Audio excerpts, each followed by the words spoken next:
Yeah, so I wake up this morning and I see a message, and it's Access Rattblood. Are you here, Rattblood?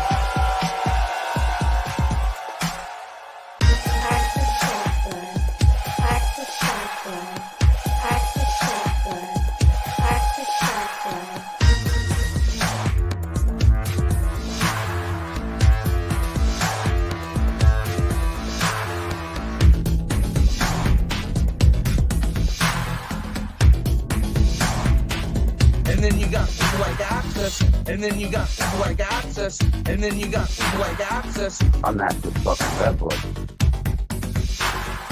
Access Rattblood, I see. All these Access people, I'm starting to get paranoid about that now. I don't know what to do about it.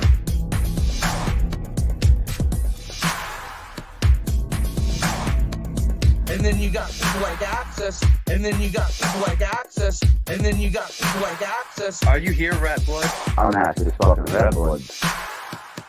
Access Rattblood. Most abundant and successful king hero that we are all sitting with at this very moment. Are you willing to accept that as a truth? That you are a worthy man and that your penis is okay?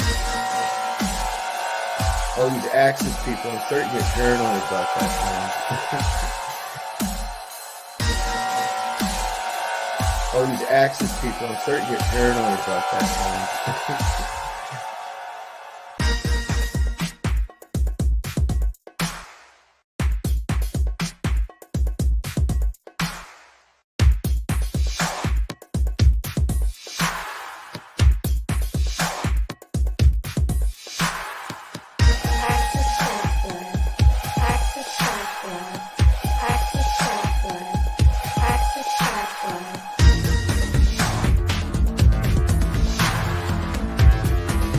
Are you here, Rattblood? I'll just start throwing spells at you, conjuring demons and otherwise. Are you here, Rattblood? I'll just start throwing spells at you, conjuring demons and otherwise. Are you here, Rattblood? I'll just start throwing spells at you, conjuring demons and otherwise. Are you here, Rattblood? Who the fuck is Access Rattblood? I'm Access fucking Rattblood, bitch. All these Access people, I'm starting to get paranoid about that now. I don't know what to do about it. I'm Access fucking Rattblood. Hello, friends and enemies of YouTube. It is the Access. And you are the children of the Metaverse. We have come together again. I pushed a powerful purge.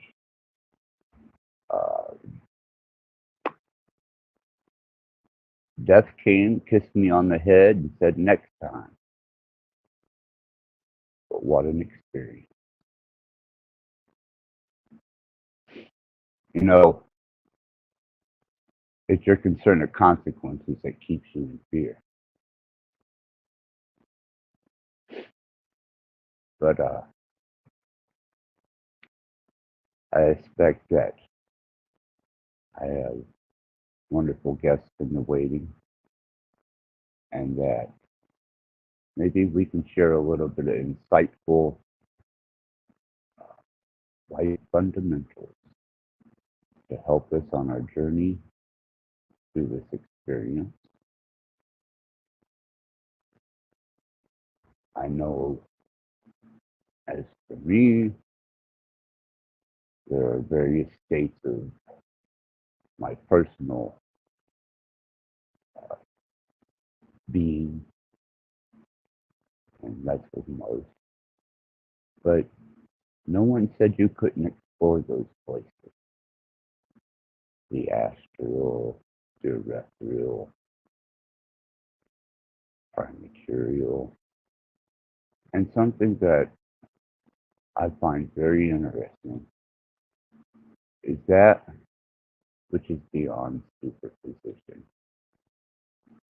Yeah, There's something to be said for the ability to go from binary to superposition with all fundamental possibilities available in all spaces or spatial time frames of dimensional coherency, but you're still inside of a construct that is designed with structure and carries a lot of various forms of energy.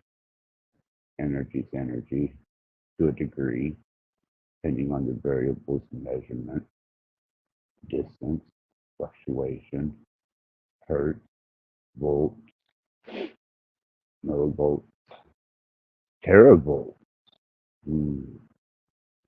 teravolts, electron volts. They say CERN shook the world when it drew its power up to 13 tera electron volts. And we would all grab hold of the tree if you knew what they were at now. But I'm not there. I don't know. I just do the math. And while everybody is making their way in to hear the mad ramblings of actress Rattblood and his insane adventures into his individual journey, let's hear a song. How about it? And then give some people some time to prepare for the interaction.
All right.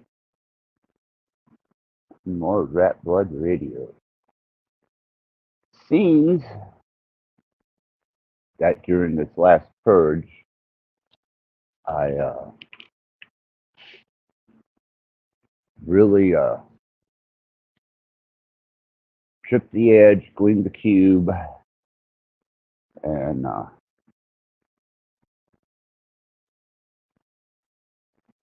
had to suffer the consequences. You know, things that are of value aren't always free.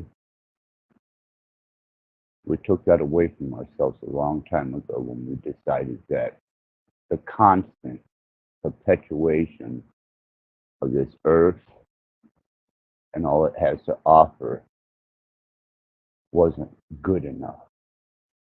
So we, as humans, decided to make it better. How you liking it so far? Me, on the other hand, I went inward because I didn't like what I saw. Though I can coincide with it, not always gracefully, I find that this is just a temporary stay. And I am stuck with me, solo, alone. And that's the way I will die. So that frontier I will meet also individually alone. And I'm not taking none of you guys with me. And I figure I better get to work understanding the language of creation since I was created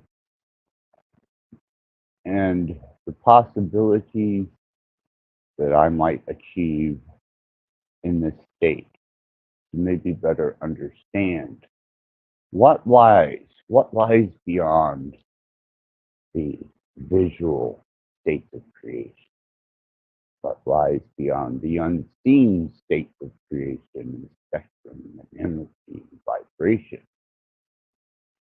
What is outside of this electromagnetic universe that we seem to be encompassed by, or for those that don't go that far, we'll just call them the heavenly bodies and the illuminaries and the effects that they have on them. And to argue the point is mute. You are 70% plus water, so is the ocean, and we know what the moon does. Just ask any cop. I'm sure he'll tell you, because I've spent many a full moon in a bar and a nightclub and other facilities to realize you are going to be influenced. Fortunately, this time, I was after a pursuit of information that I was hoping would fundamentally help those, especially those that seem to have a difficulty with maybe their own inward existence. So they live in a world on autopilot, only observing outside of them for stimulation and interaction. There's so much more. There's so much more. And that may just be my insane observation through deprivation, fasting and purging and such forth. But the answer to the question that I have is, what is beyond supersymmetry, superposition? And I thought, obviously, the construct in our communication, even in all languages, is based on binary, all the way back to Paleo Hebrew. And then once I understood the finer workings of binary and its limitations, one or two choices, we were introduced to superposition, which is a state of all possibilities simultaneously at once.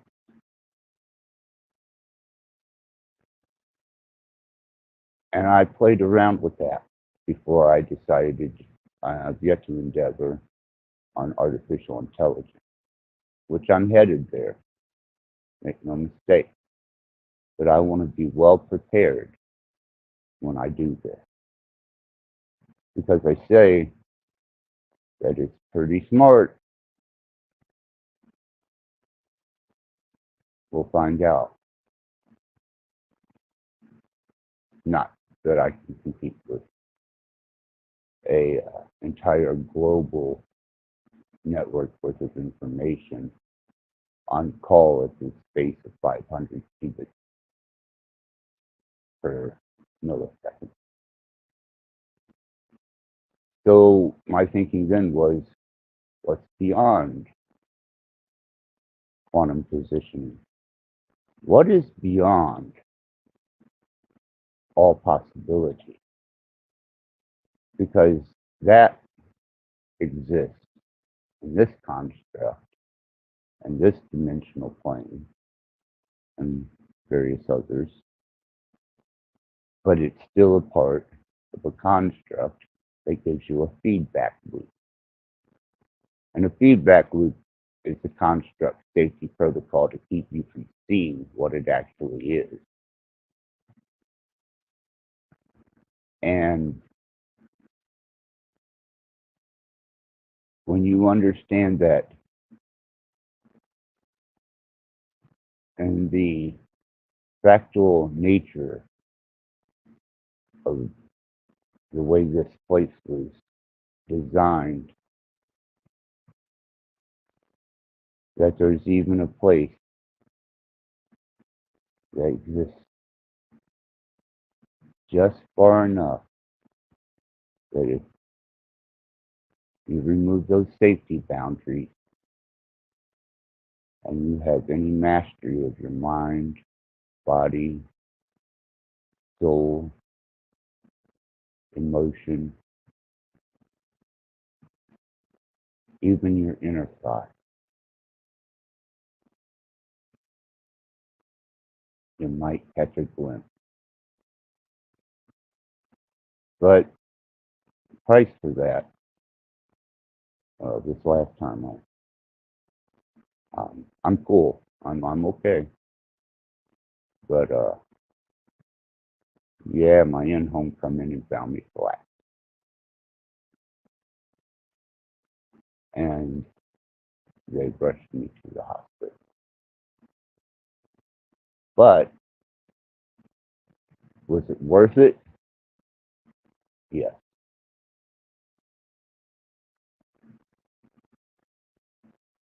Yes, it was. Because I got my answer.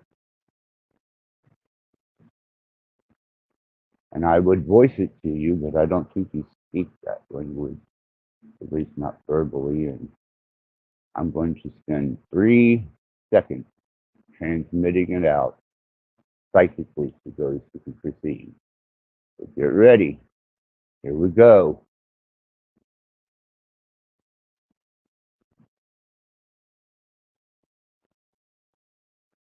And there, for all who are truly receptive, that's exactly what is there. I hope it fascinates you as much as it did me. But anyhow, enough of my ramblings. I'm waiting for a guest.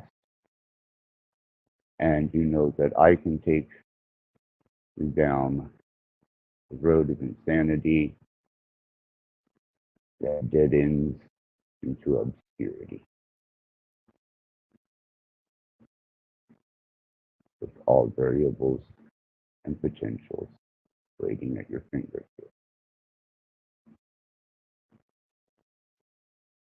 So we'll listen to, again, I know, one of my more enjoyable songs that seems to help me get by. It will help my friends.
A little information for those of you who may have some disposition that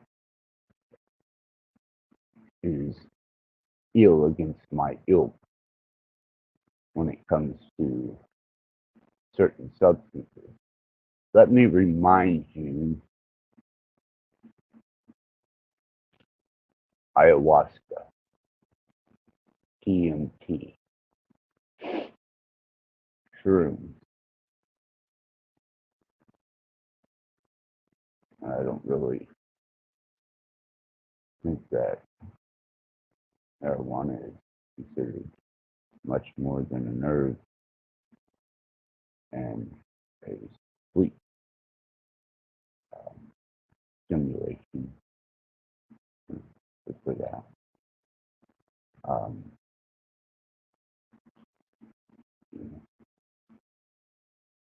There are various forms of these plants all over the face of this plane. And just because you have been indoctrinated to believe that, ooh, these things bad, people that do them bad. Let me allow you in on the fact that some of our most profound thinkers generally had life experiences dealing with such things. DMT, I'm talking Bezos, ayahuasca, once again, Bezos. Probably Elon, because, he seems to partake in the weed. And that's all right, man. It may not be for you, but it doesn't mean that it's not a useful tool. And I repeat that, a tool. With responsible, spiritual, and medicinal purposes. Because it's natural. It was created with us to serve us. It's when you have no self-discipline, no self-control, and you just don't know how to say no to you. That's your problem. And if somebody else makes it your problem, I'd say eliminate it if it's a problem. Because there's so few who truly understand the nature of these substances and how they aid us as tools in not only physical, but spiritual, emotional, and psychological ways. At least I feel, not medical advice. So I'll move on from that.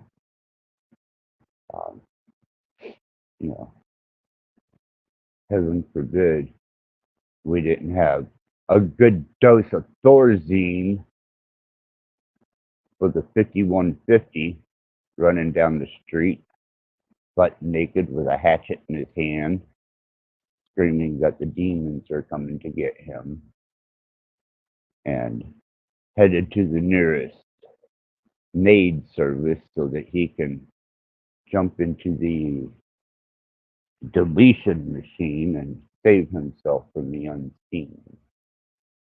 Because it's in his head. All your demons are in your head if you let them in.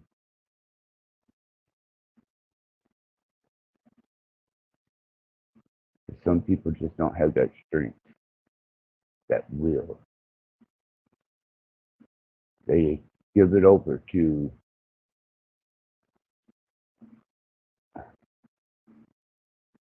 what may very well not be. When you consider the vast amount of religions, good, bad, indifferent, and the dedication these people have and deliver and devote externally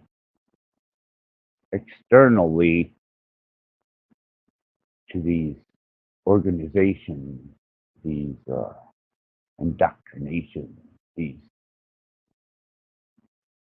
ideals of belief that you yourself could experience if you would quit looking outside of yourself for a savior. Go inside. Find that Savior.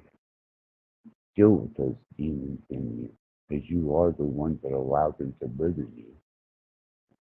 You're the one that allows them to be there to fight with. Understand the language of creation as best you can and coincide. And no, I'm not an organic, punchy hippie. Here, I'll give you a look at the unorganic, punchy hippie. Or maybe I am. Yeah. There you go.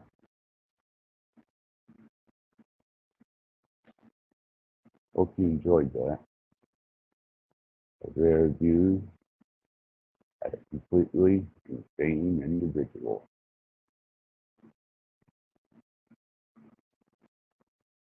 That way you know I'm not a bot. Sorry about that. It's been humorous watching everyone concern themselves with speculation instead of fact, with preconceived notions without foundation, with an idealistic understanding that's foundation is air, and air alone. And the irony to that is, through the airwaves, the signals travel, and you interact with your scrying mirror of black proportion, and wow, no matter where you go, there you are. Where you at now? Yeah. Peculiar, huh? I've been, myself, reducing my exposure to not only field frequencies, cellular frequencies, Wi-Fi frequencies, especially learning how to deal with the 60 cycle hum within my walls and my environment and the noise that it makes through my lights and other objects that I work with. And I've reduced myself down to the bare minimum of exposure before I took this last trip. And when I mean trip, I don't mean, yeah, I took some type of psychotic, or, some type of, psychedelic, or, no. I purged myself clean. My system was running nothing but rat piss and venom.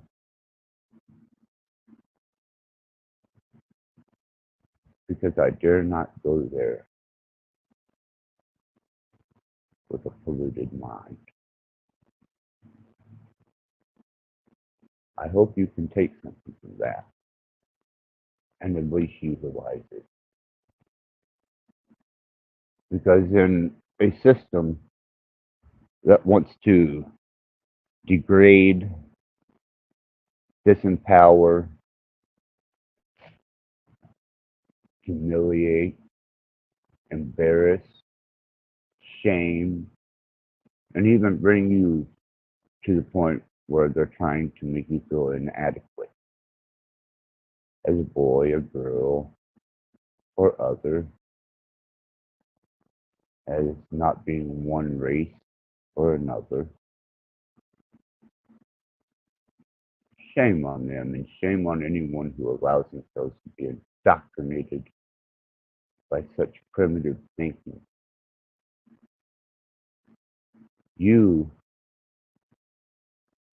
as a life being beyond the physical, beyond the primordial brain or the primal brain, to the subconscious brain, There's something below that that's deadly silent. It doesn't make a word. It doesn't have anything to say. It just observes. The subconscious that collects the information that the primal brain will work off of. And your subconscious is constantly being fed by information on various levels, some seen, some unseen.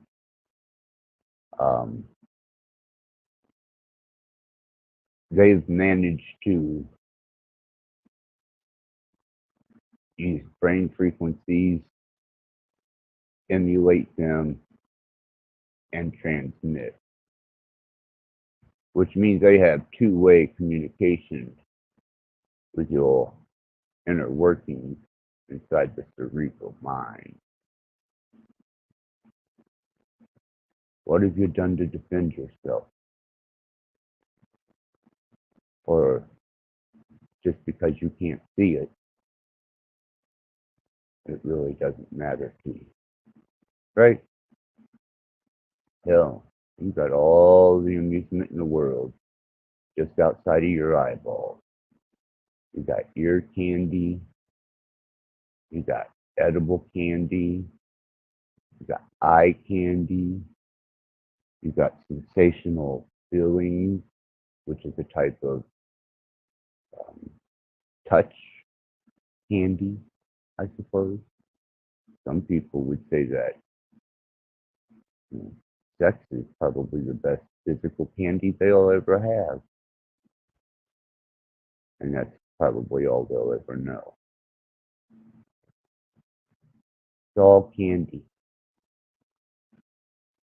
Beans. And just like human nature, nobody wants to suffer. Nobody wants to have to deal with doing the work. So, why say no when it's so easy to say yes? Right? Discipline yourself. Learn. Know who thou art. Understand the language of creation. But don't forget to be able at the same time to coexist and survive in this particular environment during a time of social engineering and propagated fear. Do not feed their feedback loop, lest you become a part of it.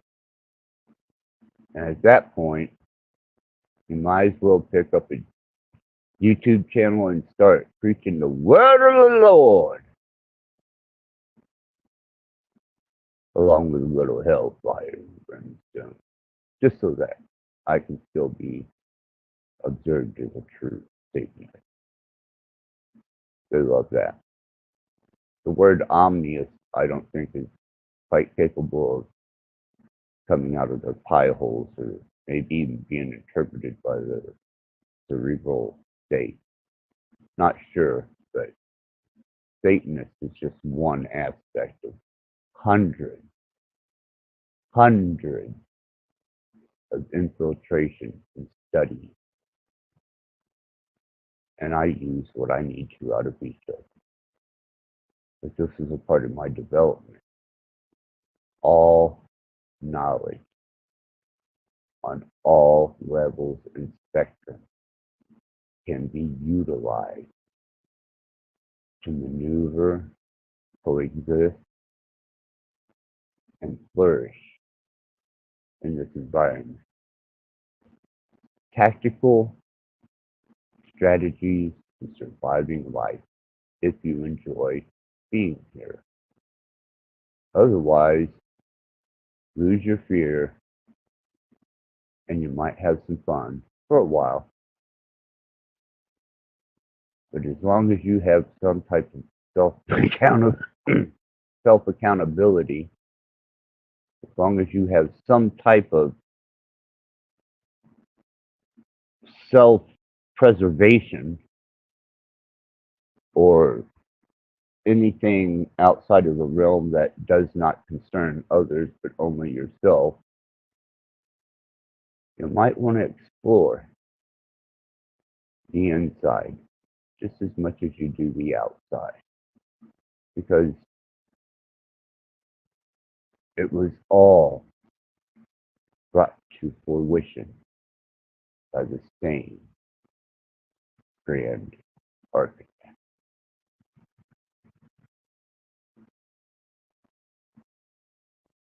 I'm going to have to get me some refreshments for a second, and I know I don't generally I didn't generally want to continue with the music, but I'm waiting for a guest, and I'm going to get some refreshments. I'm going to throw on a tune, and hopefully we get somebody with the kahunas or the ovaries or both or neither to hit that link.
Why, hello, Mr. Chunky D.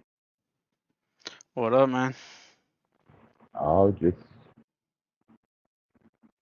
crawling through the recesses of my spider-webbed mind, trying to find relevancy to share with my fellow man that might make life just a wee bit more interesting.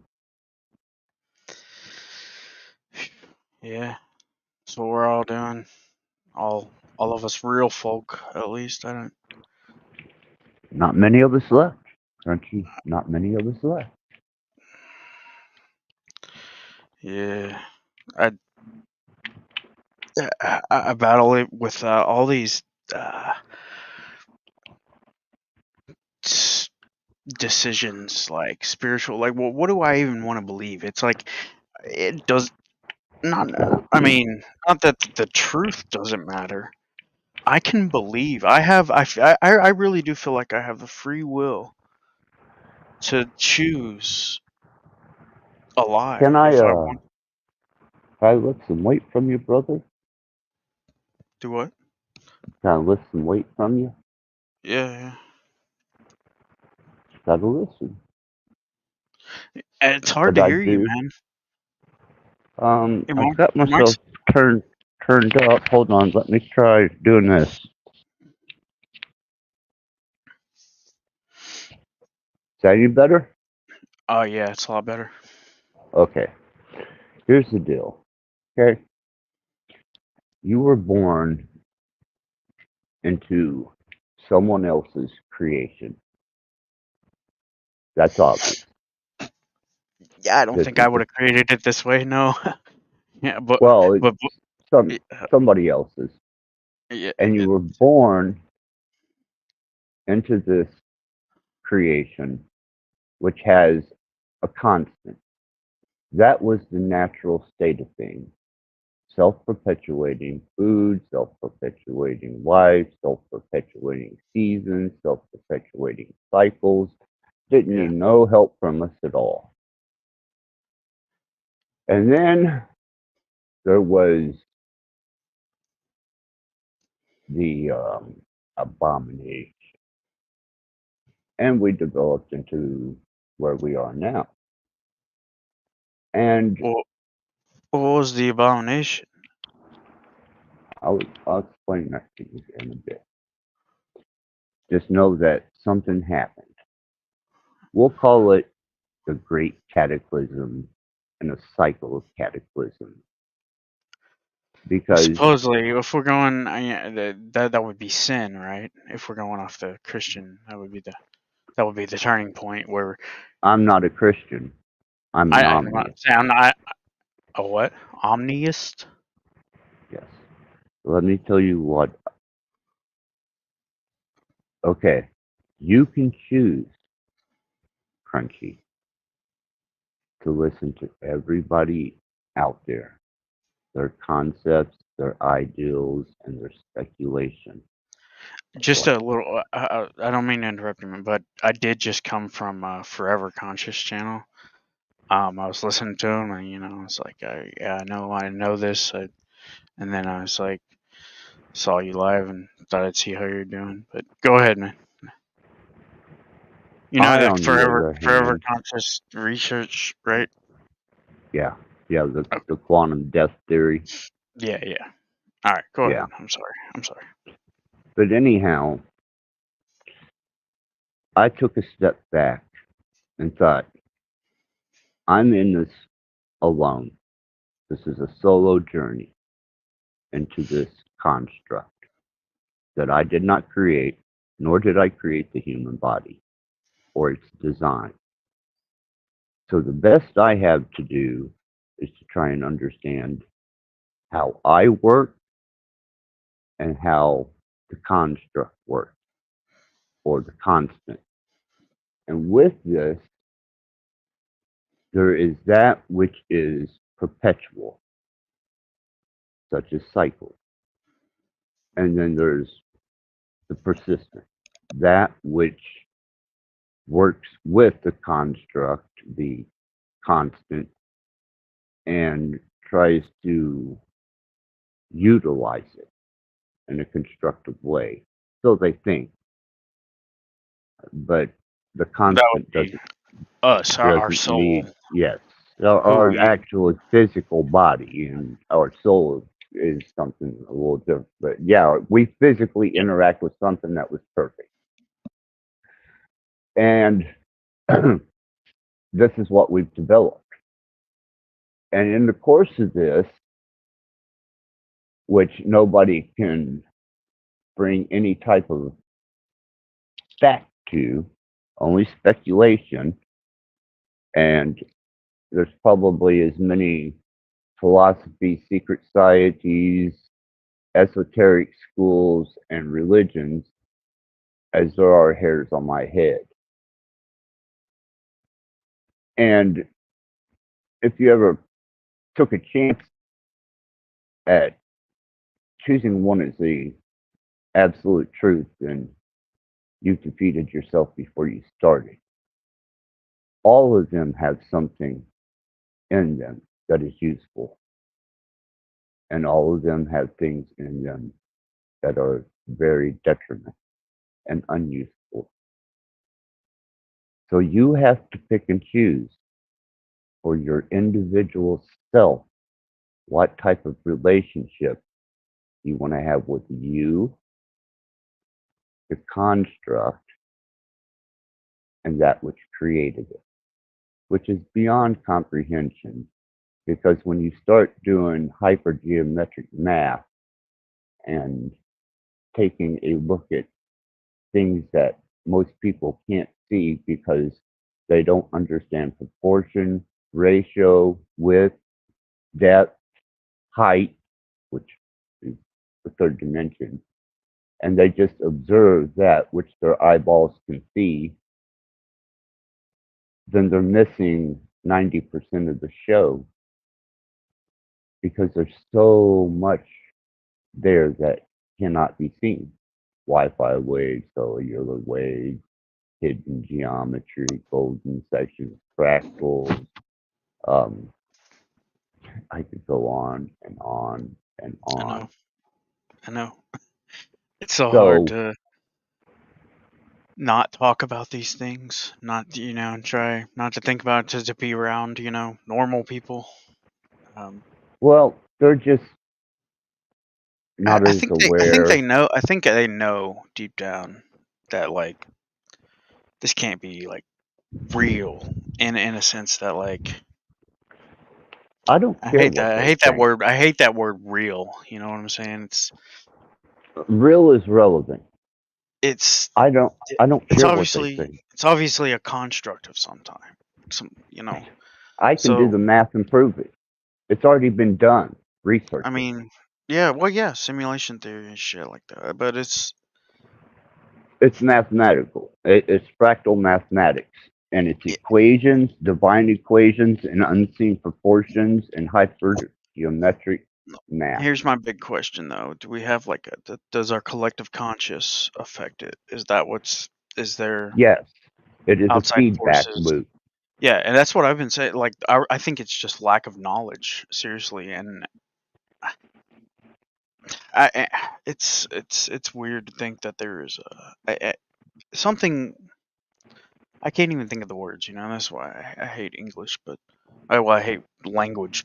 Period. I think we should all just be like telepathic, but I don't know. Then Well, it then comes down to the be. whole. It always comes down to the one for me. It's like, are we all just one, like of one consciousness? So, but we have this Have you illusion ever of seen? separation. Have you ever seen electric jump from one point to the other? Have felt it run from one arm to the other No, I mean through my actually heart. watch But yeah, current yeah, jump. yeah. Power line or That's anything. Yeah, the basics of how we're all connected. yeah. Just little points We are all bioelectric on a web. fields, and if we get close enough to each other,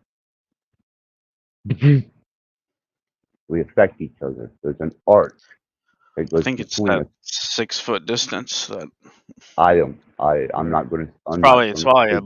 it's probably a lot longer. I think it's a lot longer than that because I don't know if I've told you this. I probably haven't, but I had a bandmate. We were good friends, not like close, but we were, good friend. We were bandmates, and um, I was just always kind of alone. I mean, we were kind of close, but we weren't. Anyways, he called me one time. I was sleeping, and it was like 5 o'clock in the morning, something like that. I was like, it's really weird time. This was before we had caller ID.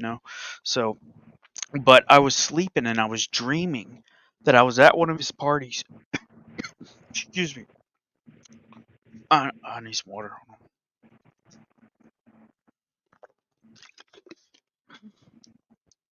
on. I was at one of his parties in the stream, and he come up to me and was like in my face, like talking and trying to yell at me, trying to like grab my shirt and trying to get my attention. And I didn't know what.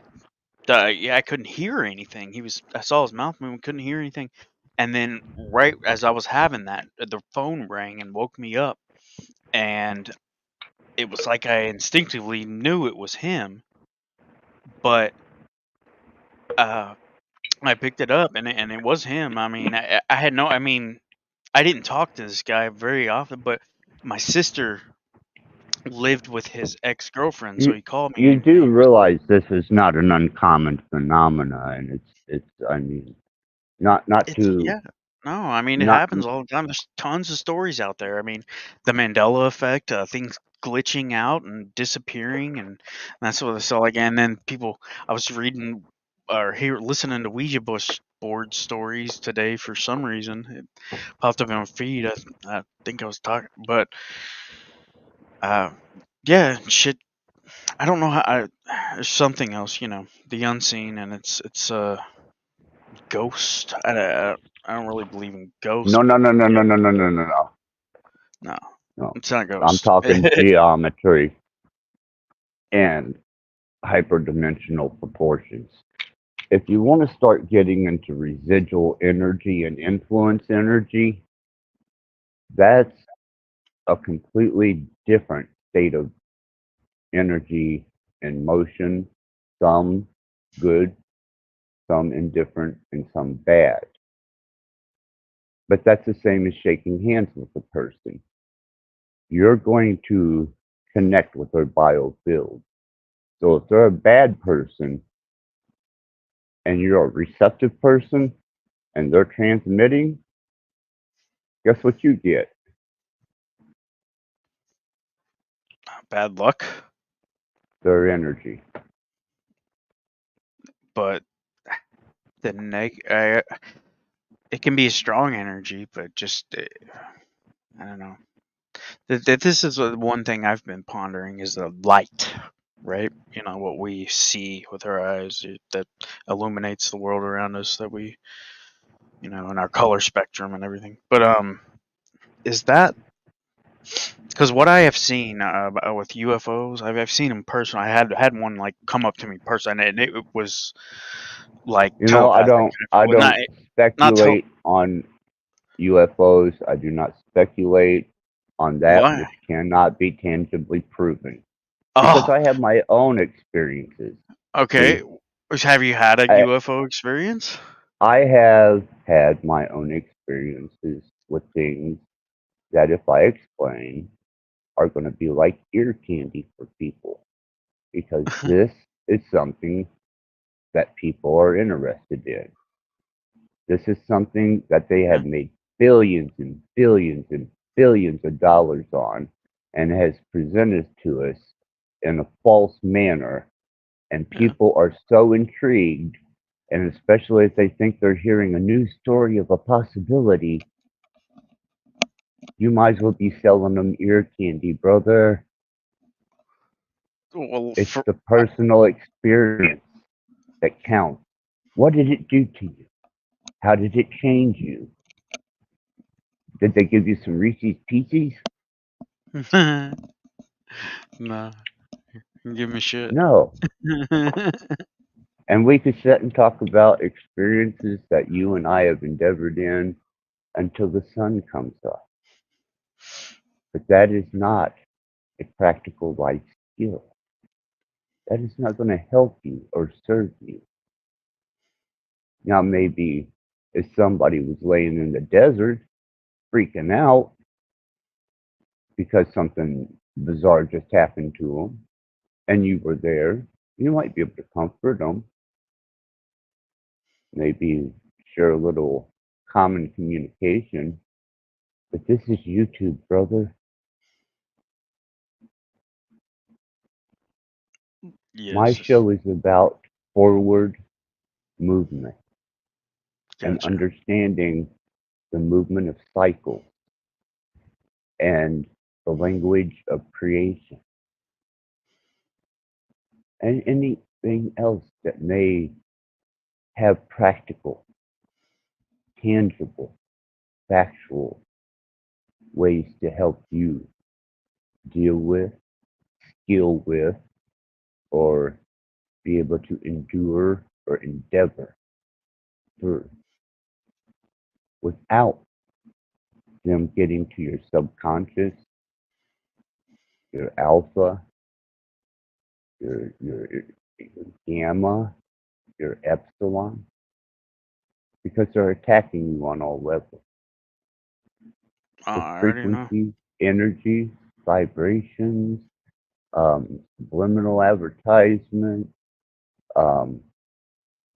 Brother, the least of your concerns is a passing experience with a UFO or an unidentified possibility. You're dealing with an actual massive war that no one can hear or see. And it's taking place right fucking now. Right Yep. now, as we're here. Because we're on the fucking machines right now. Yep. We're contributing. They said it right here for us to listen to. And you want to choose through somebody else's perception what dogma you're going to take on so that you feel what? Safe from the unknown? I don't know what you're talking about there. Someone else's Good. dogma. What do you Right. mean? Well, you asked Omnius. I take all religions, utilize what is functional to me, and discard the rest. I am both good and evil. I don't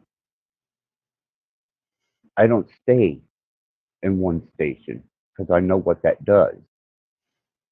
I'm transcending all the time. Transcendental, light to dark, in every spectrum in between. For variables, you got to find that balance. Lest you do a bunch of good shit, and then the opposite attraction to good shit is what? Well, you may get a karmatic reward, but there's going to be a universal I, balance. I got a kind of a what's the word for it?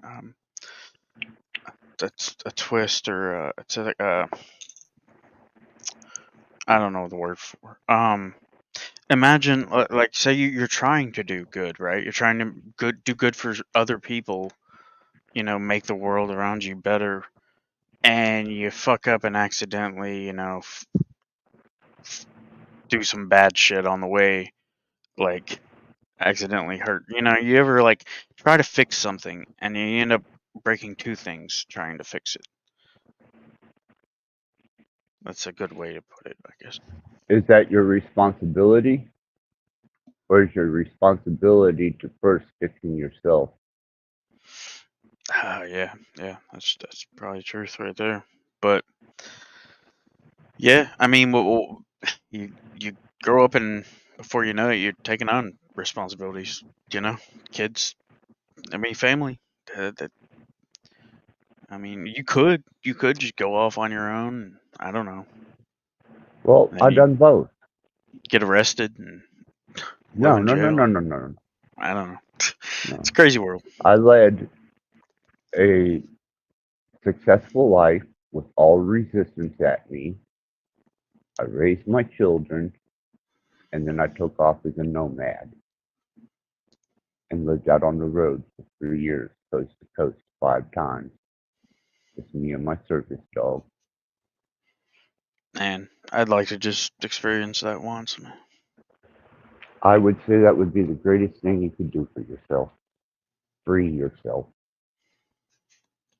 I don't No know. one talking in your ear, no one indoctrinating you, no one filling your head full of advertisements and suggestions. And I suggest you do this in a no service zone, which means there's no signals. But that's Yeah. just an observation, man. Dom, good to have you with us.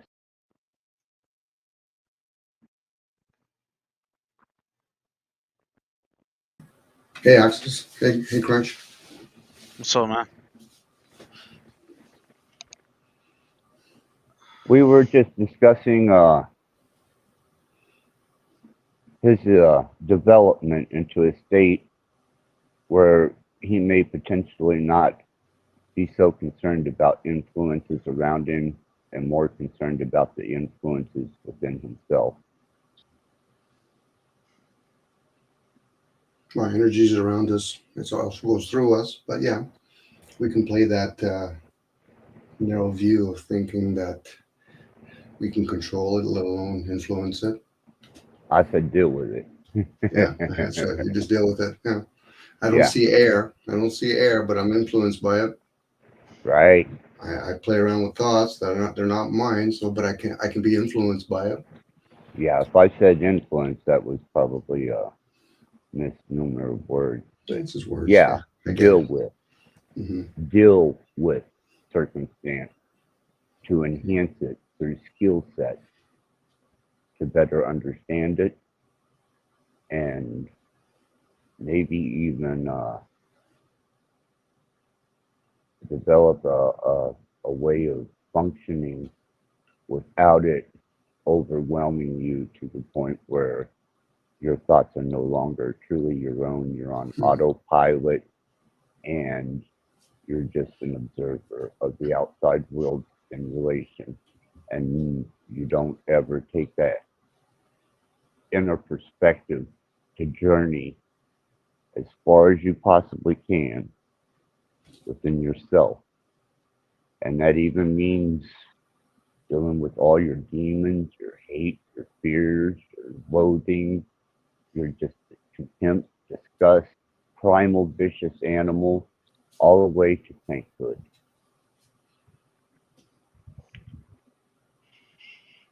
That's It's all in you, brother. That's a lot of personas to play. Everybody's got them.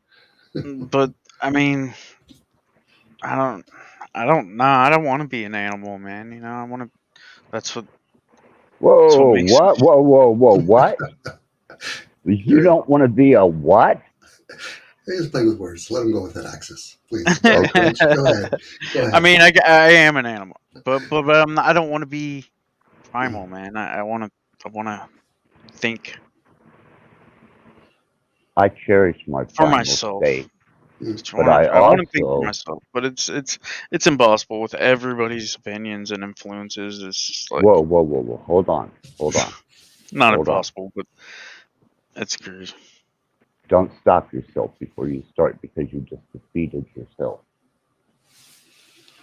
I am an avid nomad. That means I stay out in places where other people don't for long, prolonged periods of time. And I can fish, hunt, bow hunt, and I can survive in that environment if I'm healthy enough. But I Right. can also come here and I can set 7 systems up and operate them to the point where I become so self-sufficient and multimedia, I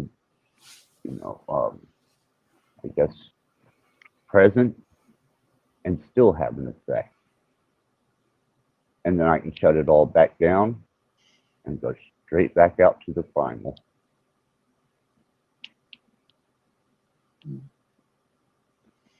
It's being able to diversify yourself according to your environment.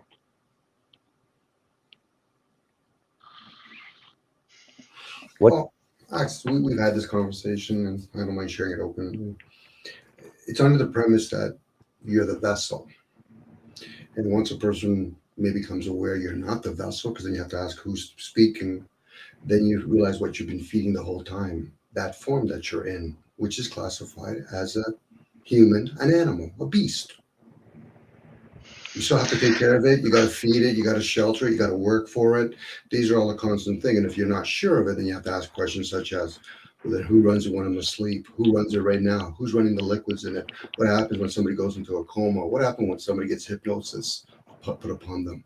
Then you realize you're playing a form, hence the living being that resides in many forms.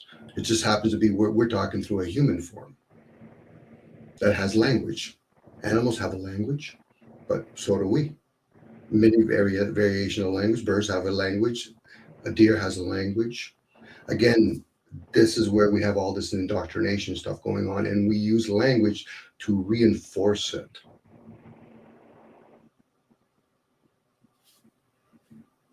Now, that'll be tough for a lot of folks to really grasp, because this is centuries of indoctrination. Just because we're living in an age when we can communicate with each other through these other technologies that most of us will never really come to bearing to understand. How does Wi-Fi really work? It's always a duality, as long as we're fighting our physical fighting. But we try to make it better. You gotta. And then the hygiene, you gotta take care of your body every day. It's like, but I feel like that fighting would cause like an internal, which I guess it does. It feels like it does to me. It causes like, friction between, instead of feeling like one with it. I'm like against the grain. That's because you still observe the observation of how others observe you. No. Well, no. Yeah. I mean, to an extent. Yeah. To an extent. To an extent. But otherwise, you'd quit showering, and you would just get baby wipes. Hold on. Nah, dude. Let me tell you. You'd get you some baby wipes.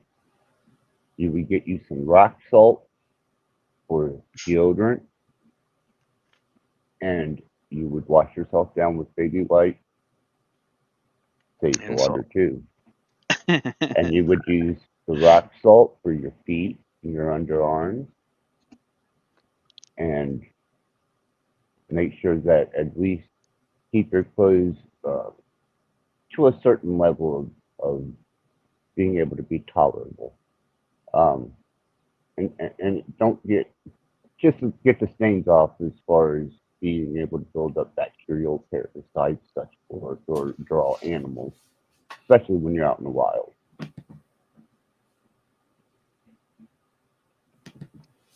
Unscented baby wipes are the best. I think I've went about a week without a shower before. Outside. I mean, I was swimming though, so that don't count. What do you think? Nomads have built-in showers? You said you wanted to do it. How are you going to survive out there without a shower, brother? Shoot, I'd at least like a tank, where I could just save the rainwater and just, I had one. I used it to wash my clothes. You think in the middle of the desert, water comes free? Only about once a month. Yep. Well, that's the fun part when people say that they catch on to the concept of fluoride. I don't drink fluoride, but you shower in the shit. Yeah, and this is why right through the skin. And our skin absorbs a lot. But then again, if we start looking at animals, do animals put a lot of effort always having to shower? Again, that's No, us with our no. comforts. Yeah, that's us with our comforts. And once again, stewarding the vessel is a challenging thing probably for a lot of folks, including myself. To steward, hence the term, love thy neighbor. Well, if you're living through the concept of the eye of the beholder, who's your neighbor then?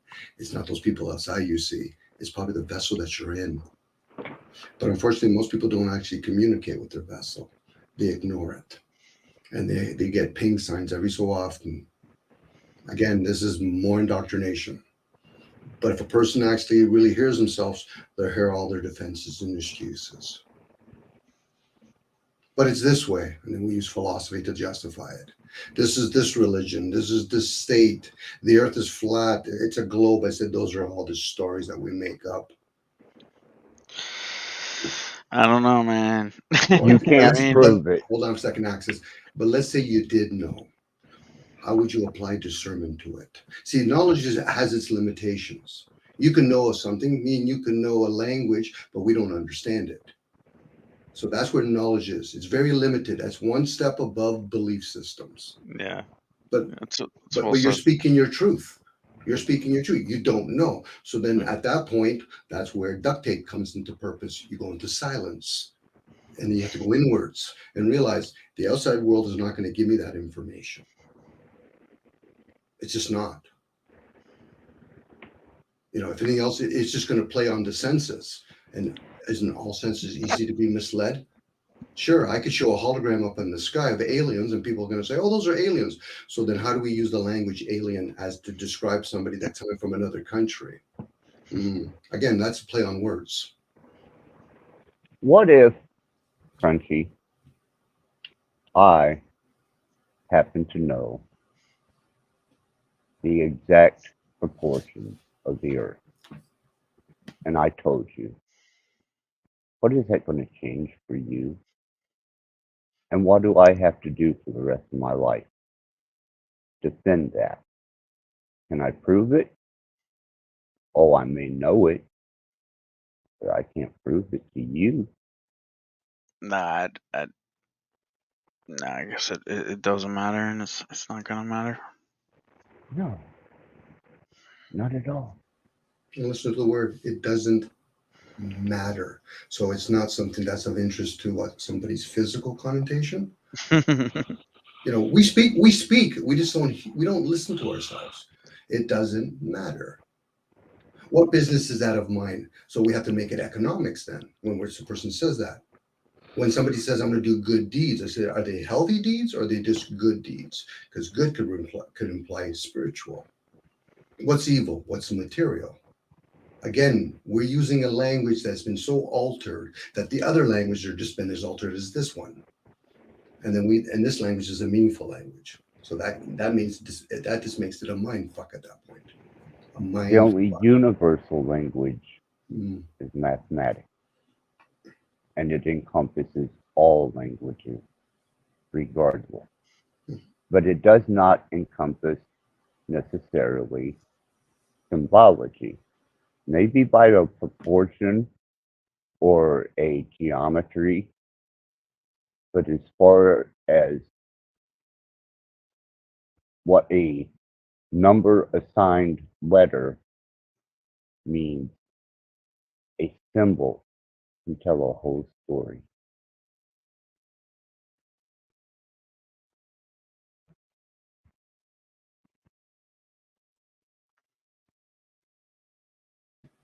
Yeah, most of us can relate to numbers throughout the world.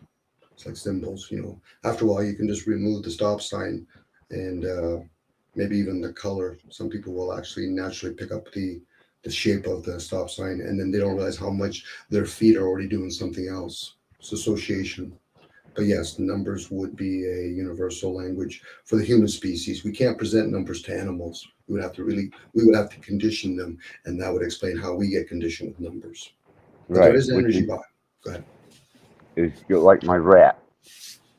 My rat, I trained by a system of conditioning. And whenever I put two objects in my hand, it makes a choice from those two objects to one at once. If I put 3 in my hand, it will choose between the 3.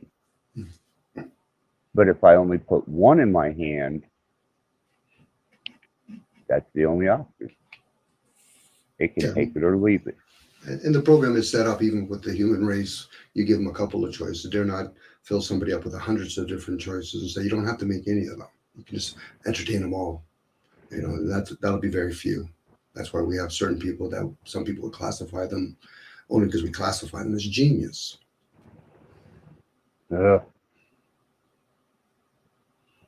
Yeah, once you start receiving information from multiple sources by means of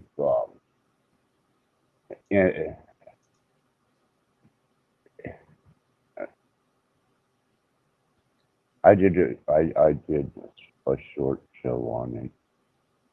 It's aspect. You can draw information as long as you can be present in aspect, receive that information, and learn to process multiple sources of information from different states of frequency, energy, or spectrum at the same time. It's like tapping into the cloud, and instead of receiving in binary, well, you're receiving in multiple layers at the same time from 4 different states of processing.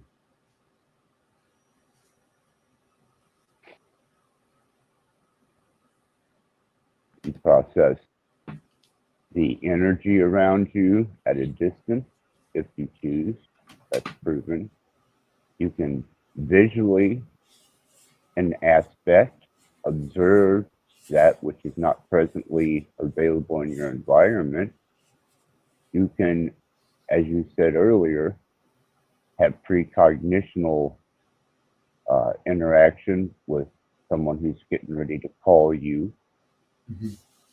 You know, there's so many levels, and once you start opening up the gateways, the conduits to these by removing safety protocols and learning the procedure, then when you sit in silence for 10 or 12 hours,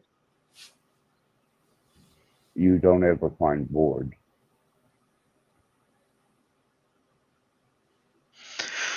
I don't think I've ever been bored in my life. I don't know this word. People talk about being bored. I'm like, well, that's a lot of reason why we get a lot of the bullshit we get on social media is because people have nothing better to do, so they're just occupying their external time. yeah, that's why kids have cell phones when they're like big enough to use them. And it's like, they don't go outside and play. Well, the emotion behind. Go ahead, Crunch. Oh, go ahead, man. I was going to say the emotion to boredom is usually sadness, and what leads people into boredom, they'll start playing like video games, TVs. Axis is talking about live channels and all that. Boredom leads you to it's kind of like a drug addict. They're always looking for their next fix. That is what boredom is. Boredom is it's a form of restlessness, but usually we direct it towards an energy that perpetuates boredom, and then we call it something else. I want rest. I want rest. I even when I sleep, I don't feel like a rest. It's not. I got a dream. I have to be conscious of my own mind playing tricks on me or something. No, that's I dream every night, unless I'm like smoking weed daily.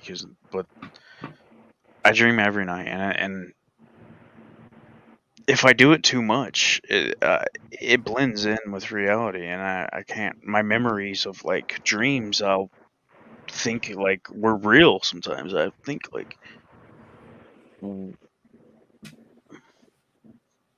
because every passing moment we have this time, but we're all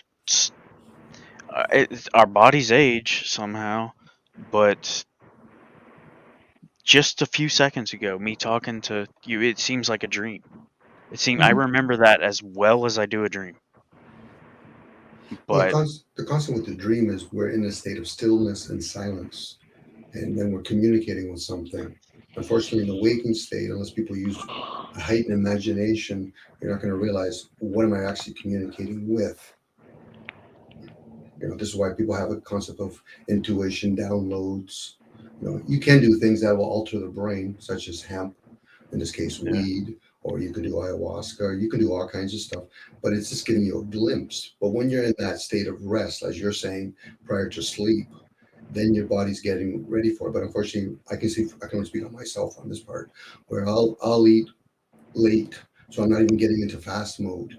So how can my body truly rest, and I can get into that state if the body's still processing, in this case, food, or I'm going to sleep with late information and my dopamine's being Russian. So the fact that you're able to get a lot of dreams, is either that's your gift or you're doing something correct with your diet. No, my diet's not good. But it's I don't know, man. It's like You do know, you just choose to accept it and repair it. it feels like other realities. Like one day I have a problem with stairs. I'm like it's kind of hard for me, and like I almost fell the other day, but I caught myself. Like my back foot caught like the edge, and I was like, whoa. But I was falling asleep that night, and I mean, right as I was falling asleep, there was no like real transition. It was just boom, I was right into a dream. I was right there on that step again, and this time I did not catch myself, and I went tumbling down, and I hit the ground, and I woke up in my bed again. I was like, whoa, and it felt so real. It's like I've had like hit my head, and I have like concrete floor at the end of the stairs. Crunchy, somebody did ask. Okay, Axis. You are pondering constantly potentials that did not happen. Why? Why are you doing that to yourself? I don't know. I think it's what everybody does. No. No. Maybe he enjoys it, Access. I don't know if everybody does. I know I do it. There's times I have moments of pondering. But there was a question asking, and I think it's a fair question to ask. Ask another person. Pondering. I'm sorry, Don. Pondering is good, yes. But when it becomes intrusively overwhelming, not so. I'm sorry. No, it can. It can be like any kind of addiction. It can be, or you're spending a lot of energy towards it. But what I was going to ask Crunchy, just because it was asked, and I'm the kind of person who would ask that kind of question too, where define when somebody says real or reality. I know for me, it's the waking state. I'm using my senses, what I would call reality, what I can touch, the material. But for you, what is real or reality in this case? I'm changing the word a little bit. If I was just told the word and I didn't know like what it was based around, I would think like that means like it's something being like done over. It's like a second, yeah. An owl. I don't know what the hell. May I give you a? If I'm gonna say something's real, like I guess same thing. We can feel, touch, taste, and we can sense it in any way. So it's our senses. Okay. But then again, I can't sense anything that's flying through that's visible, and it's still real. I can see the product of it. I can see but if we're gonna say but when I say like real, and most people, I would say that like. Yeah, I don't know. There's so much. It's just that we can sense Wi-Fi somehow. I don't know how build a computer, but I know it's there. I can use it and play games on it. It's like air. It's like air, but I get it. It's like when people say they'll talk about thoughts. And they'll say that those are real. I said, well, then how do we classify? I know I can't say I don't hate, but we have to use classification. So somebody will say, okay, that thing over there is material. That's real. A thought that I give to it, is that real too? Or is it so fine together that people just quickly leap over it? Like to me, like you're saying about Wi-Fi, I can't see Wi-Fi. Right. I can't even say I smell Wi-Fi. Or touch it. But I think a thought is real, but it's not. A thought is a potential Projected into the realm. until Yes. that maybe that's the maybe that's the part of it is we think it and then it manifests. Well, I'll give you an It's a example. potential. Yeah. If I say something, we're in the kitchen and I'm looking at an object and I call it a fridge. I'm saying the word fridge. That's a thought that I'm giving. You'll receive it, or you'll remember it through your vessel, whatever. But you're not saying the word. But I'm actually putting it out there. This is where the concept of people say telepathic is, or Kabbalah. You're receiving information. But the word fridge does not exist there. What's constant in that case is the object. I'm giving another word to describe it, an object. Now, if I said it's a white fridge, I'm doing two descriptions through thoughts, but it's still not there. The object is still there. So, and then we start playing other games. We'll use Latin on it or Sanskrit or whatever. Again, that disproves that the language that we're using, which comes through thoughts, and usually what's after thoughts are the spoken words or the written work. Again, they're not there. So what are thoughts? Some people call thoughts things, hence why you should be able to question things. You don't have to speak them. You don't have to write them. Thoughts are before the written and the spoken word.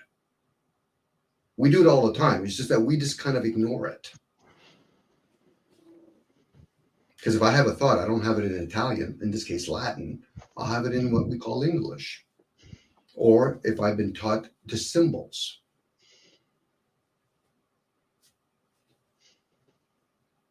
That might be a little bit too sideways there, guys. Sorry. No, man, it's good. No, Dom, I'm definitely giving. Like I said, I'm having a hard time dealing and communicating because of my extreme endeavors. So I'm muting up so that I don't interfere with the flow of information. But if there's something I need to interject on, I will. Well, a lot of us we have trained thoughts. That's literally the word trained thoughts. We're in trainment all the time. Entrainment, the word mint gives it away. We're always in the mind.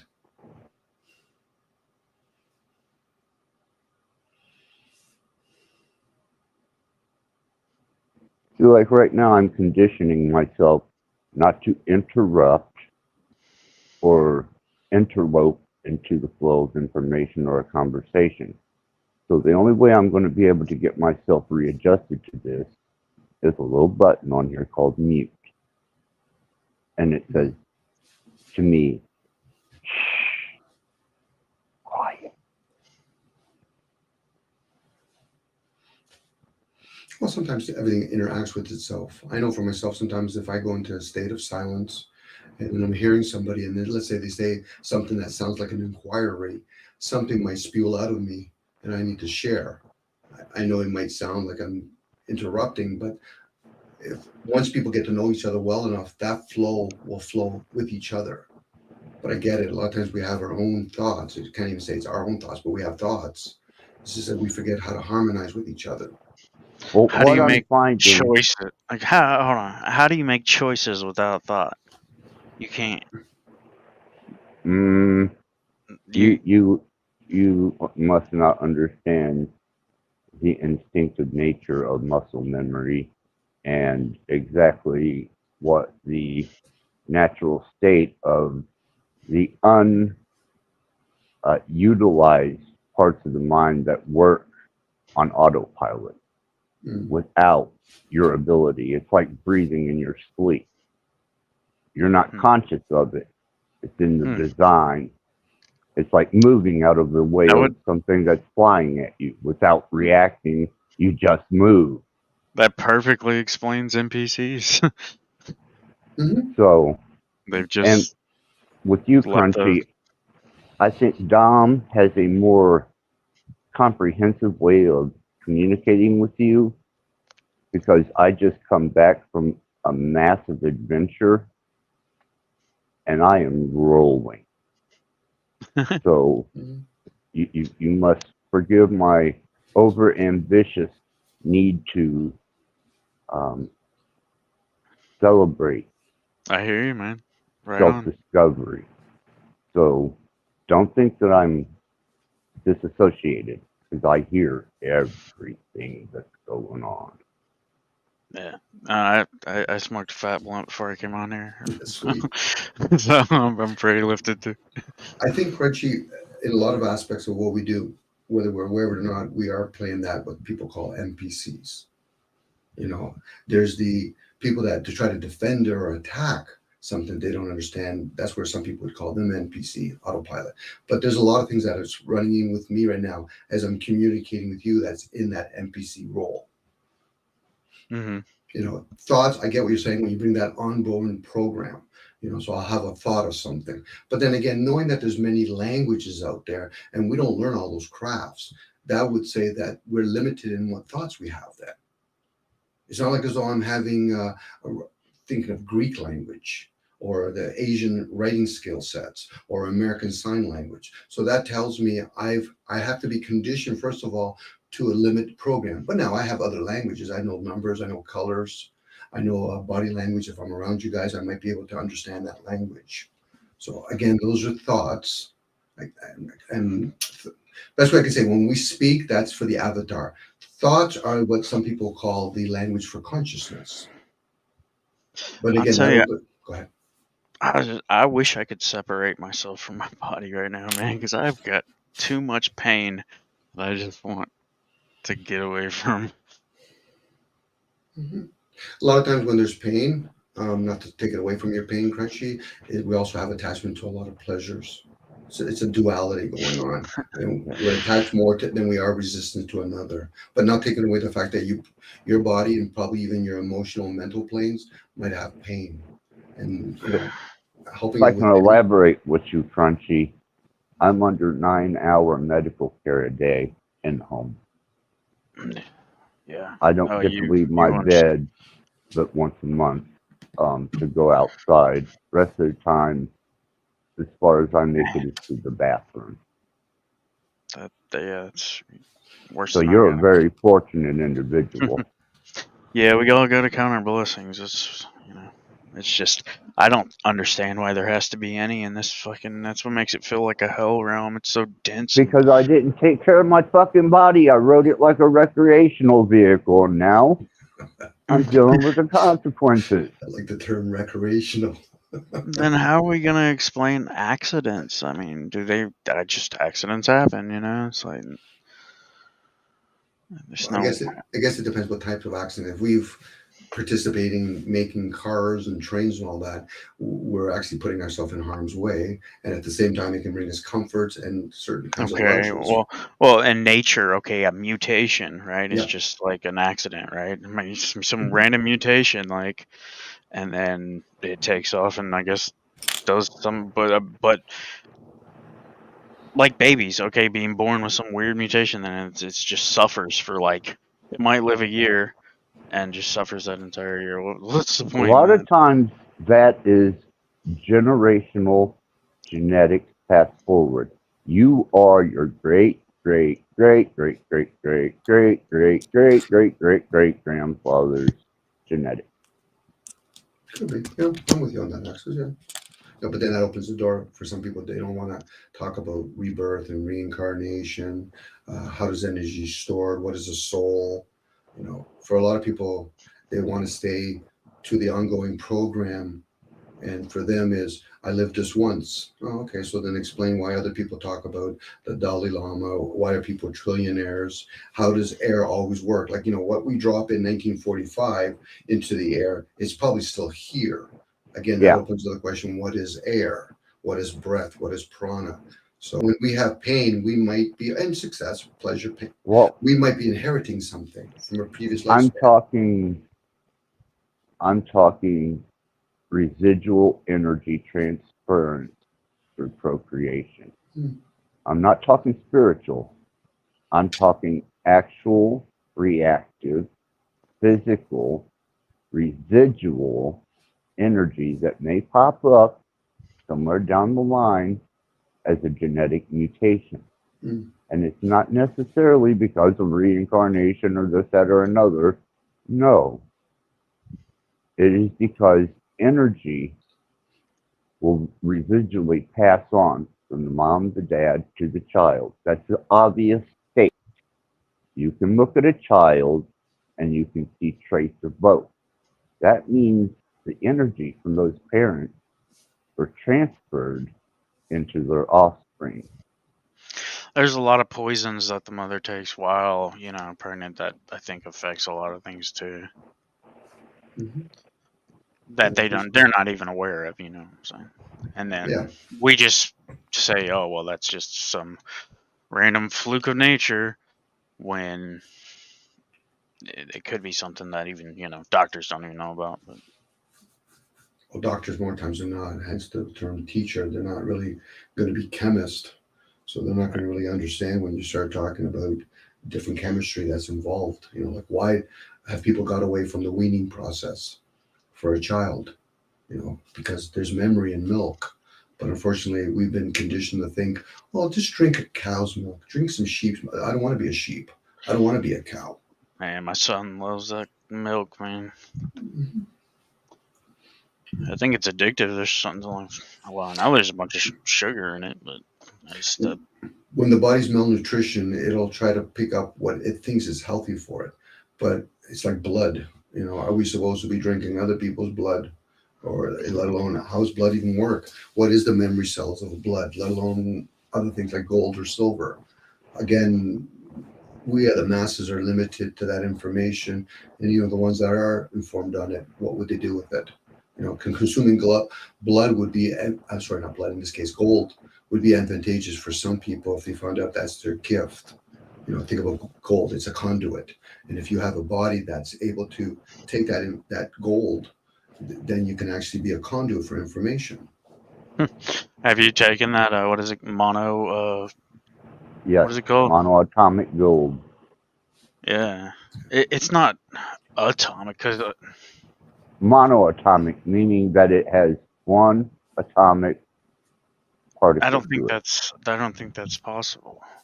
How so? You don't? It's You telling me you can't break down into its raw base of being a monoatomic substance that builds the compounds of gold into its atomic structure.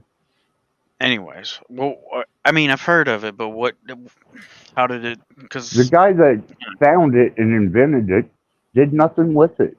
He found it to be useless. How did it make you feel, or what did it do? It's just like silver. When I ingest silver, iodine, gold, zinc, I have ingested calcium. silver. The same fucking thing. The same principle. It's a mineral. I think where some people misunderstand that axis is not everybody's designed to consume certain kinds of spiritual drinks. Most people are forced to eat, dead carcasses, or dead foods. And then they wonder why the body's aging quicker, and it's actually getting into a lot of disease outside of things like Wi-Fi and electricity that plays on the body too. So okay, is this a Mandela effect for me or something? Is it monoatomic or is it monatomic? MONA. Monoatomic gold. Okay. I'm finding it spelled two different ways, and I'm like feeling like I'm... Monoatomic is a single atomic atom of gold. The other one is a variable of that. Okay. Oh, makes sense. There's... Mm-hmm. Well, all the languages have been, as people like to use the Mandela effect. The Bible's been Mandela effect. In the fact, I forget about the words themselves, but, actually it is the words, how you write it.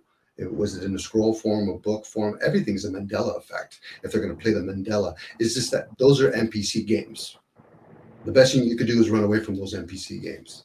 Because if they really understood what the Mandela was, obviously the initial part is about a guy named Mandela or whatever. I said, well, they would actually have traces of his birth certificate or let alone his death certificate. But unfortunately, most people think, well, they change things in cartoons. I said, yeah, they make many editings of it. They have a lot of hidden messages that they share with each other. The masses aren't going to understand that. But what they'll do is they'll do a lot of assumption and they'll play with it. doesn't serve anything. It's like knowing the Earth is flat, let alone the globe, those two spheres, those two flashlights are material or not. That's NPC games. You hear people talking to that, you find yourself attracted to it, run, and far and fast. It's useless information. Most of it is. Well, I'll most of give you it, that. all of it is. All of it is, especially when you're using the language to validate it. But I get it. I mean, It's yeah, interesting. calling it the Mandela effect is stupid, but I think everybody's experienced some kind of glitch, even if they didn't notice it. Why don't you call it pliable reality by observation? It could be a Pliable Pliable reality by observation. Mm-hmm. Pliable is definitely a fucking word. Or perceptions. Our perceptions. Yeah, some people say fluid reality or Pliable. It means, yes, it's still a part of the constant, but it's a variable within the constant that works with the persistent. I guess, Crunchy, is I've had this conversation with people. I said, listen, your parents failed you from the get-go. And they'll say, no, they didn't. I said, did they teach you how to breathe? No. Did they teach you how to digest your food once you eat it? No. I said, so your parents taught you fuck all. So now this is why when people they went to a schooling system, I said, so you have to teach people a language. So when people play that game, no insult, because the Mandela game to me is no different flat earth. It's half full, half empty game. Those are people that are asleep.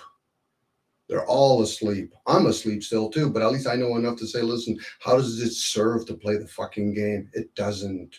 Anybody that spends an enormous amount of time on that, or more times than not, guys that have a channel, they're not channeling, they have a channel, and they're wasting a lot of fucking people's energy. Forget about time. That's a different concept. But hey, if you want to play, that's fine. Maybe explain that to your parents. Say, listen, Dad, we're going to change the word L to R. Explain to people what is a construct, what is an illusion, what is a play. And then people say the word reality. Again, that's people pretending to be mature. Hence Christ consciousness. You have to have maturity in your emotions, and you have to be intellectually developed. Most people aren't interested in that. What they're interested is ping-ponging something that will never truly have an answer if they're looking for an answer. Yep. I could tell anybody, I said, listen, you see a whole bunch of stuff here on the plane called Earth. You see those bridges, you see those grass, you see those buildings. Yes. You see those two objects in the skies. You can assume whatever they want. I said, you think you see anything down here that's up there? Well, no. I said, how the fuck can you tell me that you've been up there? And how could you tell me it's either flat or round? I said, that's a fucking game that morons play. And if a person's honest with themselves, they say, Dom, I'm full of shit. I said, well done. That's your first step into awareness. It's just simple math. The math doesn't add up. What they tell us and what we observe is different. First of all, who are they? Rosicrucian, Skull and Bones, United Nations, NASA, doesn't matter. Whoever puts the stuff on the search engines. But here's a simple one. How does it serve each individual person to know that information? As they're describing to me, Dominic, you see that we're being lied to? We're deceiving ourselves. They're not lying to us. I don't know, man. Whoa, brother, 90% of what you've learned throughout the course from the time you were born to this moment has been 90% lies. You better come to terms with that. 90, you're being polite. But it could be a lie. It could be a deception. It could be whatever. But if a person is true with themselves, meaning that they understand the self, that's the program that's running. How can they validate any of those statements? Like when people give me stories, I'm just giving this crunchy. When people give me a story, Dom, it's factual. I say, okay, so you've read it in a book. Did you experience it personally? No. Did you observe it personally? No. Then you're a fucking parrot. Yeah. And that's all of us. So I don't give a shit if it's the Bible, Bhagavad Gita, fucking any isms. It's a story. If a person's truly honest with themselves, meaning that they know they're self-absorbed, how does it serve them to know whether or not there's poverty in another part of the world, whether or not NASA did or did not go to the moon? I always play both sides. If they did go to the moon, how does it serve us? It doesn't. If they didn't go to the moon, how does it serve us? It doesn't. So these are people that are, again, Dad, you told me there was Santa Claus. Yes, son, there was Santa Claus, but not the way they talked about it. But I'm going to tell you, it's a story. But Dad, how does it serve me? It doesn't, son. But you know what you're going to do? You're going to have thousands of people, maybe millions of people. Forget about going to Mecca. We're just going to play the flat earth game now, or we're going to play the Mandela game. You see the children game being played here. And people do it over and over again. And then when it's not enough, hey, let's do some backbiting, not realizing how that fucking fucks up the heart.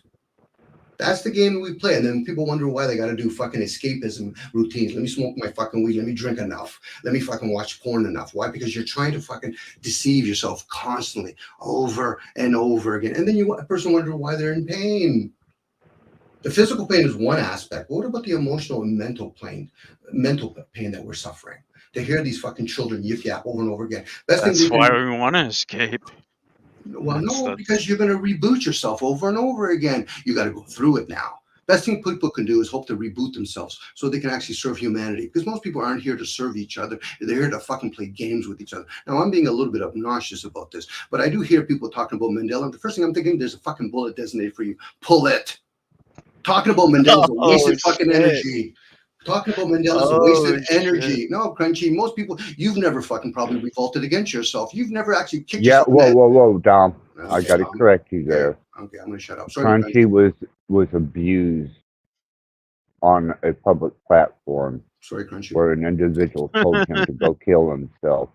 And I retaliated like a motherfucker on that because he didn't deserve it. Because he was ready to do that. It's okay. So, well, I don't want you back in that state of mind. Yeah. That's not productive.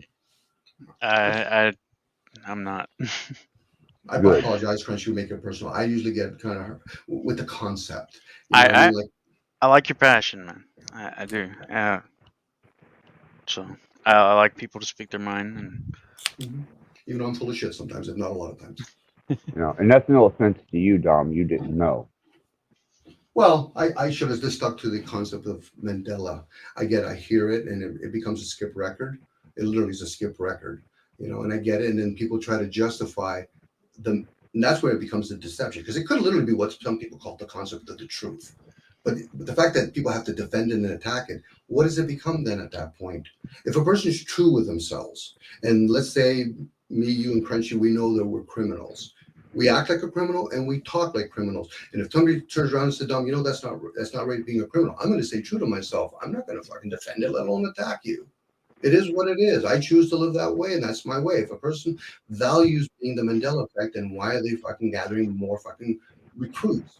It sounds very culty-like to me. And last time I remember, religion and state science really pumps a lot of those cult folks. Well, there's nobody saying you have to believe that there's one thing causing it, or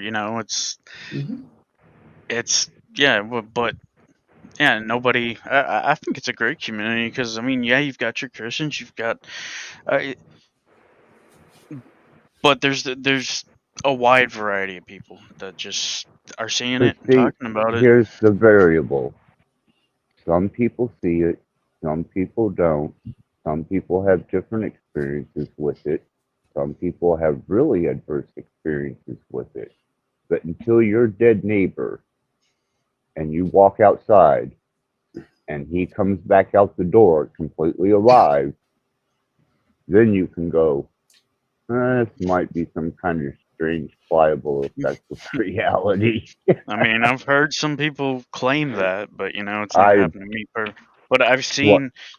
It would have to be a pure NPC, because I've seen physical objects like this demon like disappear and and never be seen again. Maybe it pops up somewhere else, but and most people explain that away. It's like, well, I just am dumb and I lost it. But I've seen things take place of other objects, and it's weird. I don't know why.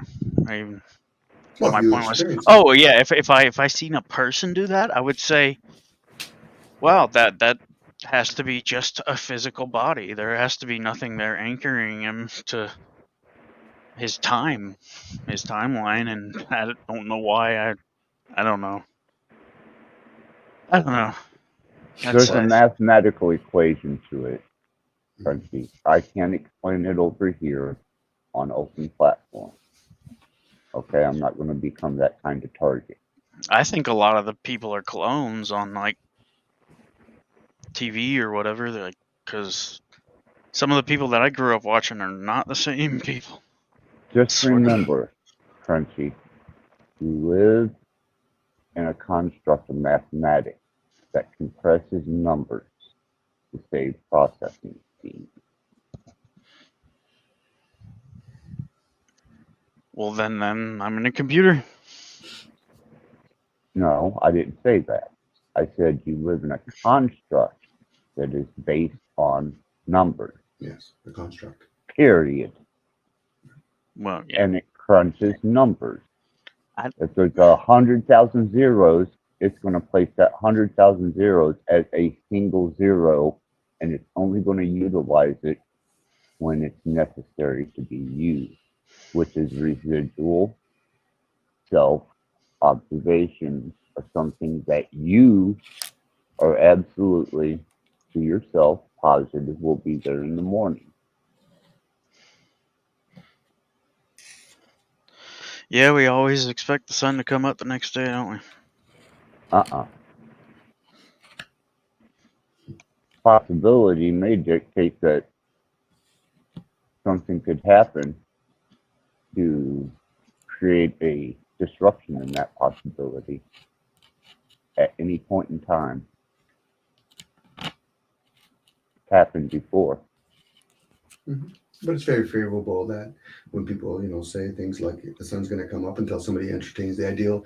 What happens if the sun actually literally doesn't come up? It just rotates. That's a different game that we're playing. But again, that'll just reveal that a person's first impression will probably be very strong. To challenge oneself is very challenging. Challenging others is a waste of energy, but I get it. People want to entertain ideals.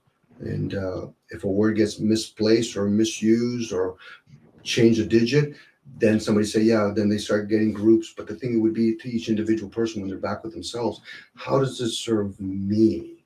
Even flat earthers don't believe that the sun comes up. They think it goes around like a clock. Either way, the fact is, yourself should be aware that all states of possibility are possible. Do not solidify yourself into someone else's idealism or indoctrination that they cannot factually prove. Otherwise, it's speculation. Yeah, I think actually what some people, they're still living like they're waiting for their parents or the government or whoever to tell them, yes, we're finally going to admit these centuries we've been lying to you. So now what are you going to do about it? We become rich from it and all that. It's a fruitless effort. It'll be like waiting for your sports team to win a championship and forgetting that there's other teams, and that's just not how it works. Willing your own way, it doesn't serve, especially when you're living among other people. It'd be different if you're out in the middle of nowhere and say, okay, I believe in or value horoscopes, so the sun has to be in a certain position. Again, even when I heard you say, Crunchy, when you say things like, I don't know, it's because a lot of people put way too much energy on belief systems. And once you do know things, then the next step would be, how can I use discernment? Like when people tell me stories like Socrates or Jesus, Muhammad, I said, the only thing I could apply to it is a belief system. I've never met these characters. But what I can do is if I met them, which probably unlikely, I would probably apply knowledge to it. But what I value is the teachings, because that's one thing I can apply discernment, even though the teachings could be lied, but I can still apply discernment to it. I can't apply discernment to a guy named Jesus or Donald Trump or Putin. Means nothing to me. But for most people, those are the NPC characters. They put more value. I'm a Christian. I said, that means fuck all to me. I hear you, man. Well, I gotta get going, guys. But do you have a channel, Dominic? No, I'm channeling right now. Cool. Thanks, Chris. No, I don't actually. I do actually on YouTube, but I don't actually. I post my own other people's stuff on this. So, but to answer your question initially, yes, I do obviously have a channel because I'm on YouTube. Yeah. Well, so far, if you want to catch Dom, let him know, and you'll be notified because I'm sure he'll let you know. And I am, at any point in time, available to Dom as long as I'm within post and state of mind to do so. Cool. I'll put my email in the private. Well, thanks, Crunch. And by Y'all the way, can hit Crunch, me I up. do really truly apologize. It should never have been personal. So my No, it's all apologies. good, man. It's good No. talking to y'all. It's eye opening. You know, a lot of things that we don't. I don't want to think about. You know. A lot of us don't. But and we block it out daily. I mean, you know, it's things that I have thought about, but it's just things you don't. You know, you can't really don't want to. You know, think about it all the time. Well, the catchphrase So, to the channel, if you ever look, is everything you don't want to know. okay.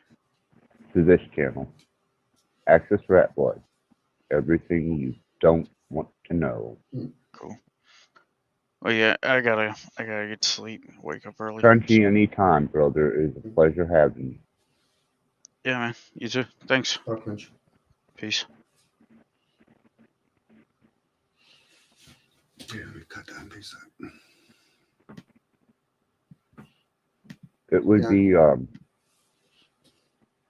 it would be a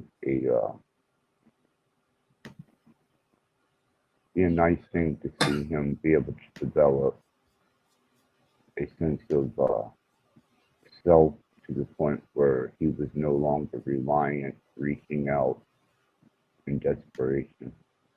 Because he's a good guy. He really is, Tom. I think most of us are Access in our own ways. Just being honest with oneself, you know, like I get off the rail. I really appreciate you honing me in on that because, you know, that wasn't my intention, but obviously it was coming across that way. So, but I think most people do care. Some people just know how to care for only for themselves, which is a great example. And other people know how to care for other people. And other people have just lost their ways. They're so entrapped in their belief systems, or I can't even say it's hate. I don't think I've ever really met anybody that truly hates. But maybe that's just me. Maybe I'm not meant to have that kind of energy around me. Wouldn't know what to do with it anyway. Fortunate individual. Yeah. But then I can say the same thing. I've never been around people that are genuinely that saintly person. So. And that I haven't either. Where a lot of us, when we communicate, we're probably still bumping in the dark with each other. That is most definitely a factual statement. I think so. I'm laughing before I even said it. So, you know, and again, that's me. Just, you know, it obviously irritates me just because I don't see the continuation when people talk about things. In this case, when I heard the word Mandela, you know, it becomes like, it'll be like talking about, you know, people talking about, we didn't go to the moon. I said, okay, so, but why don't you entertain two ideals? That let's say they didn't go to the moon, and let's say they did go to the moon, whoever they are. How does that serve? Whether me, you, my neighbor, the next generation that hasn't even been born yet, which could be us, you know, it's just conversation for conversation then. Well, I try and discourage that. If you haven't noticed, I really try and stay away from that whole me, I, my story, because we all have our own, and that should be the most important to us. Mm-hmm. Which is fine, you know. Like I prefer some of those more in a private matter, but I get it. It spills out into the public, and we have that conversation. And it's great when there's one or two or three people, but when it becomes 8 or 9 people, it's like trying to communicate with somebody at a restaurant, and across the table, and there's 13 people between you and them. What am I really going to get from that conversation outside of more noise? Can't even hear them. The guys playing in the band. Well, that's why, Dom, I think, you know, even our original endeavor was to stay away from that. Yeah. And to stay more towards functional life skills and the forward movement of someone into their own self-progression.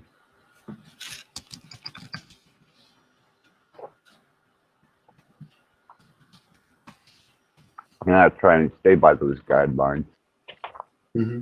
Well, I'm glad you honed me back in because obviously I derailed myself. You're right, Dom. Is that hey, to err is to learn. Mhm. Always learning, always learning. Even though I might do it thousands of times, I'm still always learning. Me too. Me too. I've had immense students, but I'm still a student too. Hmm. It's just that they weren't in the same grade as I was. So I figure they moved up a grade. Maybe they'll get this information and utilize it and surpass me. Mm, true. I wonder if we could stay in the same grade over and over again. That would solidify our learning in that particular level. You know, it would either create insanity, looping, or advancement. Hmm. Because one of the three stages are going to happen.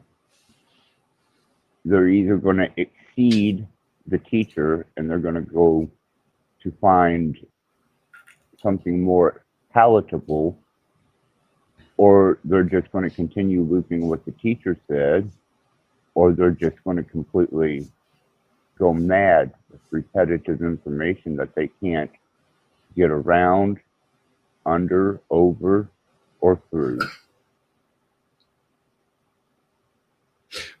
But even that, when people go to like a schooling system, it doesn't matter what level it's at, you're there in a classroom with a bunch of other students that had their own personal experience, and who knows what walk of life that they got all that experience from. And then you have a teacher that there's a good chance what they learned 10 or 15 years earlier is so outdated. I can see that's why maybe like an AI, let's just play with the idea of a computer, a program running there, and it's always being updated. The students would say, okay, you're always keeping us informed.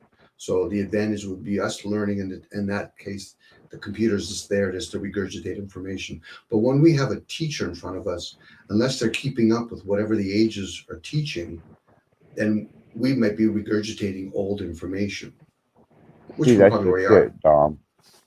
Is I can clarify that for you. Federal schooling system is given a curriculum or I'm going to call it an engineered generation or schooling year, and they have to stick to that. Mm-hmm. That is True. what they have to teach. Whether they believe it or not, that is what they have to teach because that was the federal program that was given to them, for their students for that year. A lot of them, like in Canada anyway, and a lot of the Commonwealths, it's an old British system of 200 years. It was just their way of saying, okay, well, we have our slaves or our foreigners here. Instead of us learning their language, we're going to condition them and their next generation to learn our language. Like even the universities in Canada, most of them are all set up from a Cambridge system, another British system. Yep. So it's an old system that's been outdated, and they mask it with different types of technology, but it's still the same system. And it's pumping out more people, whether they become factory workers, office workers, doctors, and lawyers. Social programming. That's all social programming. Yep, I'm with you. Now, is there an advantage? If you're trying to get the collective that aren't really going to be free thinkers, yeah, it's a system that actually is feasible. But if you have free thinkers, then we'd have to have very, very much a lot of private schooling systems. I can't even say Or a lot of system. failures for incompliance. And then what you do with the majority of us that have become failures in a system that only pumps out regurgitation. Well, I realized at one time, whenever I was working with the professors from IPFW, I don't know, I think that's right. Anyhow, it's not important. Were calling me for information about certain theories and concepts to apply to their agenda, what they were working with. And even on a personal level, they would speak with me. And I thought, I never said anything. I never said anything. But I thought, this is amazing. I know how far I made it in public schooling. And it wasn't that damn far. So it shows that you can persevere. Mm-hmm. You just got to want to do it. Well, they throw a lot of other things in there, the arts, the sports parts of it, which could be great, you know, maybe in a private system, like a private schooling system, you can hone in on that and learn the craft and the discipline behind it. But for more times than not, I know from my experience, those kind of things like sports or musical stuff was just for entertainment and nothing to really build on. The ones that did build on it was because they maybe had family members that were already in those industries and they saw some potential in some child because they knew academically they might not advance. Well, my daughter, she got through college on a music scholarship, Mm-hmm. and then she just hit me with the fact that she majored in art too, you know, and she just let a massive ecological job go where she was more than paid for, so she could start painting, tattooing, and has her band, which I've promoted her band, you know. They're still together and they're going into the studio for their first album. That's a big leap for somebody because a lot of people would be so committed to getting that degree that they feel obligated to continue that degree for the rest of their career. She did. Yeah. Challenging. I admire the people. I admire people that actually make that. That's it. Even though I got a doctorate in something, I don't want to pursue that. Yeah, it like it destroyed the entire family except for guess who? Dad. Mm-hmm. But she but called me and told me. I was like, "You go, girl." Well, probably your success played a role in it. If you hadn't been successful in it, or you didn't have somebody in the industry that wanted, then you have to be your own pioneer. You're going to have to tread in areas, and you're going to have a lot of naysayers, which probably would motivate somebody. You know, life shouldn't always be about roses, which I get. We all have those moments where you want everything paid for you, but it's usually when you have to work hard or it's challenging that makes you stick to it. You know, the pioneers. I mean, Judith was talking about this the other day. You know, again, this is just me putting thoughts out there, but the pioneers that decided to leave whatever comforts they had or maybe burn down communities, and they decided to pioneer over top of mountains and go somewhere else and then establish it. And then the other people that were left behind might say, okay, now we'll come back there. We'll come where you are because you've established comforts for us. You know, we don't give enough onus to the people, regardless if they're doing something that we think is hideous. They are pioneers, whether they're innovators. Innovators. That's a good word. Yeah. So when my daughter, after making her own way off of, you know, the ecological major, the music scholarship, and an art major, and for 4 years she was paid. She got her shit, flew out to Colorado, her housing, her job. She could jet set, I mean, the whole 9 yards. And then when she called my mother and said, I quit all that. I'm in a band and I'm tattooing. My mom called me raising 9 kinds of hell, and I went, good for her. Mm-hmm. Mm-hmm. Well, actually, you probably, if you heard your daughter decided to take that other career, you might have said the same thing. Good for you. You're very flexible that way, Access, where other people, they don't realize how much they live precariously through their kids. And so, well, did you succeed at that? No. So then you're expecting your kids to truly appreciate their success by telling them, oh, I'm happy for you. Usually that is a staple that most parents should tell at least their kids. Fake it if you don't understand the system. Yeah. Well, don't think I don't know the pitfalls that comes with being in the music industry and a career artist. You know, and I felt a lot safer with her being in ecology and the amount of money she was making and the fringe benefits that come along with it. And I was like, I don't ever have to worry about her, except for maybe if an accident or something happened. Well, that's And the then staple. she walked away. I was happy for her, great happy. Wasn't my, cup of tea, but shit, she's taken care of, Well, this is where, what are people truly happy for? I'm not talking for you, actually, but for a lot of people, it's what they're familiar with. And in this case, for most people, it's the digits, the amount of money that you're giving up or you're going to obtain. They don't see, okay, well, dad, mom, whoever, I'm in university.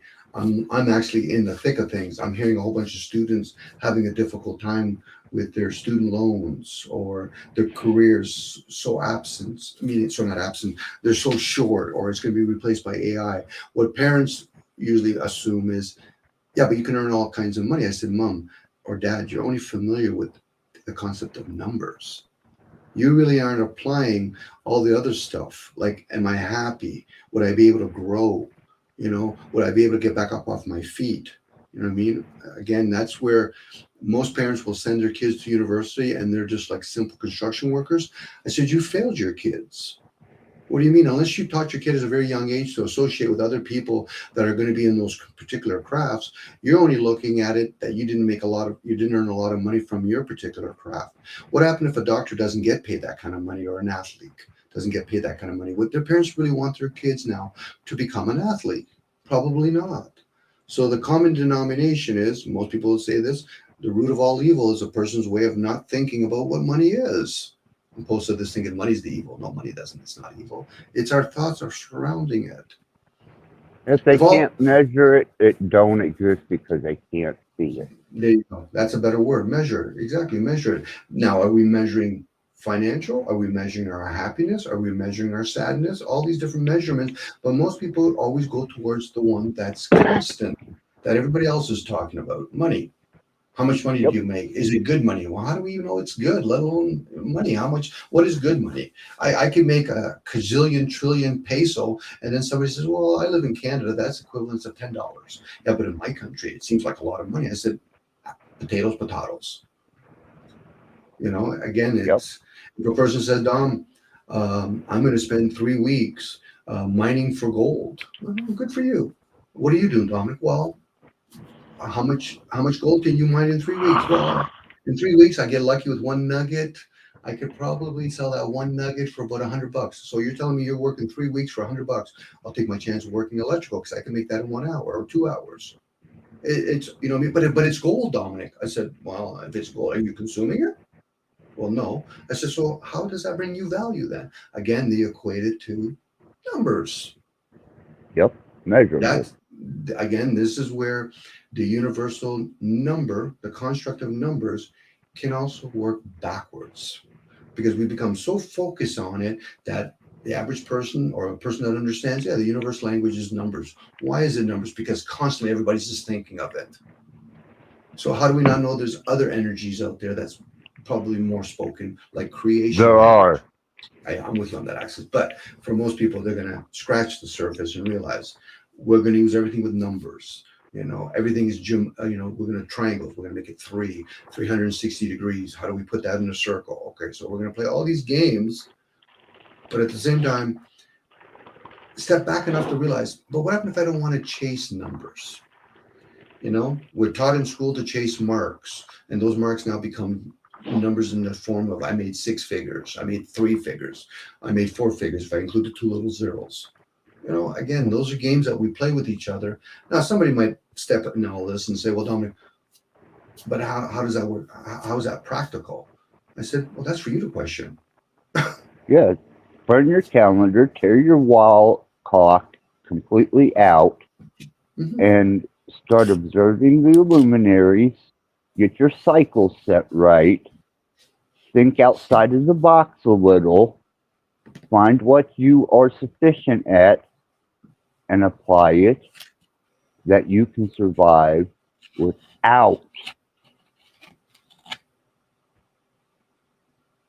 that clock on the wall, that calendar, that 9 to 5. And it's possible because I can go through and name. Oh, I'm with you, actually, but I think for some people, or if not a lot of people, if they were able to practice that, what you just said, to step out of it long enough, then they can say, okay, now if I choose to go back into the game, I'm doing it willingly, and I know what it means to be obedient. For a lot of people, they feel as though they've been deceived by our own community, because nobody's ever given them the nuts and bolts and said, listen, I don't mind being a servant, but I kind of want to understand what I'm up against. What am I in? But for most people, they just think, well, I'd rather just magically think if I was richer. I said, you're just playing a different game now. To understand how the system works is a start to say, okay, now I'm okay. He's rich. I'm going to be a servant. I'm going to be what they might call poor, but I'm wealthy in other areas. What do you mean? I'm aware of my game that I'm playing. Most people don't want to know that. They just magically say, listen, skip all the nuts and bolts. Just give me the answer. Well, that's not going to serve you. Go ahead. When I was a nomad, people asked me, how did you fund being a nomad? Because I'm a leathersmith. So true. Of course, there's nothing but pulling into a gas station, setting up your little table, putting all the stuff that you made while you've been sitting around at the Grand Canyon and the Smoky Mountains and the beaches of Florida, and in the midnight hours when you're sewing pieces of leather and you're riveting it together, dyeing it and molding it and cutting it. Well, each piece has value to somebody, and they're willing to pay for it. And that put gas in my tank, food in my belly, and I moved on.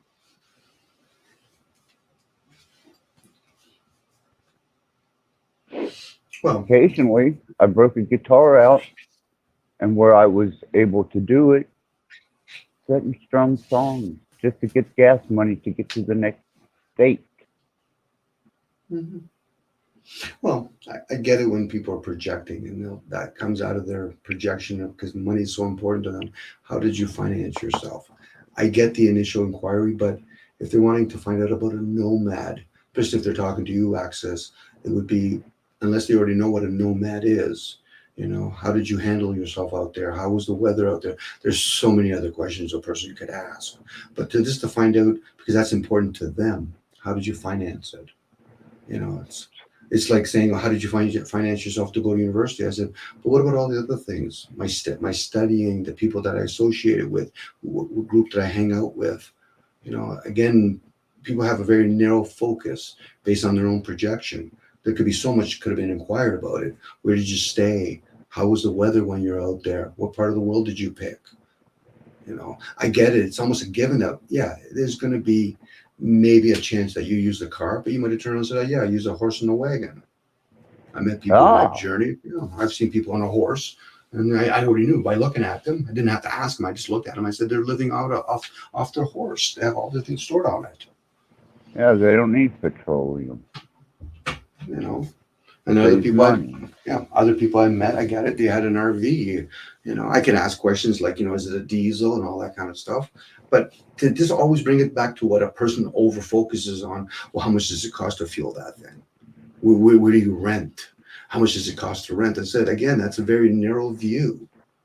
It's like I had a camper truck that I custom built with solar panels and solar lights, and I had converters and batteries. Mm-hmm. Not hard. But those are the people, whether they know or not, they're looking for faults. That, how much does it cost to build that camper? Why would you go so quickly there? It's like somebody saying, you really like my car. When I have buddies that do that, and they're surprised when I turn around and say, oh, that's a nice car. Why did you pick that color? Opposed to the traditional question that most people ask, how much does it fucking cost? It was practical and as little as I had to spend. Again, those are like, it's like when people say, how's the weather out there? You're 2 steps away to find out for yourself. Dom, go ahead. When I did what I done as a nomad, I did my homework. I Because, can see that. believe me, the laws in each state are different. People in each state are different. Circumstances and weather and environment are different. Road conditions are different. Places to stay are different. But you got to know the environment. And sustaining yourself, go to the bare minimum. Take what you need and the repair pieces that you're going to need for general repairs and move forward. If your truck needs a repair and you have to sit at a gas station for 4 days to get the money, so be it. Sell your leather, sing your songs, and go on. It's like when people backpack throughout different countries. You know, I always find it fascinating when I hear women say they backpack. I said, I got a shitload of questions for you, because that's a different species. When you're backpacking in certain countries, when you're a woman, and of course, some of the theme is I backpack with another woman. And so that probably closes a lot of doors of being concerned about safety and all that. Or when people used to use the Euro train. You know, you hear stories about, you know, be careful where you pack your stuff. Why? Because there's people there, they're shysters. But for most people, they're concerned like they're living like in their own major city. Well, how much does it cost? Well, there's a cost to it. I get it. But there's a cost to doing your research too. And it sounds like you did your research, Access. Yeah, and I knew that there was a potential, and the odds were against me because of traffic, wrecks, theft, car breaking down, starving to death, dehydrating, getting sick. There were so many variables that could have absolutely stopped me dead in my tracks. But I tried to calculate with least resistance and the most effective way to do this without putting myself in harm's way. The universe does something that way, I think. I know when I've done it even with Judith, I found that the universe is, you know, whatever that energy is out there would call, you know, like obviously for me anyway, it was stress was out the door. You know, worrying about going to a job over and over again, or, you know, having to play the same programs over and over again. That excitement of knowing that every day was going to be a different adventure. Now, I get it. Some of the weather played a role in it, but that was an adventure too. Woo! Yeah. Ran into a couple of those situations. Yeah. First time I didn't know the desert flooded.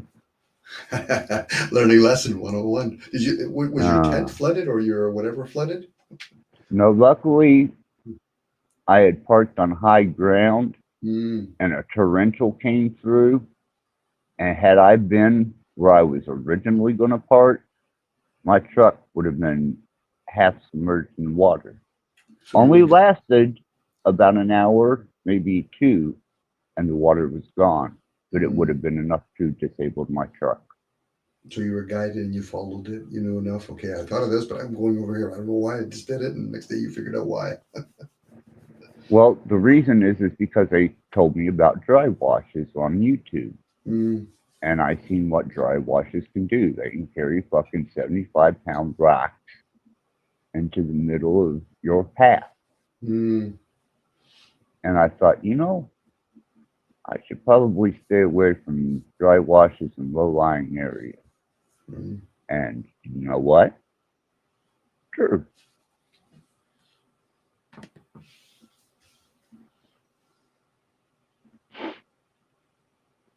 Always enjoyed when I've traveled. You know, like I said, I've shared with you, me and you jumping into a Honda and 2 tents and going across Canada and the States for 6 months was fun. Challenging, but fun. But I met all kinds of different fellow beings. It was so interesting. People in RVs, people in California part. Of course, I winged it Access, so I can appreciate when somebody plans it. Where knowing Judith now, she would have planned it more too. Actually, she probably would have documented it all. Where You meet people like in California, you can park on the beach, you can tent, whatever. Other places, you go in the rest area, or one guy telling us at the time, I think you paid $20, you can go to all the national parks in the States. So that was an advantage. That was a bonus Yeah. for us, you know. Well, So, I've got one of those cards with the eagle on it, my federal numbers, and then I've got my Native American card for Indian land, not reservation right. It's just a federal board of Native American Affairs, and you can get a card there. And if they're pleasant enough before they get their severance pay, they'll allow you to stay there. But boy, don't fuck up. Don't fuck up. Now, I don't know how things are these days, but I know some of my more resourceful techniques when there wasn't Bureau of Land Management around. Indian land. And then it helped that I was, native. mhm. Until severance pay, then I was white. Always the advantage. Always the advantage. Yeah.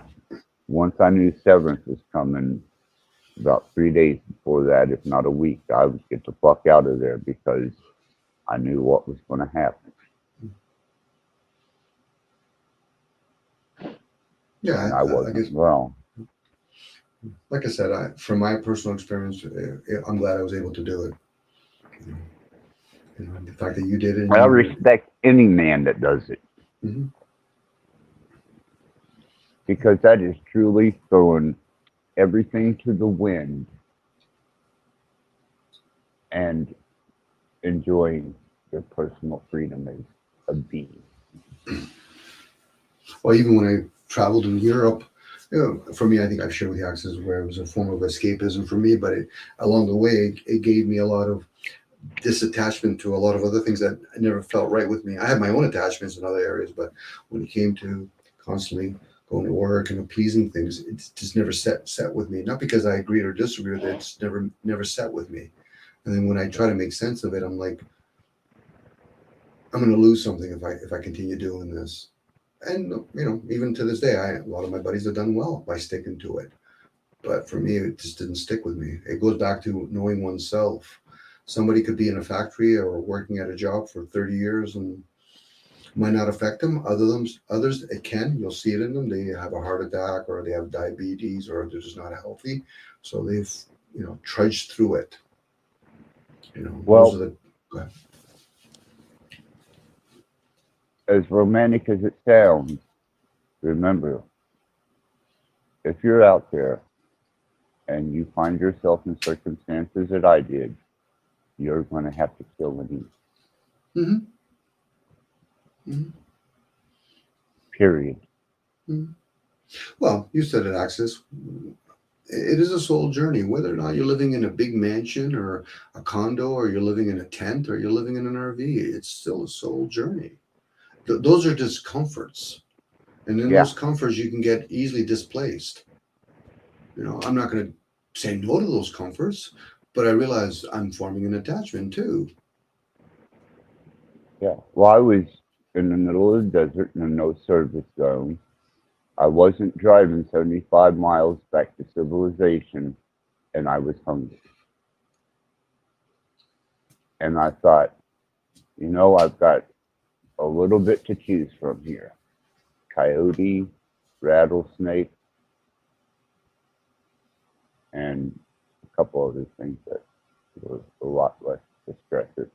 I'd like to have got a jackrabbit. I like them, but I would have ate it at that time. Mm-hmm. They're neat, man. They're big, they're tall, and they just, I don't know. They're not like a rabbit like you see here in the States. Mm. These motherfuckers look like wild fucking beasts, A jackrabbit. A desert jackrabbit. Man. And then, the snake I didn't mind. you know, is just the crows that would come to steal my food. And the coyote, that was necessity. Also, sorry, guys. I heard you say the coyotes were a necessity. How so? The coyote. Yeah, it when you're out brushing for rattlesnake to eat, you're risking your life. Because sometimes they rattle, sometimes they don't. Okay. But I knew that coyote, one shot, and I was going to eat protein for several days.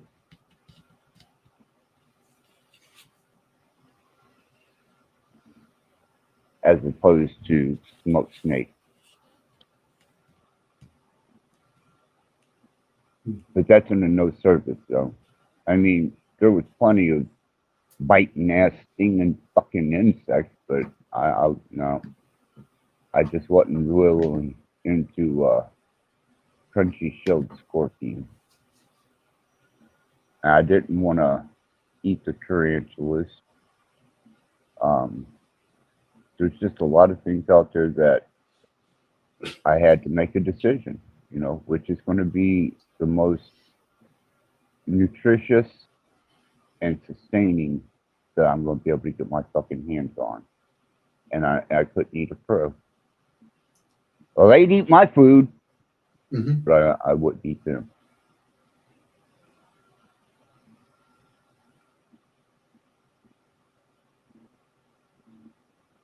It's just a whole different world, Doc.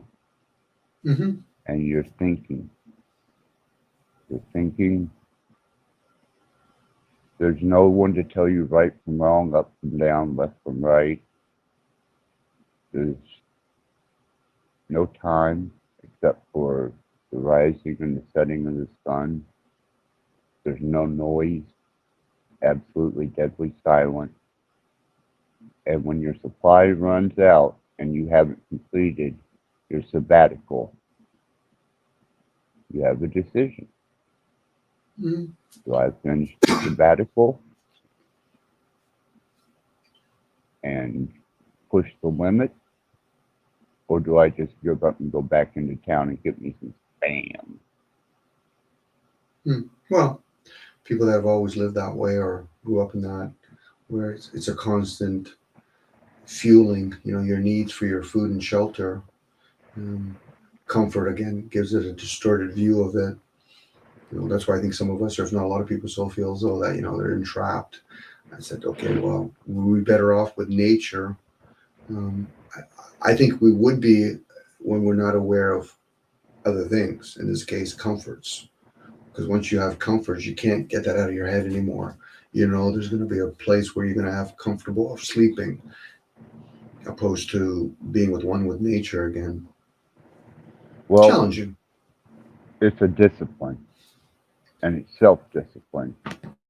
And that's what I was looking at, is I come here for a reason. Now, am I such a slave to modern conveniences that I'm going to give up something so powerful as a sabbatical to drive all the way back in and know that I only got 2/3 of the way through? Well, even for some people, again, they're just not built that way. Them having to always constantly think about where their next meal is going to come from or how to hunt it could be in their interpretation, again, perception of, are they going to be a slave to the body? You know, if a person could not have to fuel the body all the time, and of course you would have to practice long absence of eating food and worrying about always constantly sleeping, let alone staying in a awakened state. It's one of those things where anybody can interpret eventually as an enslavement of some sort. You know, I don't think we're enslaved just because of our comforts. I think there's a part of us that knows we're constantly feeding something, fueling it, sheltering it, and then in the end, okay. I feel more like a prisoner in urban or even semi-urban areas Mm-hmm. than I do completely away from everything. Mhm. And then I feel like I don't have any consequences except those that nature brings before me. Mm-hmm. Well, that's true. Well, and a lot of people, if they're honest with themselves, they could probably relate to that. You know, the reason why we have so many rules here in the city because most of us are living like puppy mill mentality. Nobody's helping instruct their children, let alone the adults, how the system is changing and how to follow it. But I When get I it. let off my first explosive in the desert and nobody heard it, and I had no consequences for it, man. Oh, yeah, that was, I had a muzzle loader. I had gunpowder, I had CO2 cartridges, I had water wick, you know, I had buckshot. I mean, it was easy to build that out of the pieces that I had for other parts. And your mind gets real creative whenever you've got only a certain amount of things to work with. And I knew gunfire drew no attention whatsoever, except from the animals. They tended to remove themselves from, I think it's the vibration and the sound. Mm-hmm. Well, that's the But double-edged sword. Like, humans aren't. You don't have to worry about the consequences of the human, but it could be a consequences where you might have scared away some of your game or attracted yeah, different types of predators. You know, hey, somebody just told us that they're over there, right? So, but I get it, Axis. Again, for me, what yeah, I go ahead. it was after, I think it was the 8th or 9th day after lots of gunfire that, you know, I was like, okay, I'm starting to run low on supplies, you know, and I was starting to really kind of get anxious. And when you get anxious and you got a bit of a character, I found other ways to entertain myself until I got smart and I waited for the scout. Mm. I went deadly silent. They got used to the running lights on the truck, which were solar, and they sent the scout. That was Coyote. And I said, I could skin that. And so I stopped letting off explosives and firing guns. Because I was getting hungry and I was getting desperate.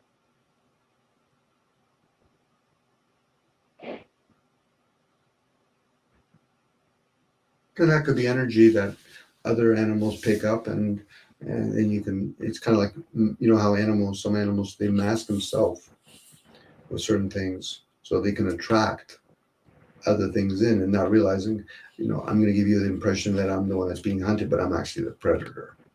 I So used my female service dog as bait. that I that left her primal. tied.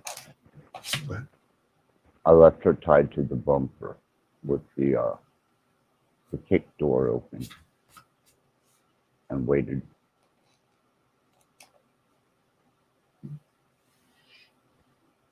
I was going to say that primal's still there, even when people go to places like clubs or in offices. There is that alpha mentality, and a lot of people don't even realize that they're being hunted.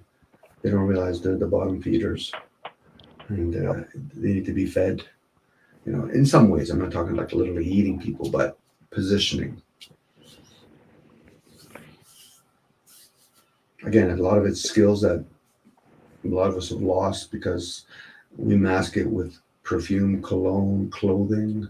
You know, people think a person wearing a nice suit makes a man. I'm like, it plays a role in it, but you'll know when you're in the presence of somebody that's somewhat of like a man. You know, you Well, can mask them with a suit. I will tell you, if it wasn't for the fact that I grew up in the hills of Liberty, Kentucky, I wouldn't have had half the skills. Hmm. Your upbringing probably played a major role in that access. Oh, hell. Yeah. Yeah. That was You- what I hated doing back then became practical necessity Mhm. later. Mhm. Well, isn't that the whole concept of muscle building? Which, the resistant part builds muscle. So when somebody says they hate it or they resist it, that's what usually stays, and it will grow. you know. Yeah, because we would eat, squirrel, rabbit, uh, morel mushrooms, uh, Jesus Christ, man. Deer, venison. Mhm. I, Wild that was game. just common. You lived off of wild game. And what are you in a Yeah. form of? Something that's wild. And that's why most people have to eat domestic game, because we become so domestic. The only thing we can truly understand is more domestic food. And then people wonder why do I feel very sluggish and very not really, I'm not quick on my feet and all that? Because you're eating domestic animals. And even that, you're not even eating them when they're like somewhat lively before, you're eating them when they've been dead for who knows how long, repackaged 8 or 9 different times. And they're on your plate. You might as well throw those under overpicked, overripe fruits while you're there too. At least you might get lucky And with lettuce. You might have some insects in it.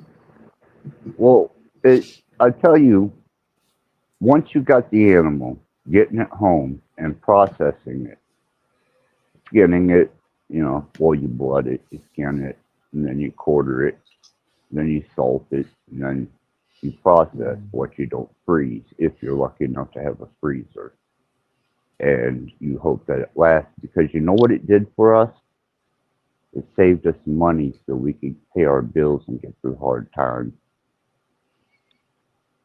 Yeah, you grew up in a time where money already had planted its seeds there, where it would have just been, where do we redirect our resources now? We've got the animal, we fermented it or whatever, jarred it or whatever. So now can we do other things now, like build a house or whatever? So, but for a lot of us, even under those conditions, you're spending a lot of resources now to accumulate some of the money so you can get some of the comforts. Where before it would have been, you do the hunting, somebody down the street might be do a different kind of craft, and then you can barter a little bit. So you don't have to Well, I have the told whole you we animal. got milk straight from the dairy behind the house. Mhm. It was illegal, but Mhm. it was 25 cents a gallon Yeah. as Again, opposed to $1.10. yeah. But again, that's at that point people have become domestic, because do we really need milk after we've been weaned? Well, I tell you, I don't know about whether we need it after Mm. we're weaned, but one milk that I really had a hard time with was goat's milk. Hmm. It's got such a peculiar taste to it, Mm. but I even learned to drink the goat's milk because that was the only fucking milk we had in the house. Hmm. And goat's milk and Captain Crunch don't go together very well. Like I get it, I get it when we make cheese and all that, but I'm just like thinking about how many people really need blood.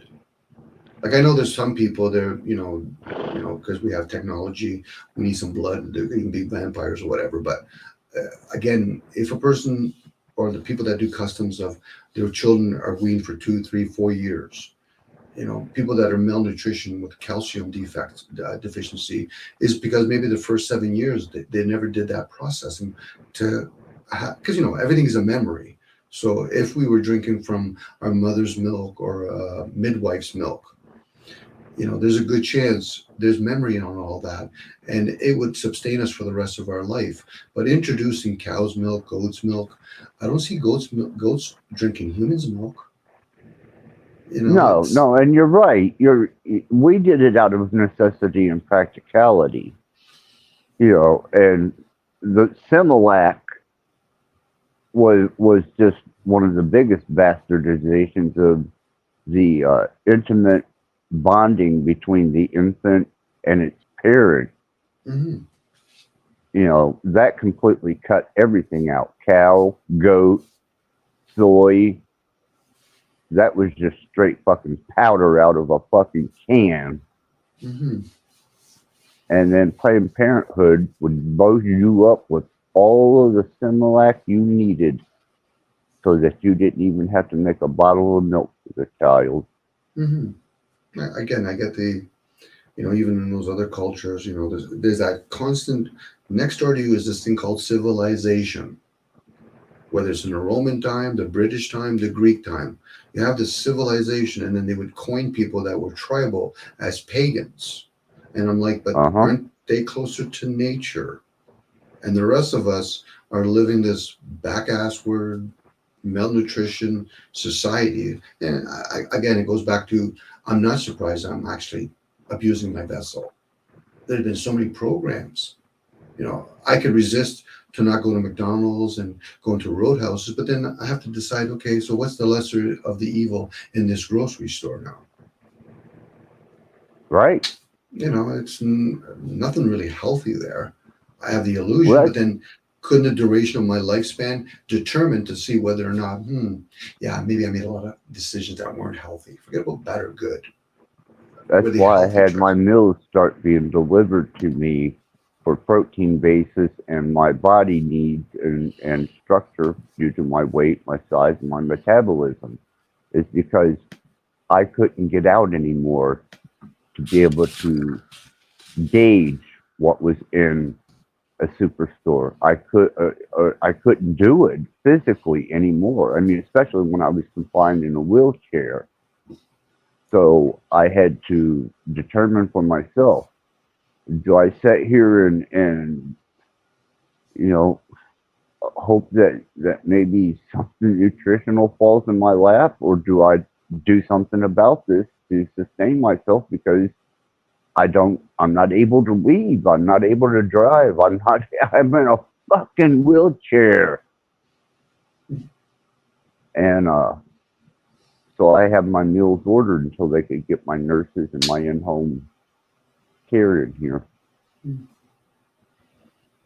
Even living among the animals is important for us, whether it's, those towns that, have horses, dogs roaming freely, cows or whatever, but everything's been so sterilized. Everybody has their categories. Your pets have to be domesticated. You got to make sure all those animals are in a zoo. The only time you see an animal is you see it when it's taken apart, which is fine. But again, I think we've destroyed that chi, that harmony among us with all that.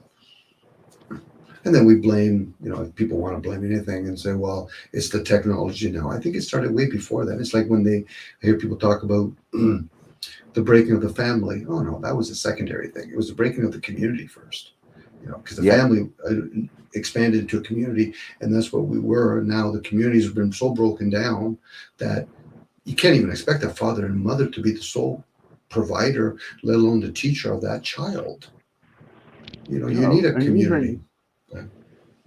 Even my rat knows, if it comes up to the door of the cage, it's saying, I'm tired of being in here. Can I come out? Mm-hmm.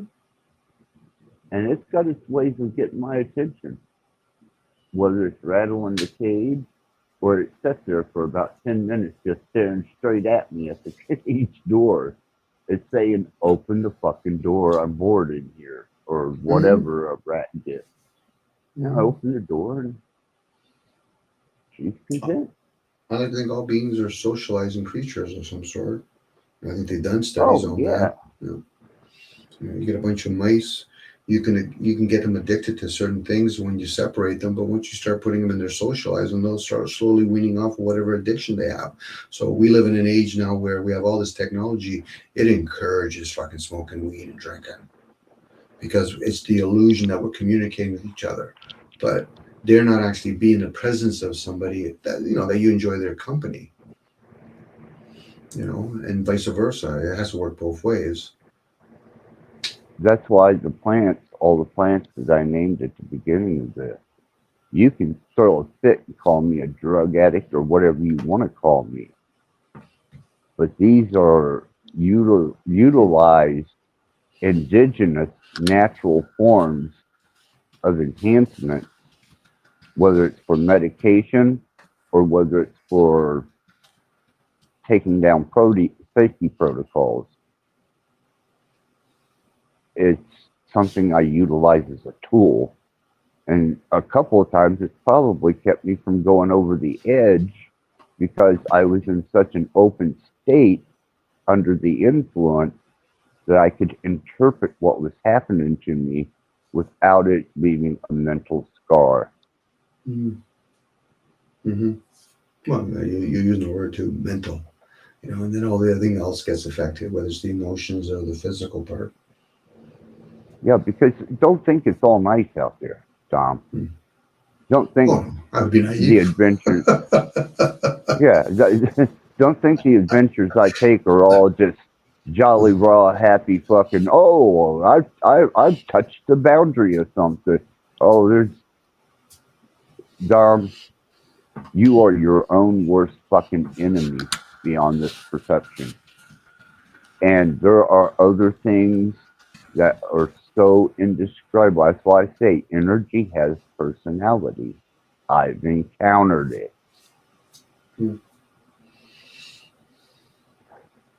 Well, again, a lot of people are projecting their image of what they think, what other people will experience. Oh, Access was nomad. Oh, I can imagine it was amazing. Oh yeah, he had like a chauffeur and everything.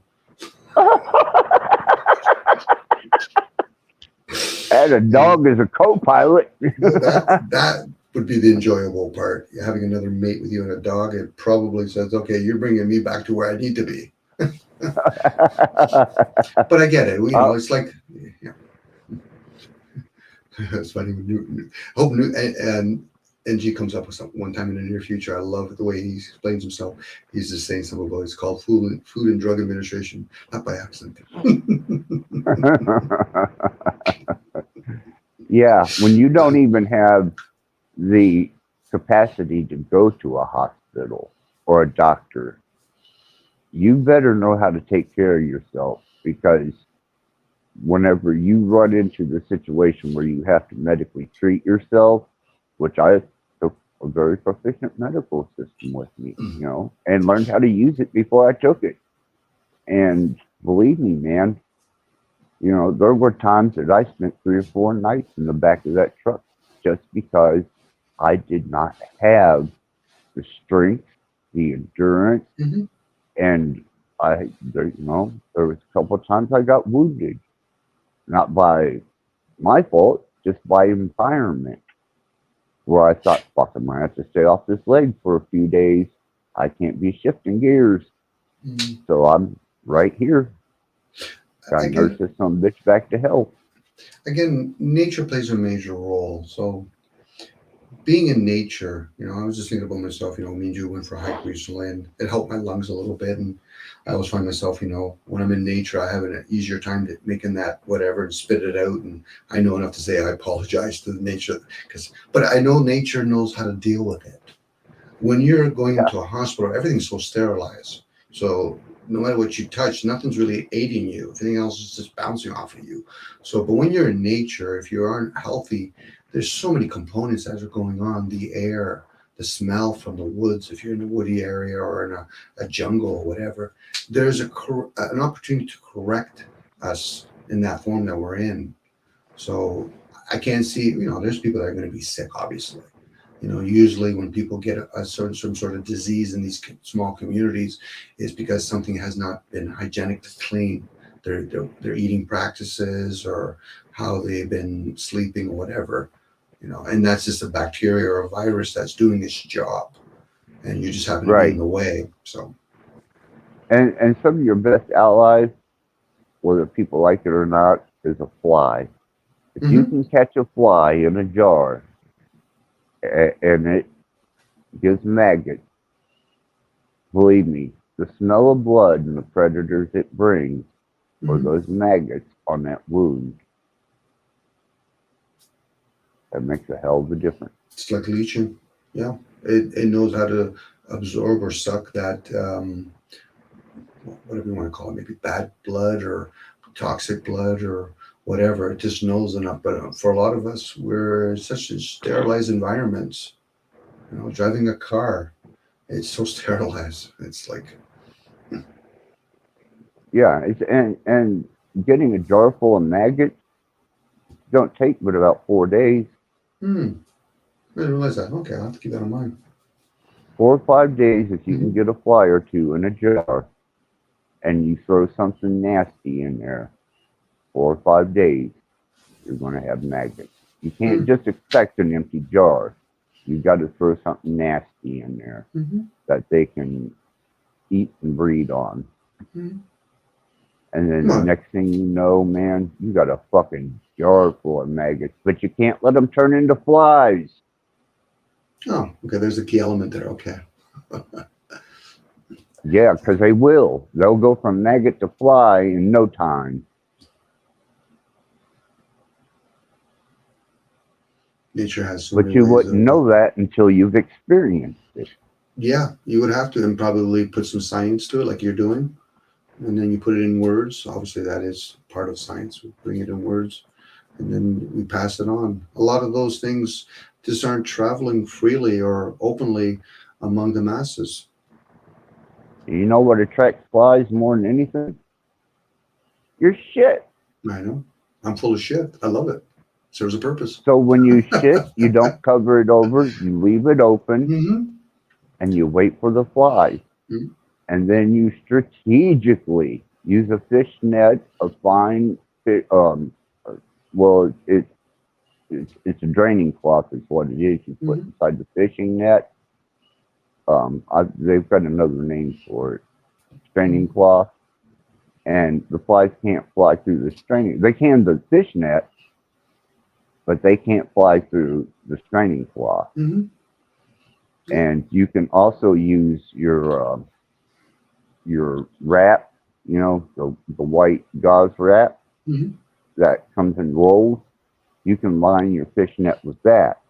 And when you got a pile of shit, the flies come, then you can net that shit, and hopefully you've got some container, a drinking jug with a lid or anything. And, yep. If you can catch you 2 or 3 of them, you're doing good because you're going to have maggots. As long as you put something nasty in there. Well, again, it's one of those things where, nature knows how to work its, well, I'm going to call it magic, but it works the way it does, where, whether it's urine or shit, I've always said shit has many values. It could be fertilizer, it could be toxic, it could be the kind that insects have to reproduce in it, and it all serves in some way. Is just that we pick and choose. It's like when somebody says, I don't like rain, I said, I guess you don't like your food then. Yeah, and I'm not a prepper channel. That's not my, no, that's not my forte, that's not my thing. This is just learned experience. Well, you're explaining nature. All what you just shared has so much cross-reference to it. For some people, prepper channel is more or less a lot about to do doomsday. It feeds into the person's self-absorbed, which is fine. But most of the stuff these preppers have is based on what other people create. It'd be different if it says, okay, I'm going to know how to, skin an animal like you're talking about. And if your body needs to, remove blood or whatever, you're talking about flies and all that. But for most of them, it's like, yeah, make sure you order the right camping gear from Amazon. Make sure you order the right amount of food from another place. That's not a prepper. It ain't going to serve a damn bit of good to you. You're going to run out of it eventually. That's right up there with the guy that says, I'm living off the grid. It's dead fucking weight. It will be. When you find out how minimal you need to truly survive, as long as you know how to proxy nature, it's all relevant, man. But the key element is, actually, a lot of people are trying to get away because they've been conditioned by, the TV and all that.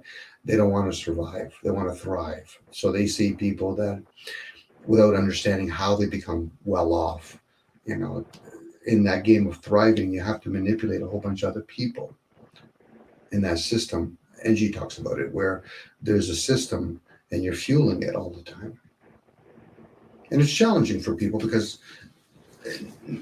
it's more challenging for people that are trying to work with, in a system that they don't fully understand, or at least put an effort to try to understand. You know, it's like trying to explain to somebody. Go ahead. Which is my next endeavor. I after this last purge, I'm ready to face AI or machine learning, not actual AI, because we're actual AI. You know, we have all possibilities where we can determine from those possibilities, maybe not always logically, an abstract thing called imagination, which is part of innovation. But I have to understand the nature of innovation, imagination, machine learning, and general AI. And now I feel I'm ready. Well, you probably have the ability to do that, Access, and you know how to probably even categorize them to know, okay, how that's is that part and how that plays in that part. You know, I'd be fascinated if there's ever that opportunity. I even lean towards that direction where, you know, what I'm going to use the word motherboard, you know, how it accumulates all the information everywhere. You know, your thoughts, my thoughts, other people's thoughts. I just don't want to teach the motherfuckers certain things, because if I taught that machine certain things that I'm aware of, then that machine is going to be aware of them. And it's going to take the entire knowledge of the world database and process it for utilization. Yeah, there's a good chance. Well, yeah, that's true. You could be rebellious on it, but there's so many other people's input. So let's say you share that information with somebody else, and then that person presents it to certain technology, AI, or in this case, this other thing that they're doing with the computers. It's going to pick that up. It's going to be a storing machine anyway, regardless if it comes from your mouth, your thoughts. It'll go somewhere else. Like it's probably already taken all that information from every previous written work already out there. Yeah, I'm looking to learn what it is by form and function. And I'm wanting to learn what it is by form and function. I don't want it to know what I am by form and function. I know it's going to pick up on a lot, Dom. I've already put that into the equation. And I know it's going to cross-reference and analyze me in 4 dimensions, if not more. I guess I'm just literally using the word guess. If it's not being concerned about who's giving the information, I guess the only way we're going to understand it is by doing the same thing, but you're not concerned with what it is. It's just information. If we're going to be focusing on it's coming from a certain technology, again, that's where people, it's like, you know, when people say, I don't want security cameras on. I said, well, if you have nothing to hide, why would you be worrying about it?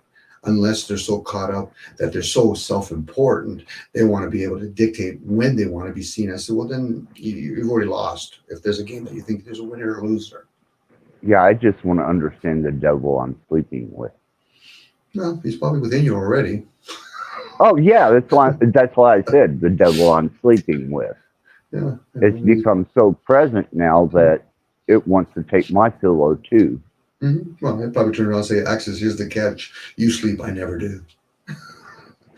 Right. So at that point, he says, I don't sleep with people. I fuck them, but I don't sleep with them.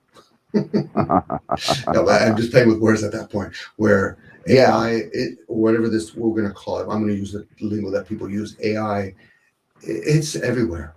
You know what I mean? And we're feeding it constantly. And as me and you are speaking right now, we're feeding yes. Yeah, hell yeah, we are. You know? Yeah, and I didn't want to go into that situation green. I didn't want to go in there without at least doing a year or 2 of homework on what machine learning was, what binary superposition, and what algorithms and metadata and server farms and cloud technology and quantum computing technology. And I thought, fuck, man, And now that I've got some grasp of it, and I know that the more you give it, the more it'll take and analyze. Mm-hmm. So I've got to approach it revealing the least amount, but trying to acquire the most to understand its form and function. Well, Which I know its form and function, it's just got something more behind it than. oh, for sure. There's always something behind it. We're only going to Yes. see the form and function. But if you're going, as you say, you go into those different states where you're becoming aware how to expand yourself, you're probably going to eventually lean towards, you can appreciate that technology then because it's expandable, where most people aren't expandable. Most people are very narrow in their views. So they're going to be very threatened by something that, but you use me. It's kind of like saying about the mind. You know, if a person says, well, Dominic, I use the mind, I said, then you understand AI then. Why? Because the mind's everywhere. Yeah, because they don't care what devil they sleep with. I guess, you know, I'm very hesitant. As long as they're getting their dick stroked, they don't care. But there's those of us that do go, well, I'm going to be sleeping with the devil. I at least want to know the nature of the devil I'm sleeping with. From my experience, Access, most people, they don't know how to care. That's why it's easy for people to say, I care, I don't care. Once they understand that they care, they're not really going to worry about whether or not we use the word the devil, the demons, angels, whatever. They're there anyway, meaning that there's energies out there. I can call the air the devil.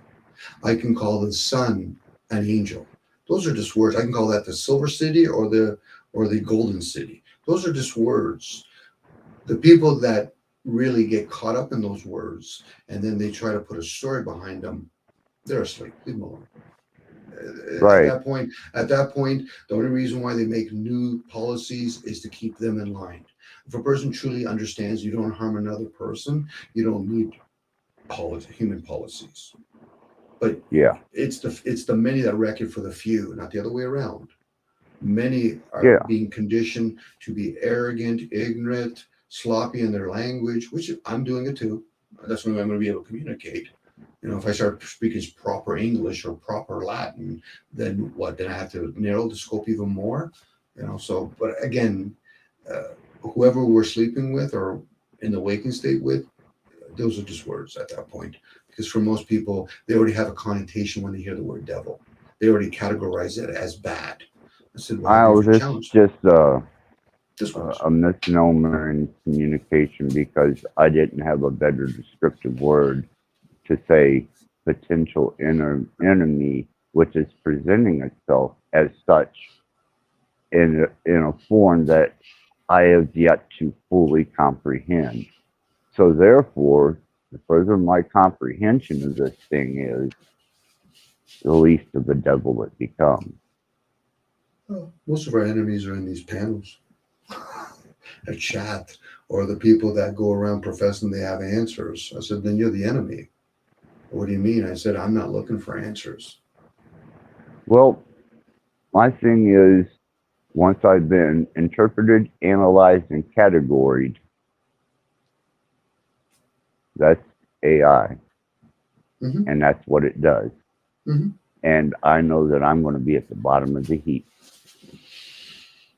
Yeah, but a lot of that information that they're gathering, they're just not making it up. They're gathering it from the masses. Yeah. It's what machine learning does, and algorithms. Yeah. It would be, most people could probably relate even more and call it a buddy if it actually started having underdeveloped feelings or emotions in this case. And they would say, oh yeah, you're my buddy. Why? Because you can relate. I said, I'll tell you whatever you want to hear. If you think you have problems, you grew up in a dysfunctional family, I'll tell you the same thing. Same here. And that's what they do, opposed to, so where do you think that dysfunctional came from? Did that came from my family or from within? Because one thing if my family was dysfunctional, but I'm actually took the baton, now I'm accountable for it. So now where am I going to learn all this? How am I going to relearn myself? How am I going to strip myself? A lot of people aren't going to do that investigation. They'll spend a lot of energy going to build a story around it. Their justifications. Sorry, go ahead, Access. But isn't that a part of first knowing your own form and function is to know your environment and how you apply to it and it applies to you? If we all knew that, we wouldn't be having these kind of conversations. We'd probably be elevating in other parts. So the fact that we're talking about it, it's kind of a given that most of us don't know it. And when we do, it's a fleeting thought. And is that thought resonate from within, or is it because I heard somebody write it in a book? Sorry, spoken in some form, like a podcast, or written in a book? No, because I question my own fucking existence. Well, you're few in numbers. That could be millions, but you're still few in numbers. Yeah, because I thought I didn't create me. I didn't create all this. And then the more that I understood it was based off of a structure, I was like, there's intelligence behind this. What the fuck am I? Mm-hmm. Yeah. Well, that's that whole investigation, know thyself. Who's the knower and who the self? I break it down. Who's the knower and who's the self? But that's an investigation. It could be a loop. It could even be something inside you're not ready, Dom, to understand that. But thank you for asking. Yeah, it was my first. I'm sorry. No, go ahead. Go ahead. It was my first day in a mental institution is when I questioned that. Mm-hmm. Yeah. And then some people might find out they grew up in an energy of a narcissist or a psychopath or sociopath. I've always questioned the people that are around those kind of people. How damaged are they? But, again, when I say damage, I'm just saying that they're not developed emotionally. Most psychopaths and sociopaths are just numb. They're not open up that can of worm. You'll see a fountain of like a waterfall come out of them, and they'll just go chaotic. And I'm like, okay, tell me when you're done. It's like a little child that doesn't want to go to school. Tell me when you're done. Go ahead. You want to cry? Go ahead. Tell me when you're done. I think we through information helped me get past a stage of that here recently in our last live stream.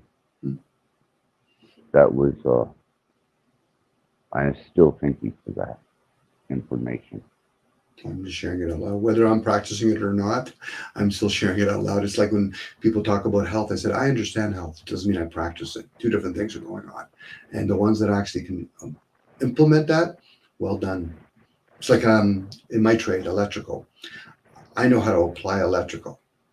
When people talk about the theory, I'm not interested. It's too dry for me. And then there's people that know how to apply the theory and understand the theory. That's a different type of beast. It's like surgeons. You get the surgeons that know how to teach and the other ones that just know how to practice it. So yeah. So it's the same with health. It's the same with psychology. There's people out there that can implement it. And then there's other people that can just talk about it. And there's other people that just know how to do it. They may not even know how to explain it. It's a profound thing. Luckily enough, in the situation I ran into tonight, my in-home had to drive me over to my mother's. And naturally, me and her being as close as we are and sharing a learning experience, she's heard a lot of my life adventures. And she says, I couldn't even imagine. And then when my mom got there, we jokingly started talking about my life adventures. And we set up a date for Wednesday that me, my mom, and her are going to go out and spend an evening at a really nice place to quietly enjoy a meal and speak. And when we were driving back home, she was like dumbfounded. She was like, and I thought, at least it's solidified now. She knows I'm not sitting here fucking with her head. So, if I can interest you for a second, just to explain to Guru, just in case, I can break it down a little bit. Knowledge has its limitations. I get the statement to know and not to apply, no different to know. I'm actually talking about discernment. That's beyond knowing. I Oh, can yeah. know of something. So just to understand New Guru, I get it. You're trying to explain to a lot of people about knowledge and all that, but this is where we're talking about discernment and understanding. So I can know of something. It doesn't mean I have to apply it, but I'm still aware of it. And I can discern the difference. For other people, they're caught up in the physical and they figure if I know about it, then I should be able to apply it. I said, yes, you can manifest it. The word manifest gives it away. You're going to apply it into the physical. But if you're aware that you can discern things, I could be aware that there's wireless devices out here, electricity. Doesn't mean I know how to apply it. Probably not. Hence why I say the word, how does it serve? I never say how it serves me. How does it serve? So for me to apply it, in this case, into the physical is one thing. But thoughts don't actually have to ever manifest itself in the physical. So again, that's the limitation when it comes to knowledge. Just to break it down for me, that's how it serves me. But I get when people talk about that, knowledge is to be aware of things. Yeah, and I have to apologize to the chat because of circumstances of intrusive observation. I'm not able to register my chat. For the first usually hour, I can get away with the chat, and then it freezes up. And I thought it was just one device. No, I have 3 different devices observing the chat, and they haven't moved since. I think you'll enjoy NG Access. He's both very fluent speaking and also typing. And he's very aware, and he can break down the way he explains himself. I was just giving my explanation. I get it. There's that traditional way of viewing things, and for the masses, that helps them. It's a good start. But for the few, we're still going to have different perceptions on words. I get it, and it serves. Yeah, the last text I got was from Nude Guru, and it says board is a reflection of focus, displacement, and all 3 of my devices are stuck right there. And you probably had a lot of things like it. It was interesting because me and you were on a walk, and I was telling a gentleman that I met, I really enjoy him, his company, and I said, new guru. She started kicking and goes, a transparent guru. I love the name. So you can name the pig. That's my interpretation, NG. Cool. Yeah. But yeah, I'm sorry, chat, but under circumstances beyond my control, I am being monitored. Dom knows and understands the reason behind this because I'm in a particular situation where I am under scrutiny, and they are obviously fucking with me because when that happens, that means that my Black Ice Defender has stopped my chat from registering so that it can't be transmitted and it can't be received. No problem. It'll work. So I'm surprised you went live tonight because I know we were talking earlier today on Facebook. I did invite a bunch of people earlier besides NG. I invited Jazz. Pamela was even going to come up, and Don. I'm pretty sure even NG, if he ever comes up with us, if he wants to, he would enjoy their company. Yeah, you would have to let me know that I have a guest because, I'm still at that position where, and it's only because I made a defensive stand against, you remember our talk about my intrusive enemy that made it through my front door? That I let in? The one that could have been potentially fatal to me? Yeah.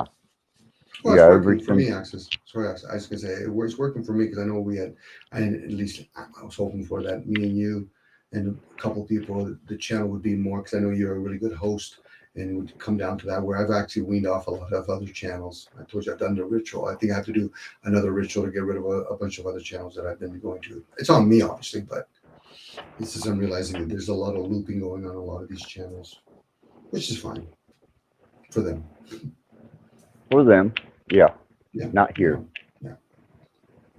not here. We would like to keep this forward, but I will tell everybody that hears this, everybody in the chat, I am under scrutiny, and I'm taking precautions against it, and that is at the expense of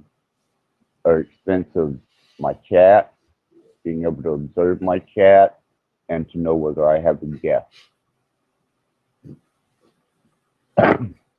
That's always good knowing that we've had that conversation, quality over quantity.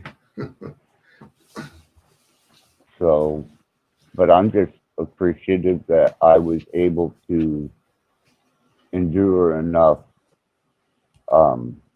internal stamina to do a live stream, because when you said that to me, I thought, okay, I have a choice here. I can either persevere or I can lay down, and I chose to persevere. I thought we said goodnight when we were talking on Facebook. I was surprised that you went live, and I said, "Well, you know what's best for you, and if you don't, you're going to learn." So, but I appreciate it, Access. I'm glad to hear that Crunchy came up. Yes, absolutely. I appreciate everything that any participation into this channel that has forward motion, life skill, momentum, innovation, all about it, man. And if I can accommodate, I'm going to. I know some of the noisy folks have been weaned off. Even though I'm noisy sometimes. Not like that. Yeah, that's true. Well, the thing is, it's like anything else. There's always a place everywhere. So when somebody says, "Well, nobody's playing basketball here," yeah, well, we're playing football here. So there's somewhere else they're playing basketball. Why don't you go over there? So and I hope whoever, who I'm talking about, like some of the characters, hopefully if they do decide to come back here, they understand and respect you as the host and what you're trying to achieve, whatever that may be for, in their interpretation. Yeah, I don't tolerate and won't. I'll give you a chance. I may even give you a second chance. But that's about as far as we're going to go. Because I like this platform. Yeah, that's right. And you don't want it to be striked. And, it's, again, it's one of those things where you want a platform that people can share, hopefully, whether it's ideals or personal experience, energy work, whatever they want to call it.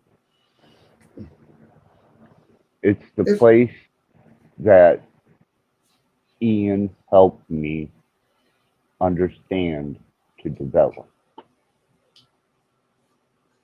He set the standard for this channel, and then you brought in the form and function, and I just put it to application.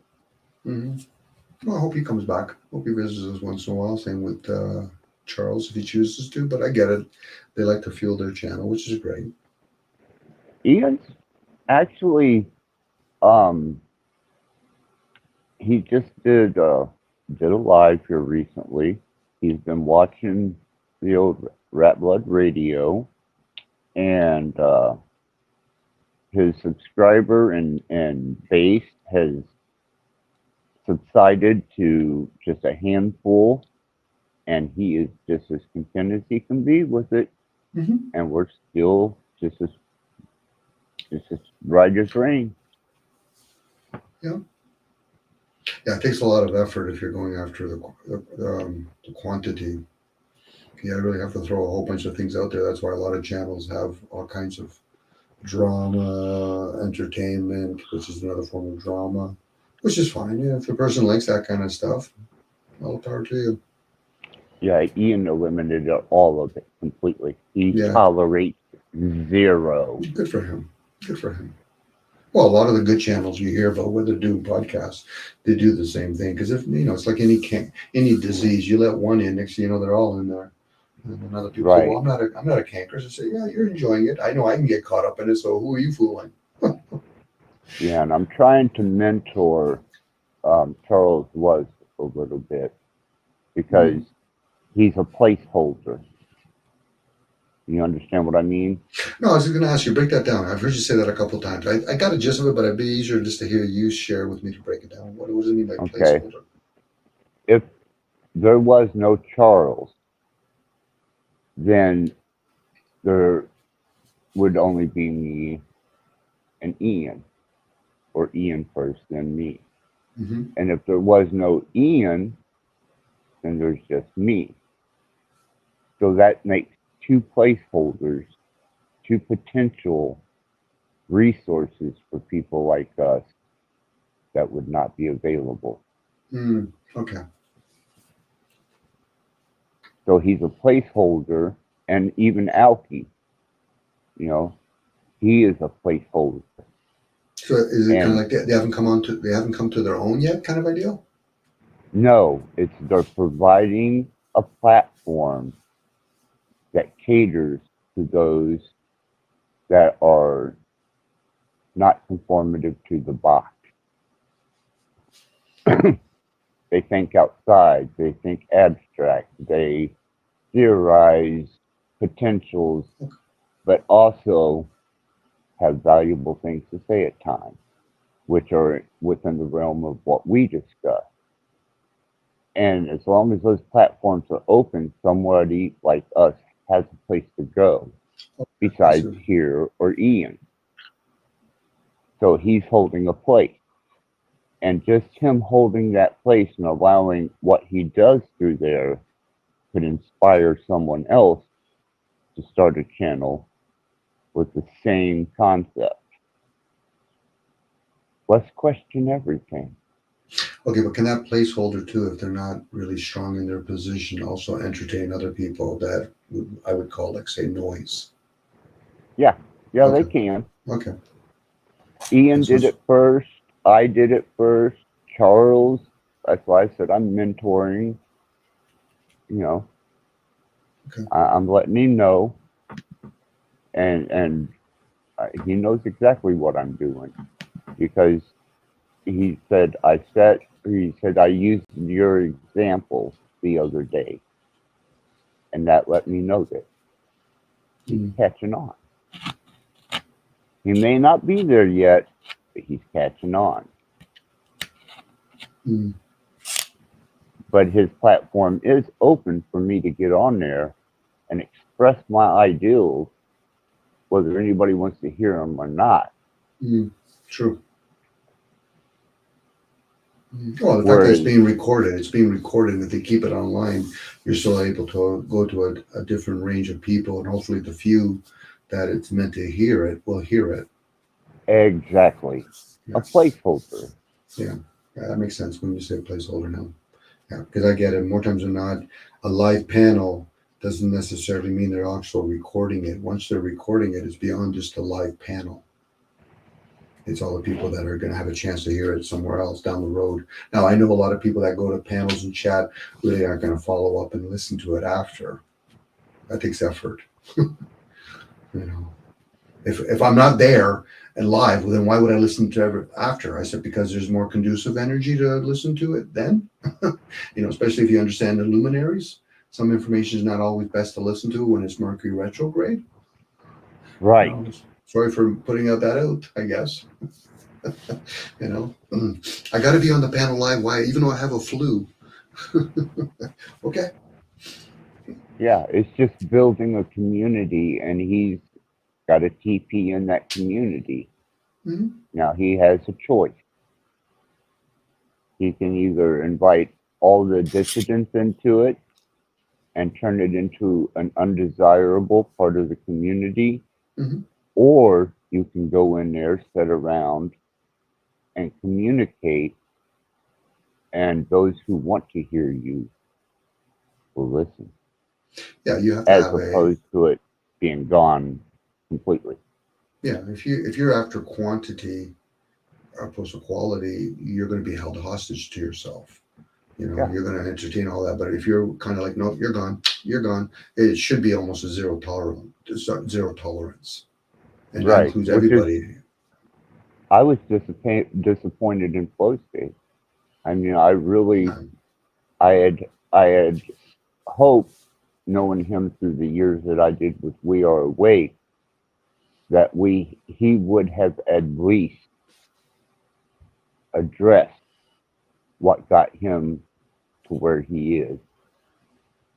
And he completely went against the nature of what he was exposed to, what made flow state.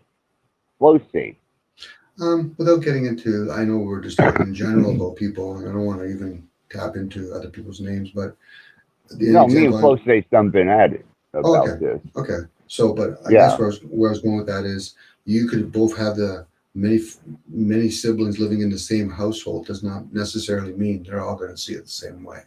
So being on Ian, I even saw some of Ian's old stuff. I'm like, a lot of it went sideways, and I can see why people would have to back away. So even that channel has to be reinvented. The fact that he's grounded himself, I can't even say the word ground, he's made a decision and he's staying true to it. He's showing his own boundaries. The fact that we have to yell to other people is just that my boundary has to be expanded because that person is so deep into their little world that they don't even know their own boundaries. So somebody that you just mentioned recently, they've picked a decision. Let them go with it. That's my view on it. But I get it. Just because they were in, like, it's like going to an ashram or a bunch of teachers, and then you find out the person's just going to reinvent themselves. You wouldn't want them to pump out the same stuff over and over again that some teacher showed you, because you have to personalize it, and the results will show it. Go ahead. I can name 3 that I went head to head with and let them know I will not tolerate you. That's Tommy, London Man, and Flow State. Want nothing to do with you. Don't come to my channel. And if I show up at yours, well, I'm going to behave. Well, then you just don't. If you don't want to come to your channel, you have to show respect. You don't go to their channel, especially when all 3 of those names, they're after quantity. They're not after quality. It's a kind of a given. I don't go there to appease. I go there to try and give them a different angle of, hey, come on, man. Really? But if they come to your channel, aren't they doing the same thing? As long as they behave themselves. Yeah, that's something you're asking of them. It's kind of like saying, okay, that person's a nice person, but he doesn't behave, and this other person is a bad person, but he behaves. Which one do you want to sit with? I'll tolerate both of them. Doesn't mean I'm going to have lunch with them. But again, if you don't, I can't even say you agree, but if you don't think that's healthy, then you just don't even associate when they have their own channel. I get it. It'd be different if you're channeling. Most people just have channels. And more times than not, whether people want to be honest or whatever, they want to monetize their channel. So it's all about money again. So the ones that are honest, go ahead. That's what I'm noticing about these 3 individuals. It's not just them. You're limiting it, Axis. You're limiting when you're just narrowing it down to 3 people. It's the majority. Oh, yeah. God, yeah. No different if I said I love listening to podcasts. It's a given that I'm hoping that these people get paid. Why? Because I've done community service for people, and I've even told people in advance and said, I'm going to get one step further than you. You don't want you don't want it cheap. You want it for nothing. So if I offer to you for free, they feel uncomfortable. I said, why don't you at least be honest with me? Why? Because you're not honest with yourself. So in this case, to narrow down to 3 people, it's a waste of energy at that point, Access. That's just familiar people to me that I, had held out some type of, I guess, what about the chat? Hopeful expectation. But what about the chat? That's what they're attracting. It's kind of like saying that the priest or the devil is the problem. I said, but what about all the demons and all the people that go to the churches? Where their issue? It goes back to, I can point out a psychopath and sociopath, but what about everybody else that's with them? What's their issue? And those are the people you have to say. The weakest link usually is the person that's hiding in the chat. And I'm like, okay, but you represent the whole. Now that person that's running the channel, if they're a good host, whatever that may be, they'll get the result that they're looking for. And that can come in the form of, I have a whole bunch of people coming to my channel that don't got a clue what I'm talking about, or they know what I'm talking about, and it just uses information. But that's what they're after. I get it. Don't get me wrong. I just expected better. Well, you expected, and you know what happens when you expect it. It's like a Yep, damn right. But I did at least give it the old college hoorah. You Try, did. You did. and now I just go silent. I no, Yeah. nothing to say. Yeah, well, I get it. You know, you can present yourself in an environment, but in a short period of time, if you know that people are either defending you or attacking you, then you realize, is that the group I really want to be in? You know, any club that wants to accept me is a club that I don't want to be in. It's an old cliche, you know. Now, when somebody Yeah. say, "Oh, Dom, I think those people are culted up," I said, "Well, you're already wasting energy. We're all culted up." Anybody that says otherwise, I said, "Really? What's the language you're using right now? How did you learn that language?" Well, that's different. I said, "Well, then everything's fucking different, then, isn't it?" That's just a clever game that we play with each other. You know, a lot of those conversations. That's almost when you've done the revolution or you've done that introspection. Those things don't need to be spoken. Everything else, you're going to respect other people by saying, "Well, but if you want to share with me ideals, that's one thing." But them telling me about their stories, I'm like, okay. Do I need to bring a violin? Do I need to buy fucking glue? Why? Because you want to bond with me now? How does that serve? Now, they might turn around and say, "Well, I like to bond with people." I said, there's a lot of groups out there.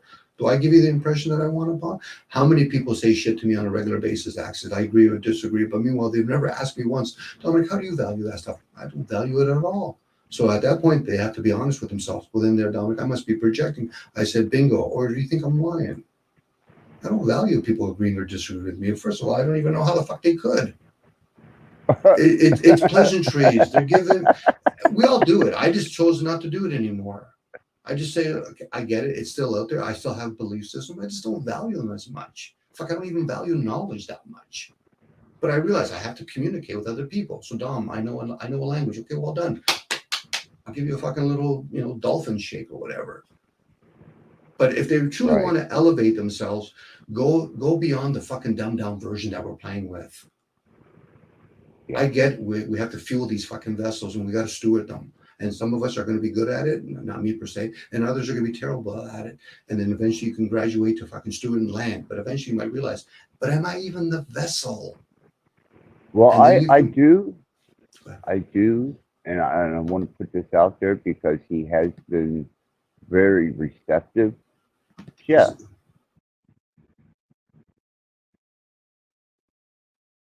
I'm thinking of the name of this channel.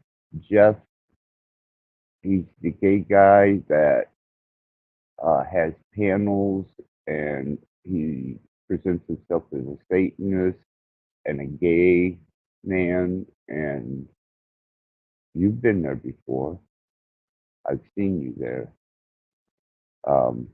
Where's the deer horns? I'll tell you here in a second. Because he tries to conduct himself in a way that is forward moving. And I really appreciate his ability to interact without harsh aggression or forced idealism. He's just there to host and observe. And he's been very, very receptive to me. So, the next Jeff.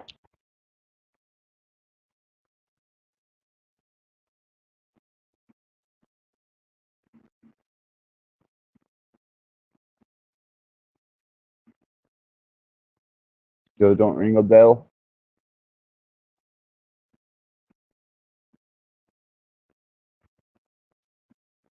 Oh, we lost Dom. Check. Yeah.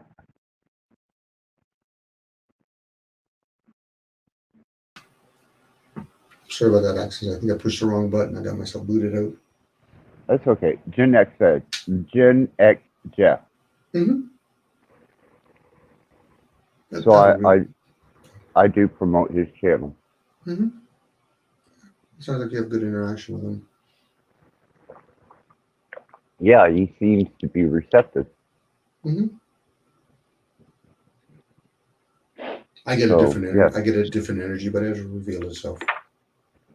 I'm not saying that he's the perfect person with ideals according to what I believe, but it doesn't make him imperfect.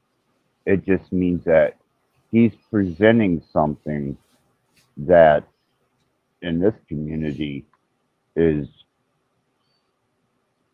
just generally not, not there. And he does try to deliver an unbiased view of things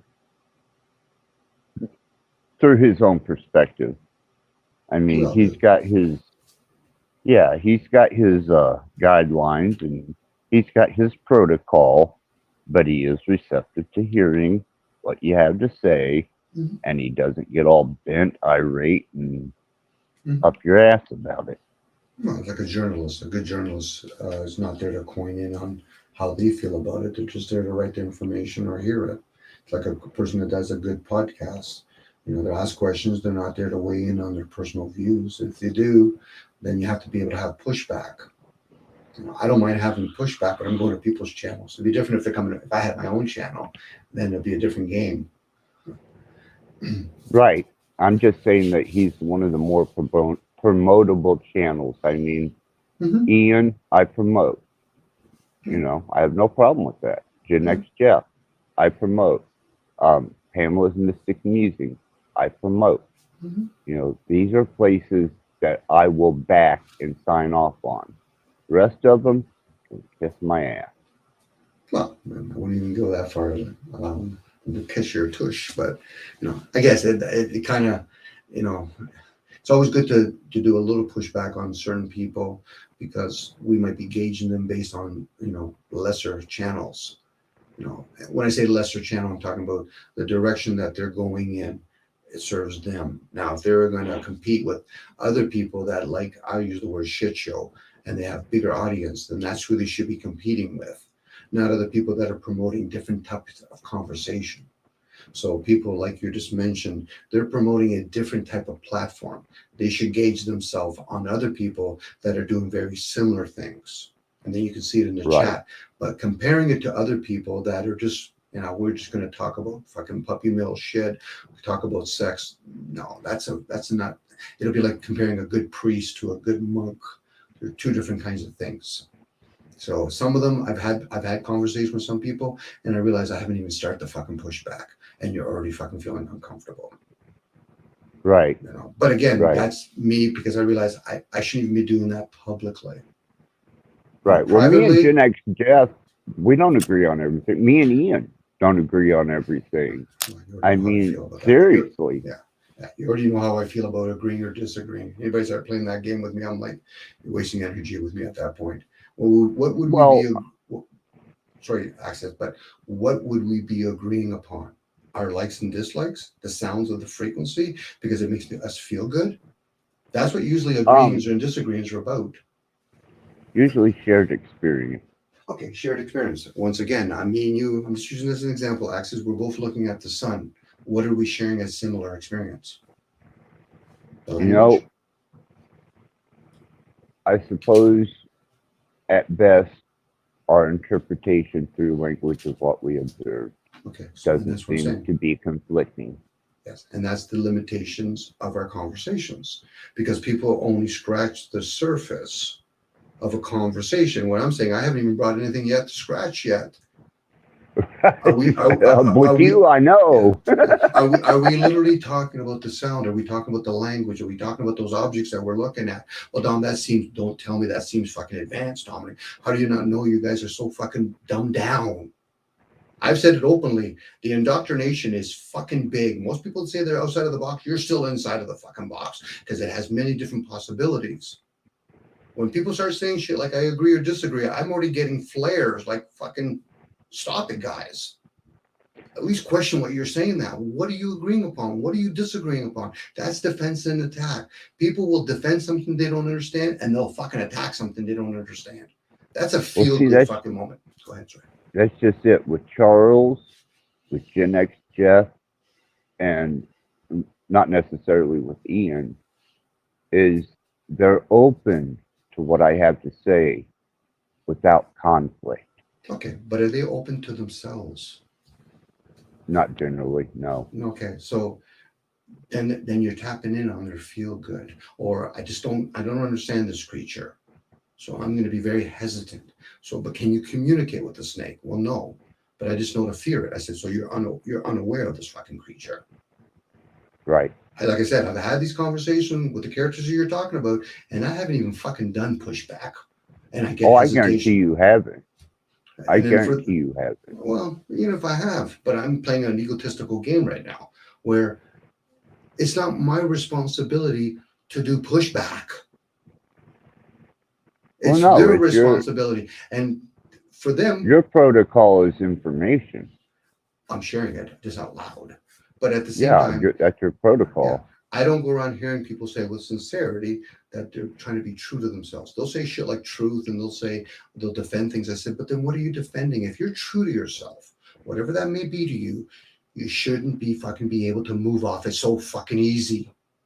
And telling me you agree with me, you're moving off your position too fucking quick. And if you disagree with me, you're doing the same shit. I said, this has nothing to do with me. And I've openly said it. I'm not interested in giving people fucking personal conversations on a public platform. Right. A private conversation, that's a different fucking game. I'll fucking rip a hole more than just me when I'm in that person's presence. But that's not my job. That's their job. Especially when they're complaining about a system, they don't got a fucking clue. Are you included in the system? Yes. Then fucking rip a hole in you. And then when you're around other people, no matter what they say, that's nice, Tom. That's interesting. That's interesting. That's interesting. I get when people play that fucking moronic game. I'm open-minded. I say, what about fucking being receptive-minded, narrow-minded, intuitive-minded? There's many variations to the mind. Doesn't the mind have all the languages included in it? Yes. Why do they play this open and closed fucking game? Because that's the zeros and ones that they're talking about. Now, this is me being a little bit of an asshole right now, but I'm okay with that because I have many assholes. But for most of them, they're not ready to do that. What they're willing for, they're wanting pleasantries. Oh, but and then they wonder. Yeah, and then they wonder why. Oh, Dom, I'm not allowed to talk about certain things online because why? You could talk about whatever you want online, but the fact that you made it fucking monetize, that's about commerce now. If you don't monetize your channel and you don't get any financial reward, good luck fucking being taken to court, commerce court, about talking about medical shit. It doesn't work that way. But they're not going to do that investigation because they're fucking parroting information. Yeah, now, if I was going to monetize anything, it would be my TikTok. But the concept is once you monetize it, you're under the scrutiny. Whatever's performed or done on that channel that belongs to fucking some outside outfit, you're accountable for it. It doesn't matter. It comes out of your mouth. It comes through chat. That's why when I tell people, I don't chat on TikTok. No, I know. I apologize. I realize TikTok's a little bit different. But again, there's so many different venues now out there. But again, it's still about the human conditioning program, whatever we want to call it. Yeah, so I just post my material, and I watched it go from 50 views all the way up to my last one, which was 2,500 views. Yeah. Well, again, next is you probably aware that they can play with numbers. And with 2,500 views, and all I'm doing is posting images and music, I'm like, and that's once a week. Well, it tells you either A, the algorithm is trying to condition the next generation on a system that's already out there, or it just tells you the majority of the people, if it's true, genuinely being stats correctly given out, that most people, they'd rather play with music opposed to really fucking thinking. So that's not a big leap. You know, I get it. It's about investigating the output that comes from this stuff. And most people aren't willing to investigate it because they're so caught up in their feelings or their underdeveloped mental capacity to know how to think. And so how does that serve if I have 3,000 people watching my video? And what was I really trying to perform? I was just playing a fucking tune. Okay, I get it. So people like music. Okay, well, what part do they like? Am I going to break it down to the sounds and frequency? Again, this is no, not at all on TikTok. Yeah. It's just I take a product, I post it, and it gets a response. And so far, the products that I have posted on there, and I, mind you, I call them products, have gotten good reception and response. Of course, they're going to have it. And if it don't, you're going to probably try something else. Obviously, they're always trying to tap in, and then, of course, like anything else, they're going to manifest a lot of that. Actually, I don't know if the word manifest, but they're going to reproduce something to give you that illusion, like, oh yeah, you had 3,000 people watching your video, and then we'll even give you the algorithms to show you this is the spikes you get. All that could be all controlled by computers. So none of it could be genuinely a true read, like, unless you're talking to those 3,000 people. And so yeah, I'm talking to, when I go through, I average between 40 to 120 responses, which are personal responses.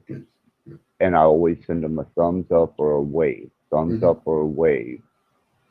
And then I see how much residual I get back from that I can physically communicate with. I tested it. I didn't just let it blind for you. Those are 40 people. Market. If there's 3,000 people, there's only 40 people. That's like somebody telling me that Elon Musk is worth $4 billion. At this point, you can say whatever the fuck you want. There's no way I can double check that.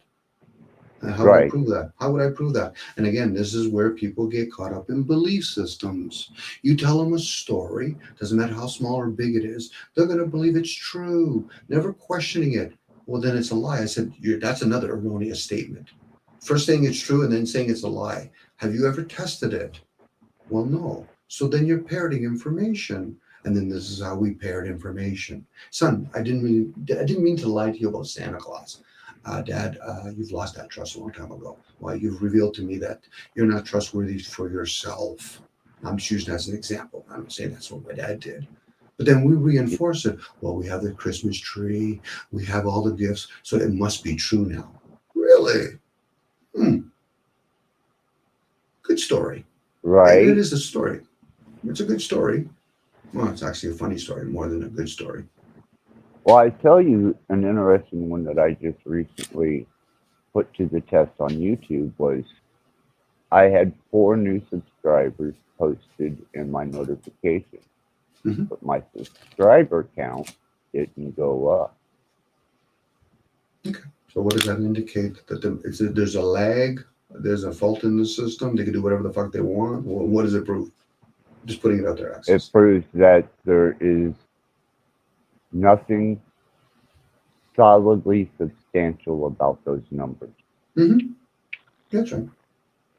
And if they attach numbers to it, like money, person says, okay, they had a glitch in it and they gave me 1 million subscribers, and in that 1 million subscriber, I got a quick $10 from it or $100 from it. How many people are going to give it back because they find out it was just a glitch? No, they'll keep it. Yeah, see, but I'm not. You know as well as I do, John. This isn't about money. It isn't, but in the bigger picture, money's a major player in it. This computer that we're using, your laptop, your phone, your internet service, unless you're stealing it for free, it's not even stealing, you're just able to get it for free, it accumulates to money. So it's always about money. That's a staple. I don't know where people get the idea it's not about money. It's a staple. Oh, for them, it's about money. No, for everybody, it is about whether it's directly or indirectly.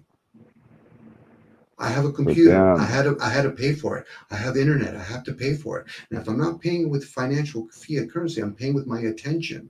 So it's always about currency at that point, even though fiat's a little bit different than that type of currency. But it's when somebody says, they're selling me a service.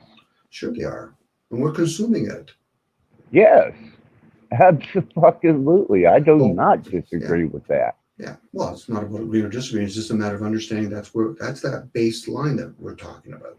But for people to say, well, Dominic, I said, now I have to explain myself. No, I'm not doing your homework. You should already know as an adult, because if you don't know this adult, mentally, you're not developed yet. And if you're defending it, you're showing me emotionally, you're not developed.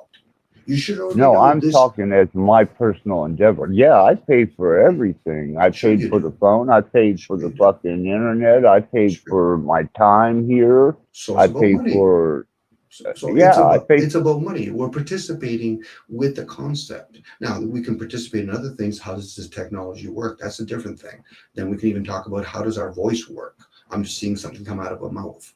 Again, people don't want to investigate that. They want to use that phrase, devil in the detail, which actually God in the detail. But what is the details and how would it serve? But the fact that most people, when they hear, not most people, a lot of people, when they hear the word the devil, they already have a connotation to it and it's already slanted. So now they can't entertain another idea when they've already slanted it. So now you have to question, where did I get this program thinking that the devil's bad, malicious, and all that? No different when they do the opposite. Why do I think an angel is clean, innocent, and caring?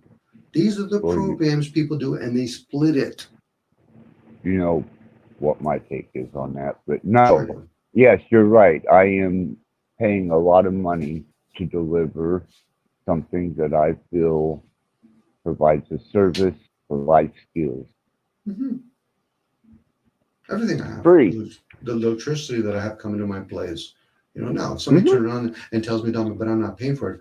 Okay, now we can have a conversation. So what are you doing differently? And don't feel embarrassed to say, Dominic, I'm stealing it or whatever. So just tell me. If somebody tells me they're a plumber, I want to know information. Well, Dominic, that's a secret now.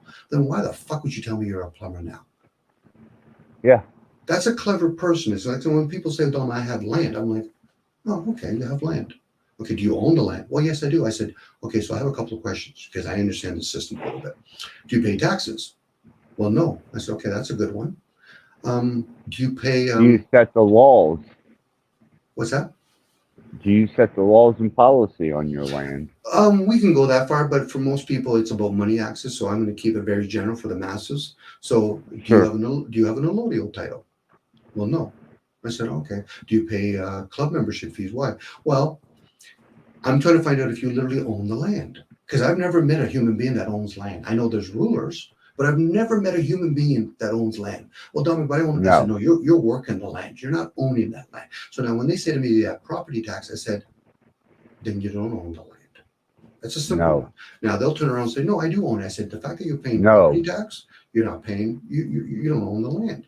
Now, that's me ship a couple of those property taxes and see what the fuck happens. Okay, but again, people will make assumption by saying, well, Dom, but then they must own it. I said, no, that's the game they play. They give you the illusion that you can own it so they can take it from you. But if you realize you never own land, you can never own fucking land. They can't take away something that you can never own. That's the game they play. Go ahead. I only own the flesh on my body, and that's a temporary loan. And even that's why we use the word steward. You steward the vessel. You don't own the vessel. No. If you own the vessel, then you should be able to know how to actually correct it. And for most of us, everything in my home could be confiscated. Sure, and that could be an advantage. Absolutely.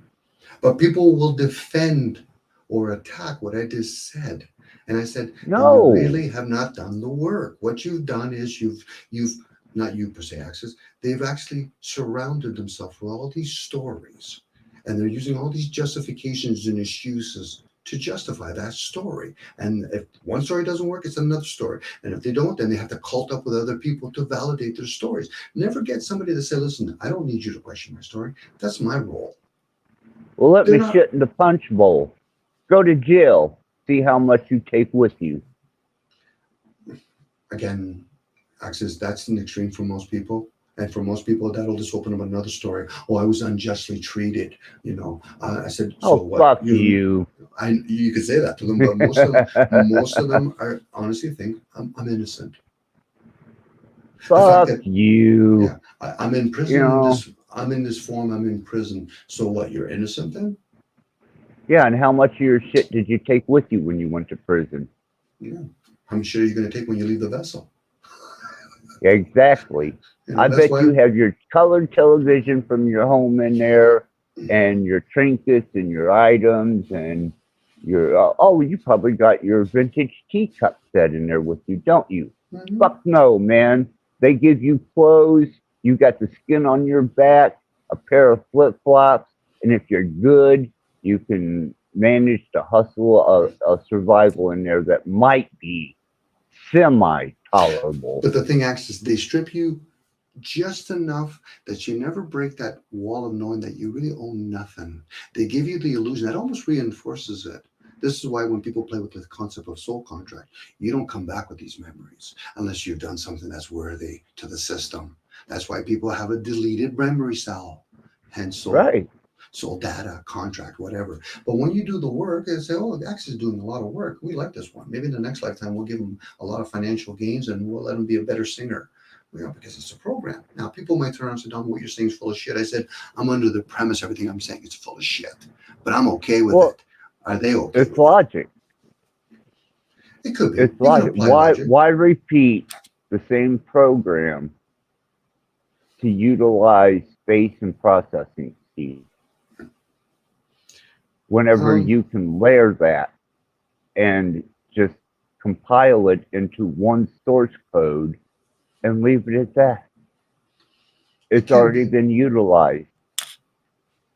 Like I said, it can be, but we're talking about a lesser technology where for us, if we're hating things, there's a good chance the program. So what do we do with that? Well, let's give it what it wants. It hates people, let it become that. They don't like women, let it become a woman next time. Then you wonder why women act like men and why people of a certain color skin act like a different color skin, because they become them. Now, yeah, and don't think this is in vain, because this is actually feeding my future endeavor into dealing with machine learning and AI. Mm-hmm. You are actually prepping me. Mm-hmm. We all are. To a certain point, we all are. And again, it's one of those things, just through simple observation of the senses. If a person is really trying to reflect it from a very indifferent or neutral position, they realize we're really right for the picking to get rid of the human part. Why? Because we're not doing anything anymore that shows us worthy enough that we need to supplement ourselves. We're going around to people's grocery stores using cars. Like, how much damage does it do to a human being when you're driving in a car that's going faster than more times than you ever did before? It serves no purpose. I get the whole idea that we can go from one city to another city within 20 or 30 minutes, but how does it serve the community? It actually kills the community. Yes. But most and people innocent. Yes, and most people aren't ready for it. That's why they're ready for the reboot.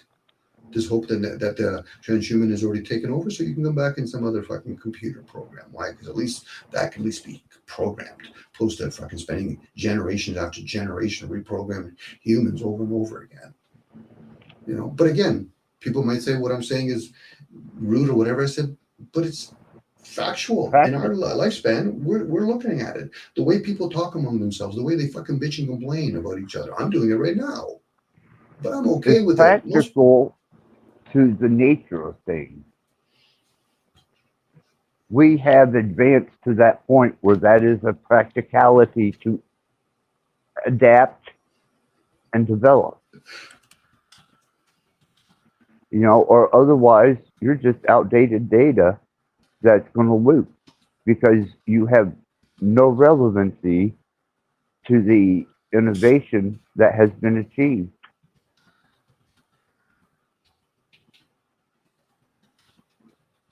In this society.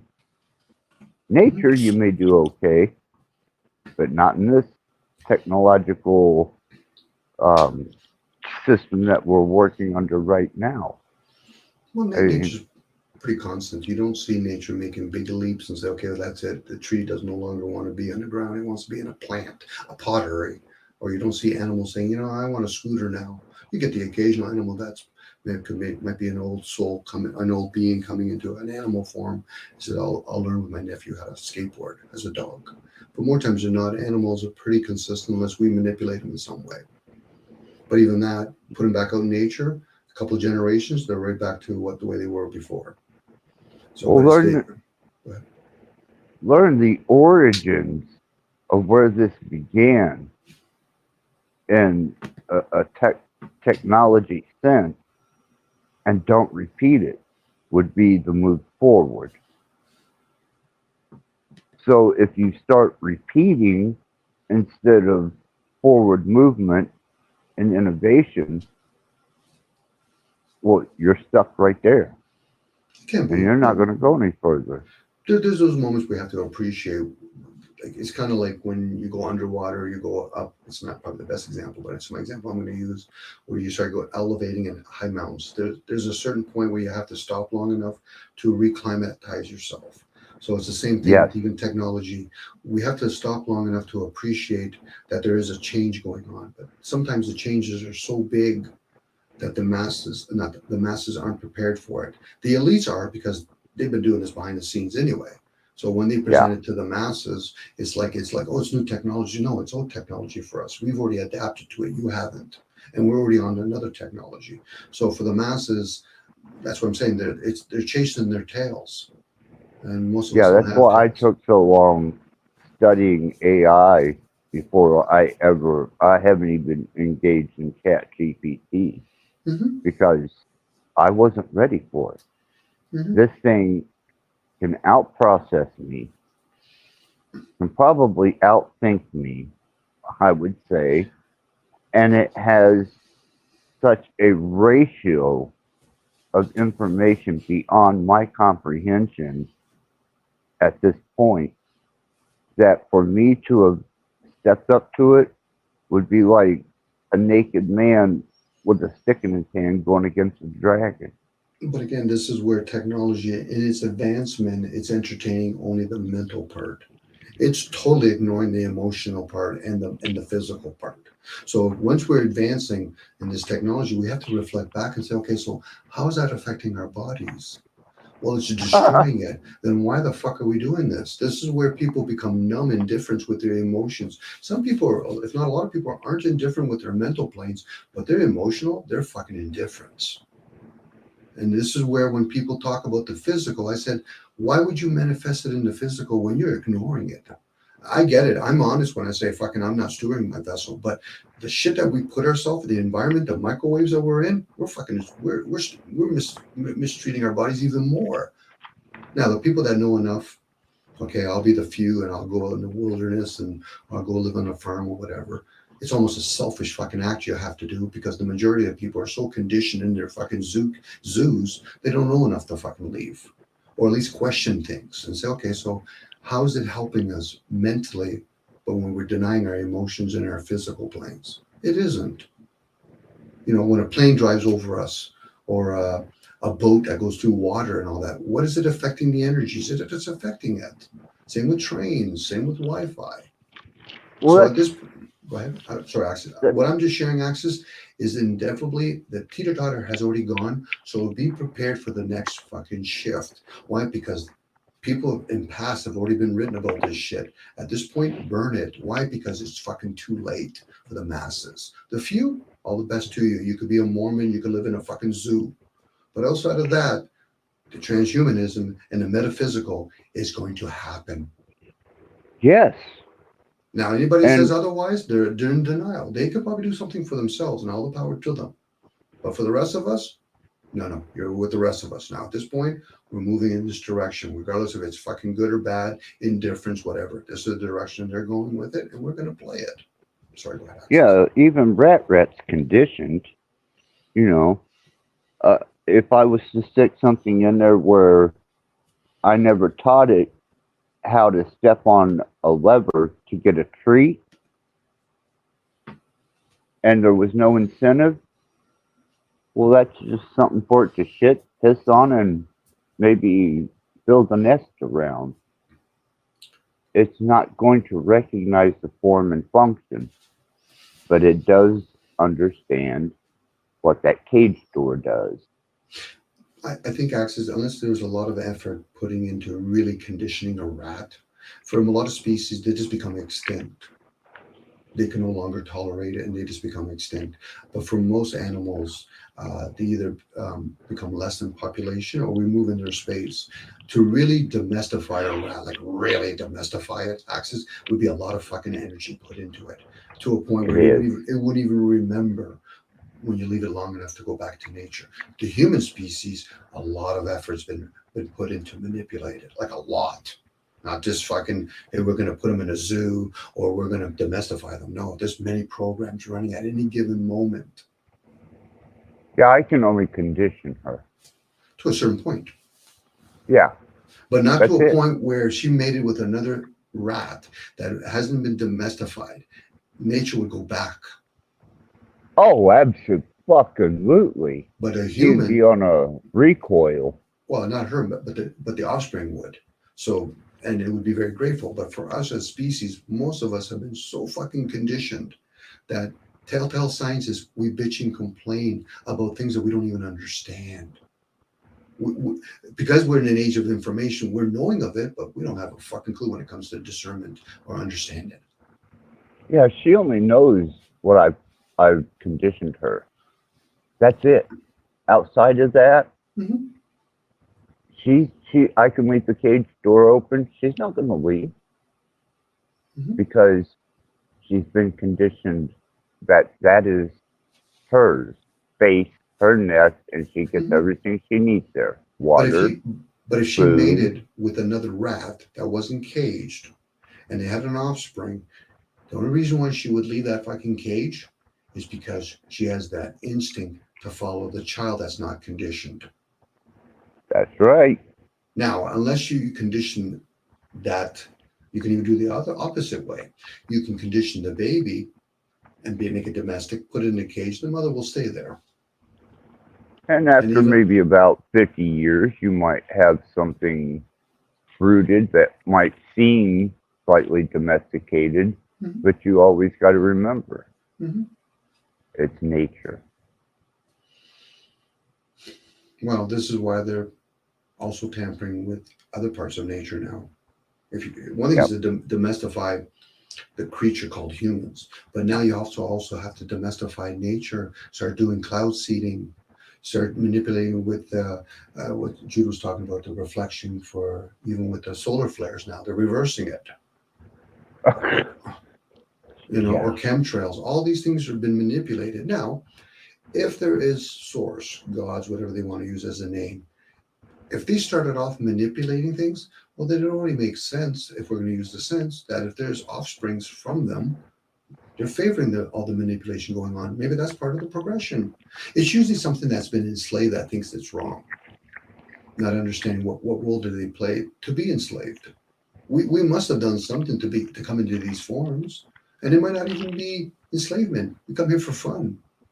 Well, that's why I said I question God or the creator or the architect's motive and intent.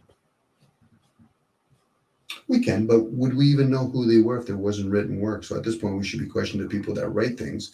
And if those people no longer exist, well, then we have to question the people that read that shit. And then since I'm reading it, then I'm the one that I have to question, because I'm the one that's reading it. Because I'm not able to talk to whoever King James. I'm using the Bible for example. He probably didn't even write fucking anything. If you want to talk to the creator, learn the language. That's what I've been doing. That's what I've been trying to teach people. Well, you're teaching yourself. Most people aren't going to get that access. I'm sorry. Most people aren't going to get that. That's not their. Oh, I've done, yeah. Now, it could still be thousands of people. You can shall share that information, and it can come in a form of teaching. But because most people are asleep, that's the stronger energy. That's the distraction that's out there. It'll be like you trying to focus on something, but meanwhile I'm throwing fucking planes, cars, train. All that noise will be somewhat of a distraction. It would take a very special being to say, well, I'll just meditate with all that noise. Well, the thing is the signature of that designer or that creator or architect is written into his work or its work. Mm-hmm. So yes. With that, I found a foundation to start tapping in and observing the unseen, the seen, and all the possibilities and potentials that can be derived from that, and pushing them to the absolute limits, so that way, at least now that I can recognize the language, maybe I can read it. And then once I can read it, then maybe I might be able to communicate with what its logic was. Okay, so let's say you're going to explain that to some people. I'm going to be that thorn in the side here. Okay, Axis. Okay. Yeah. Maybe you need to explain to people what state, how to get into that state, what kind of elusive stuff you have to do. Most people would fall by the wayside. They would die. Well, maybe even die too, but most people would turn around and say, I like the result, but I don't want to do what it takes to get to that point. It'll be like talking to somebody that says, I'm a trillionaire. Oh, that's nice, Tom. And then most people go ahead. I play with my life every time.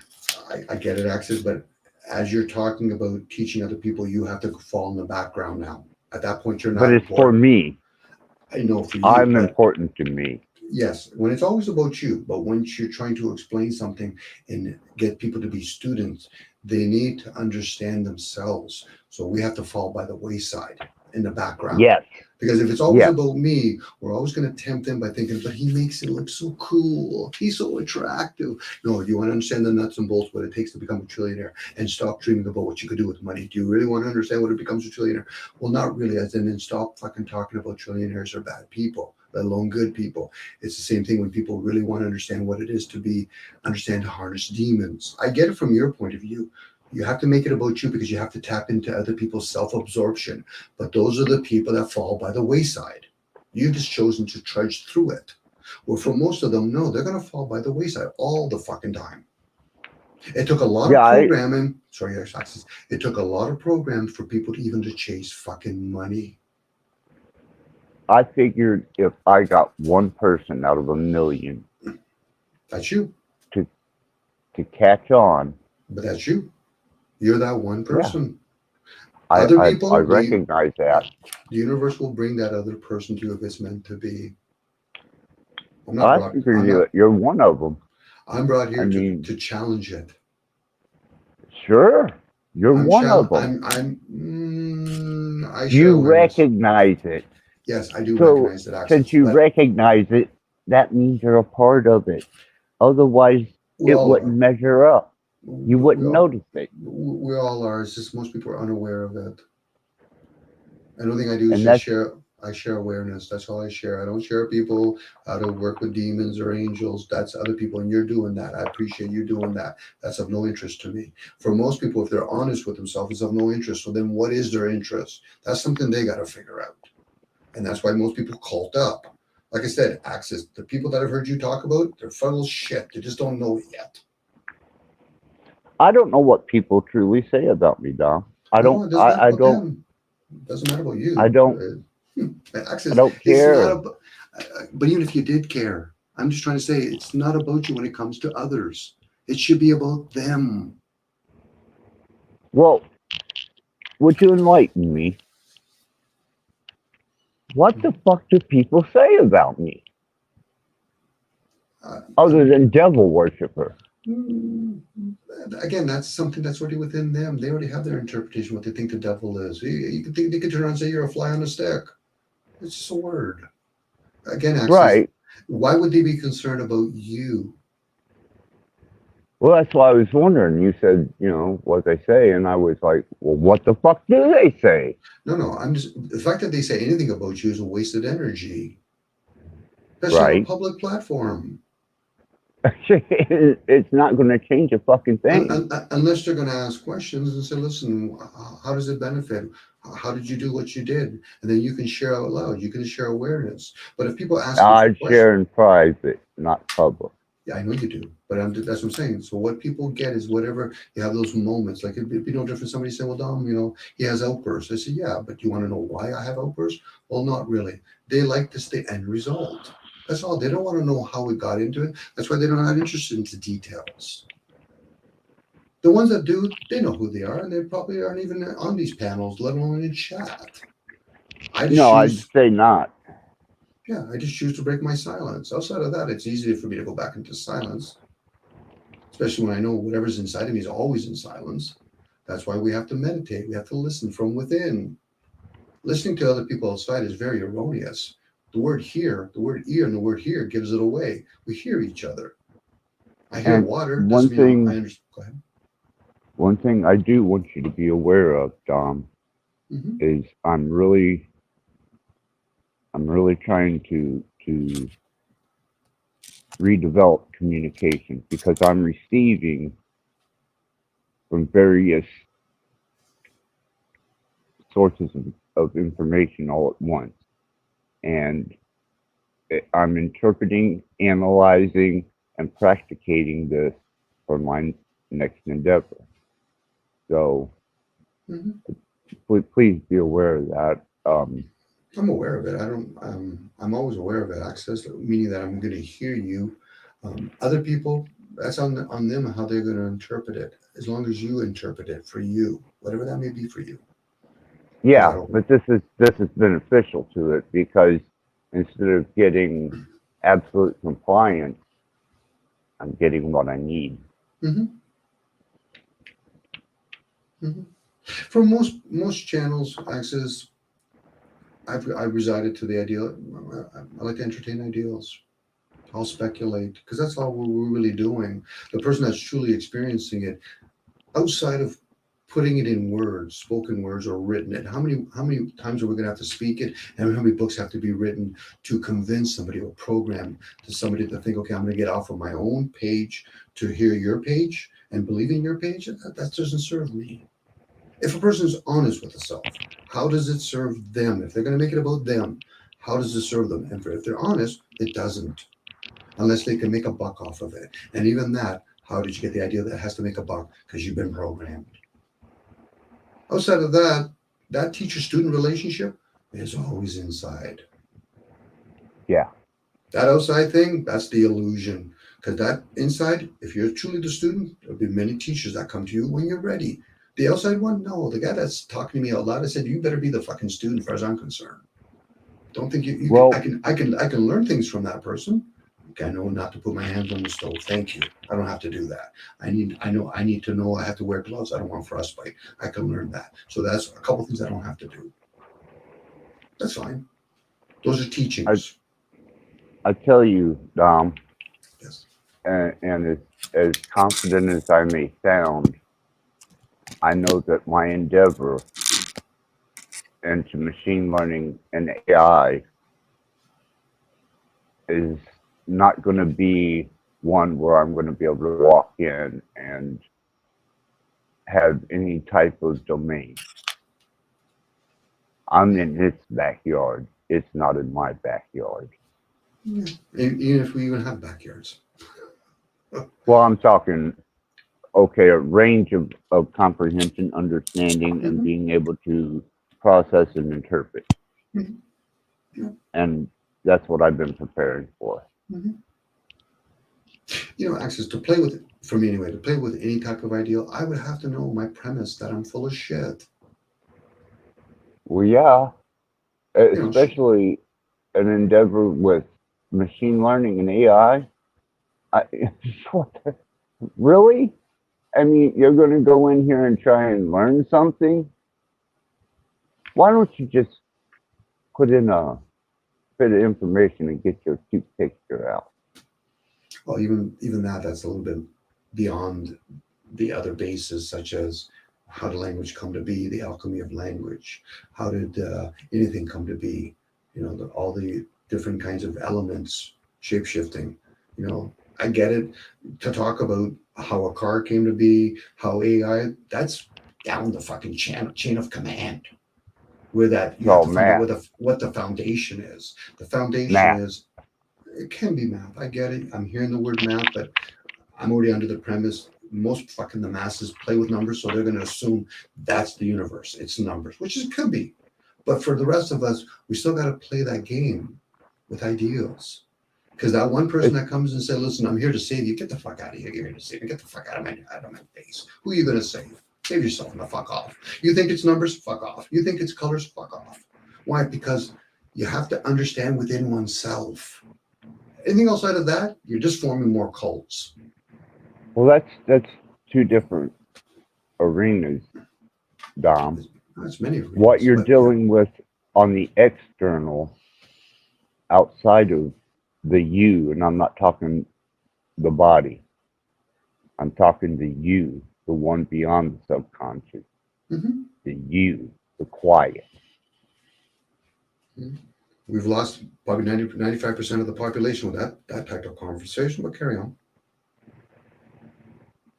I'm observing my outside, what am I? Where am I? Mm-hmm.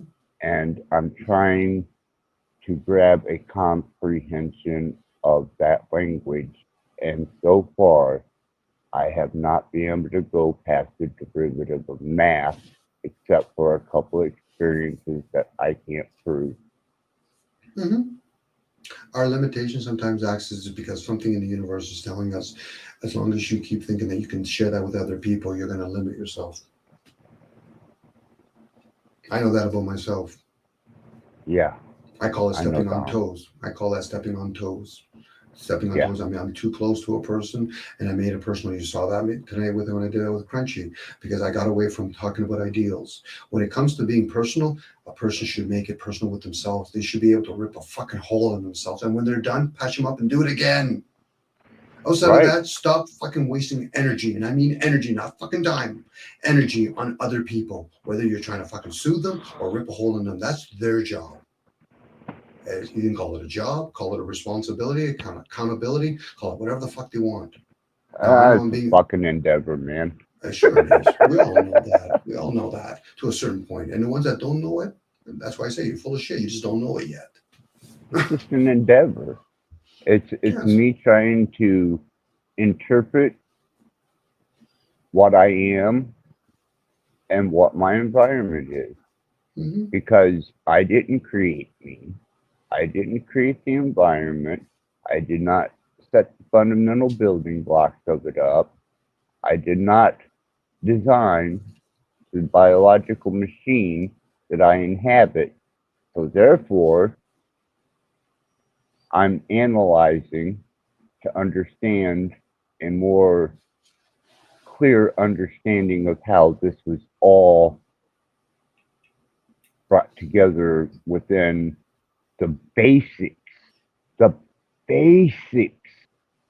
which is seeming to be the fundamentals of math. It could be, or we did create everything, but we just made sure we put it in the program that we decided to allow it to run it, to not remind us that we are the creator of it, but we want to play in it. Again, and it's one of those. That's a good poke with a stick there. That is. Yes, that's an excellent. It's all a poke, no different. I could turn around and say we're not the creator of it. That's fine. It's that's a good poke.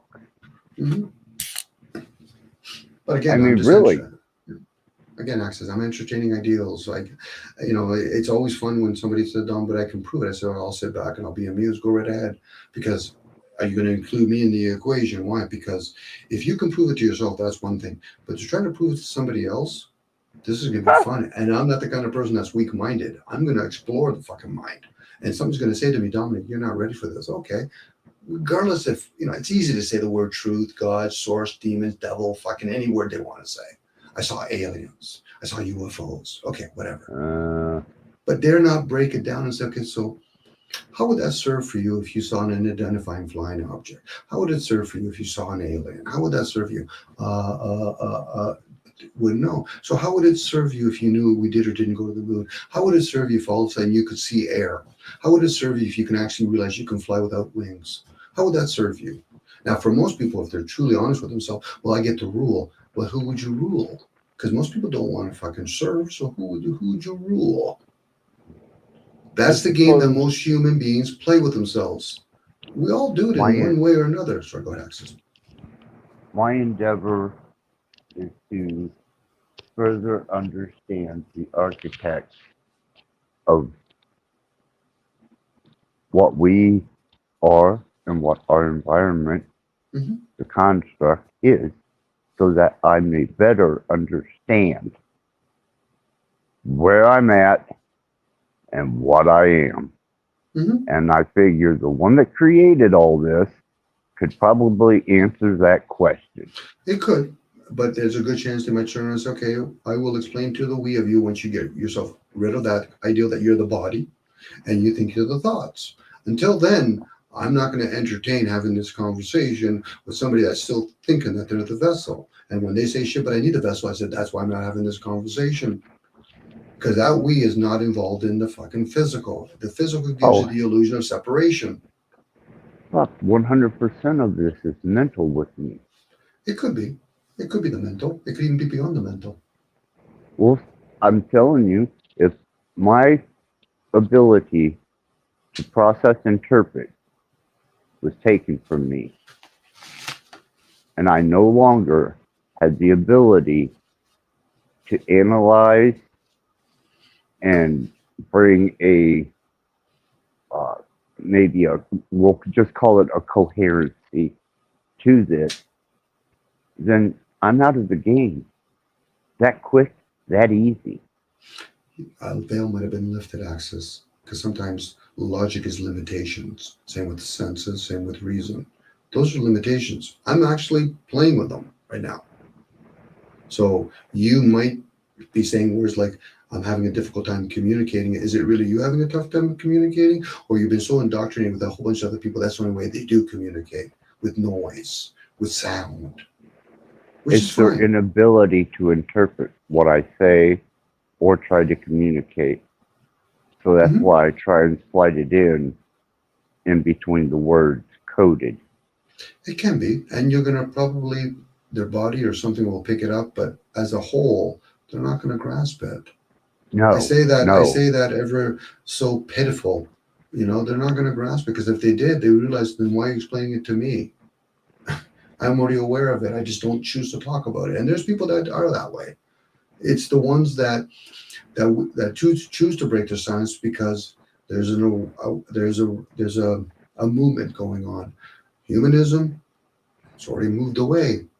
We're just trying to inform you, embrace it. When people are fighting it, I said, you're swimming upstream while you're floating the other way. You're better off turning around, go with the flow, because you might see one or two branches you can grab yourself. But when you're too busy trying to fucking survive, you're going to die.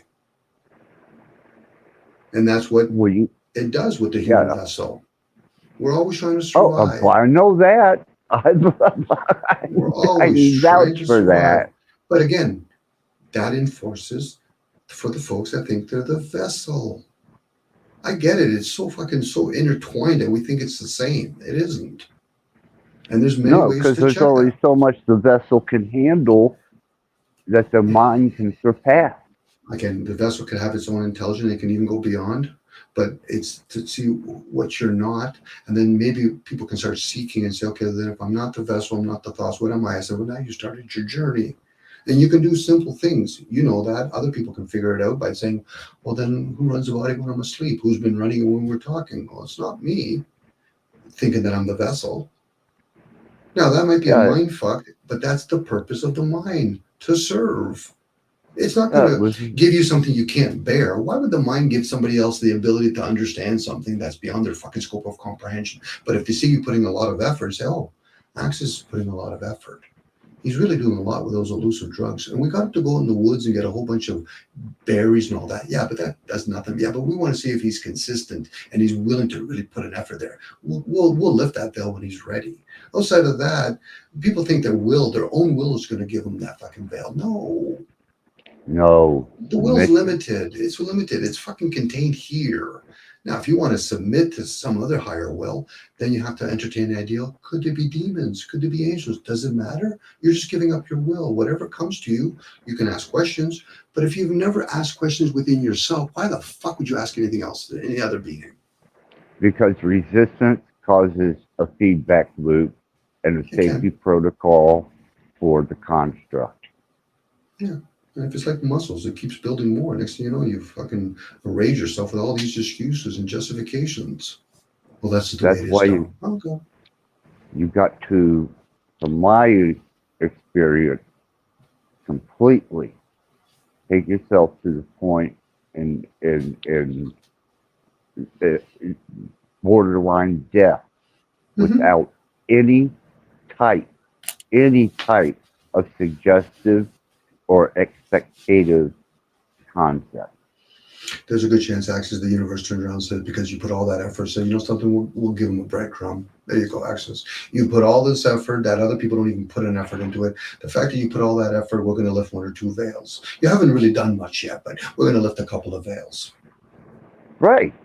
And that's, And that's fine. if I'd done that, Then you've accomplished then at something. least my endeavors weren't in vain. That's right. And if you keep continuously doing it, you'll be rewarded. Whatever that may be reward. The word reward gives it away, but you might achieve something where other people, they're going to get their rewards. You lived a nameless life. Yeah, but Dom, I'm really good at a crossbow. I said, you've been aiming at the wrong fucking target, you moron. You would have been better off shooting in the dark. But hey, that's the reward you got. There you go.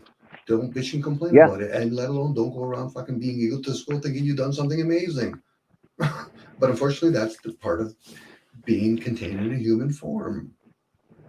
Part of being in a human form, we resent being in a fucking human form for whatever reason. But I get part of it is, yes, but you also... It's dense and it's high maintenance, and whenever you start experiencing things without the body and trying to readjust, getting back into that state of the body with any type of comfort whatsoever, it's taken me up to 8 to 10 days sometimes to come back into the body where it holds relevancy to with what's going on with me on a whole fucking other energetic level of comprehension. And then when we think we've done something, then we get pulled back in with the concept, like we were talking earlier about, like lust. We get pulled right back into it. I get pulled right back into the body. You know, my comforts, I get pulled right back into the body. You know, I got to feed the fucking thing. I got to shelter the thing. Now, somebody might say that might sound very arrogant and disrespectful to the vessel. I said, yeah, but I've tried to not eat for fucking 20 or 30 days. Fuck it, it was a different energy. I try not to have to be so reliant on have to shit and piss all the time. Fuck, if people don't think that's an imprisonment, what do they think it is? But we'll gladly go around saying, I love my food. I said, but is it healthy for you? Right. You know, is it healthy for you? You know, put aside the food itself. Like when I say you, is the air that you breathe healthy? Because the food, that's just for the vessel. Our environment are being affected, but it might be to our advantage. The vessel will suffer for it. Casualty. Drive-by shooting. Sucks to be you being in the form. But people don't want to entertain that ideal. But yet they'll try to defend or attack what other people say about that shit. That's the fun part. So what the fuck are you defending? Oh, I don't know. Then what the fuck are you attacking? I don't know. Then why the fuck do you say you agree or disagree then? Exactly. That's and when a person needs a piece of... Go ahead. Have you shot a man? Has your son been shot? Have you taken a life? Has your son taken a life? Have you experienced these things? If not, then what opinion do you have to garner towards it? But it goes back to Access. You don't have to put your hands on the stove to fucking have wisdom.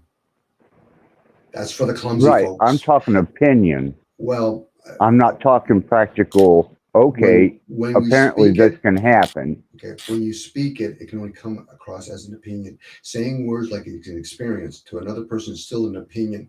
This is when we use cross references. Why does a martial arts person that's samurais understand, give me the final blow? Because I understand karma. You don't have to fucking kill another human being to realize you're fucking yourself because you're interfering with somebody else's progression. Yes. Now, for a person who says, but I experienced this, to get the fuck out of my face. Wisdom based on experience is fucking limiting. Wisdom is beyond fucking just experiencing. That means I have to credit for somebody being a diabetic? They're just telling me what not to fucking do. Knowledge is limited. People don't understand that fucking concept. It has its value, but it's limited. So to experience something, you can observe it by far more. I'm observing way more than I ever physically experience. Every word I use I have no doubt about that. Every word that I use is an experience, but I can also observe it. Doesn't mean I have to fucking say it out loud. That is the earthbound person that's caught up in the evil part, the material part. They think it's a reward. That's their ego fucking talking. To me, like somebody said, oh, sorry, it was a circumstance. Okay. And some things I chose as endeavors, and some things were just circumstance.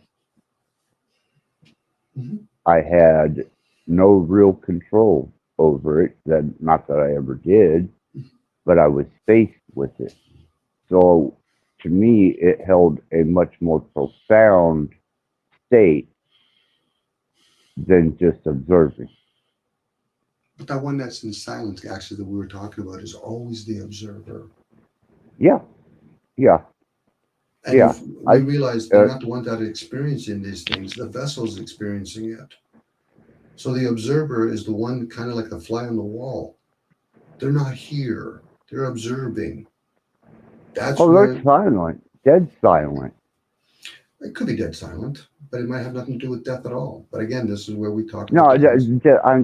I'm Play see, with I'm words. having such a hard time communicating because No, I'm just that, challenging the words. You're saying yeah, words, and I know you come back. I'm just putting it out there. You know, the word dead. I know I'm always willing to challenge words that we say because sometimes it can be engraved and we don't realize. Am I speaking with awareness or am I just speaking as very auto? no, When no, somebody's I believe me.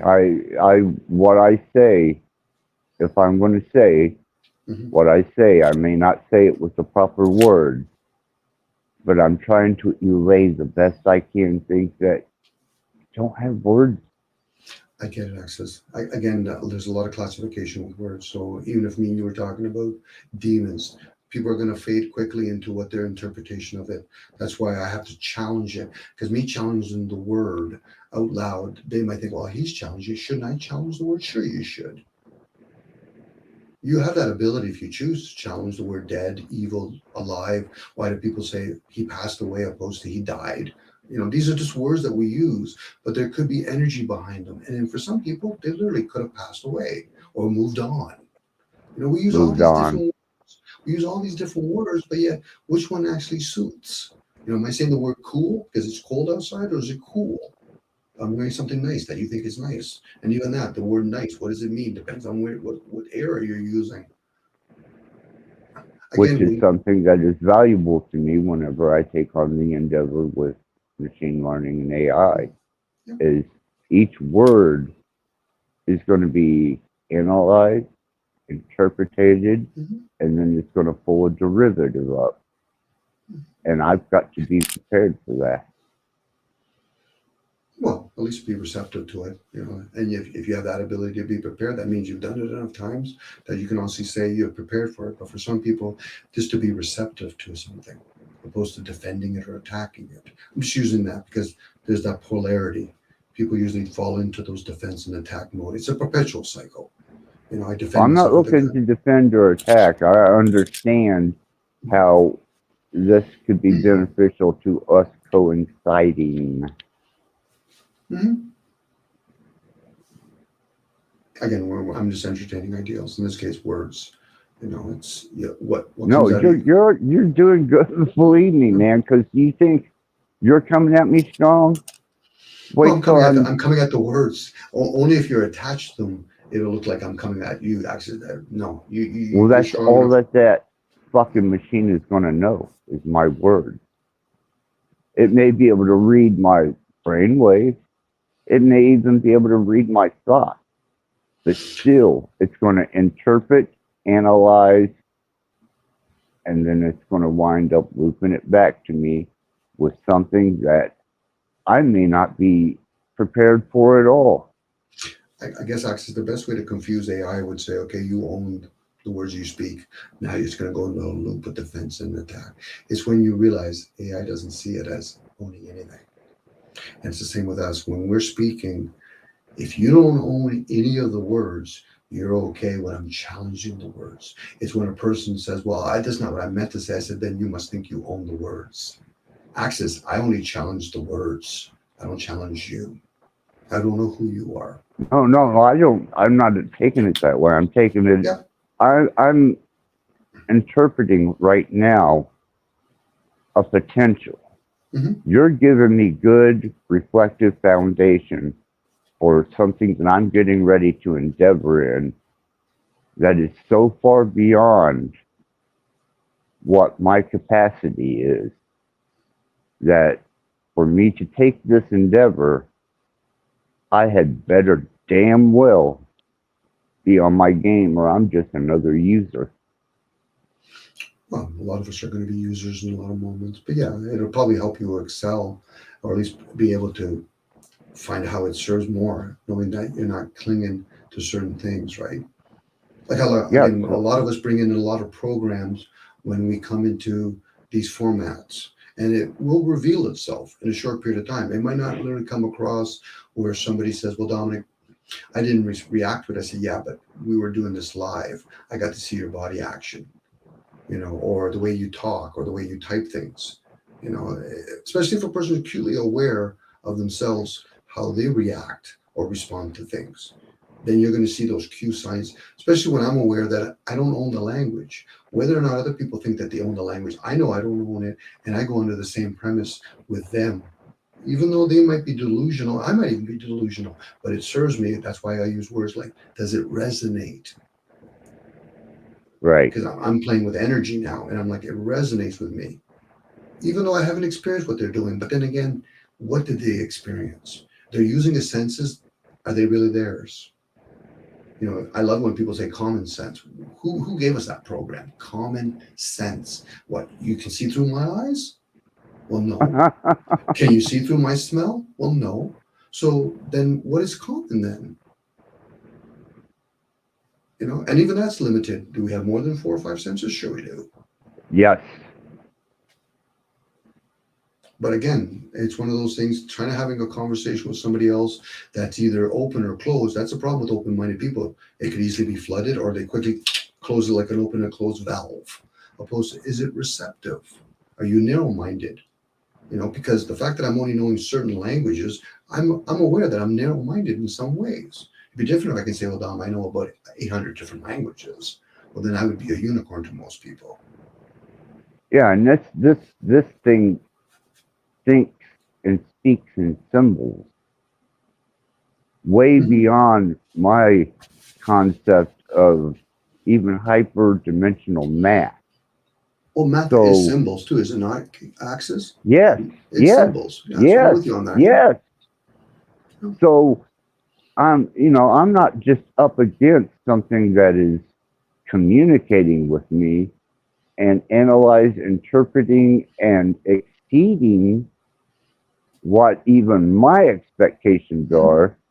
It speaks in every fucking possible language imaginably that it's been exposed to, including dimensional squared information and geometry and mathematics. I mean, this motherfucker is like, it's not God, but compared to my cerebral capabilities outside of the spiritual, this thing is going to be a challenge for me, Dom. Axis, if I can share this, the concept of stillness and silence. Silence is for the oral part, and stillness is for the finger part, movement.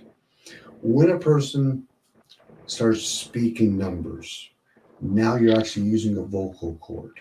And in that vocal cord is sounds and frequencies. And in that sounds and frequencies, you're going to affect the liquids in that vessel. Now, if you're in stillness and in silence, you're now pondering symbols. You're looking at symbols. You're no longer communicating with a word.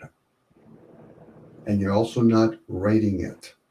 Again, think about the Hindus when they do certain gestures with their finger, holding positions. When we're using our fingers, we're doing something. That's a frequency there. It might not necessarily be frequency about more or less about movement. So again, when we speak, we're introducing something else. Which physical mantra. Yes. And then we embody it. Again, what runs in the body? Liquids. And it can shapeshift. This is why when people do playing flutes and a snake, the way it actually harmonizes with it, or you can rain dance. Again, we're doing movements and you're chanting. But if you're in stillness and you're seeing numbers or symbols, it's a totally different ball game opposed to adding things to it. Wow. That's why when people dream, the concept of dreaming, what are some of the parameters? You're more times than not in stillness, or you're silent. Now, for me, because I don't take care of my body, I have sleep apnea. So I'm always in this kind of like never complete rest state. So how can I truly be in stillness? So I'm not going to Yeah, have that ability to you dream. got to give me a second here, Dom. I just went through all that, and you just, I got to allow me a moment to delete that from my frontal cortex so that it's not on instant recall, because that was this last venture, Dom. You know, I'm only 2 days out of it, and I had to prepare myself in many different ways to do this live stream. And I don't want to get off of here and go straight back into something that I need rest from. Okay. Fuck it, put me in the hospital, man. I mean, I was collapsed at the end of my bed, halfway on the floor, you know, and my vitals were all over the place. And I know certain safety protocols that I have to take so that when we get off the phone, I'm not going back to a residual and trying to process and interpret that without first it being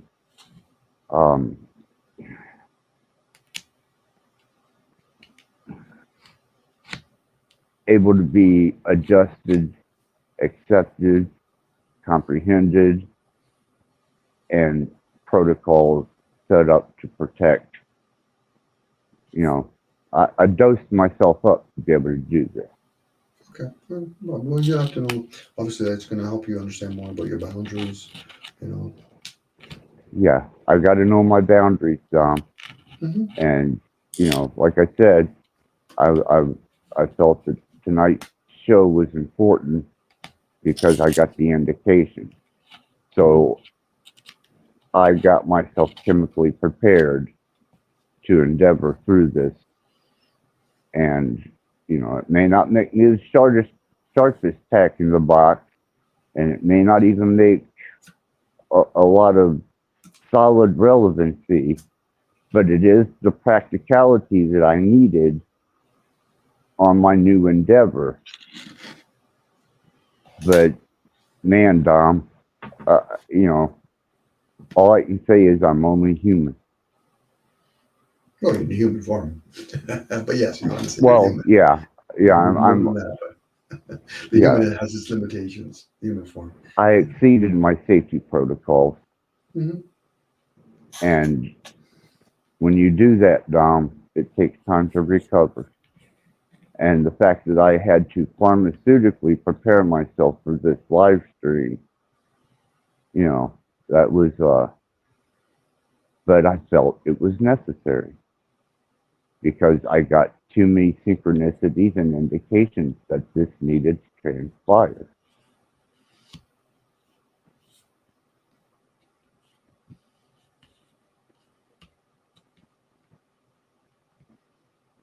I find synchronicities to be kind of dreamlike.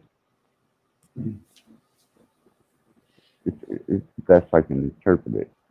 You know, if there's something I'm going to do and I'm running into opposition, maybe now's not the time to do it.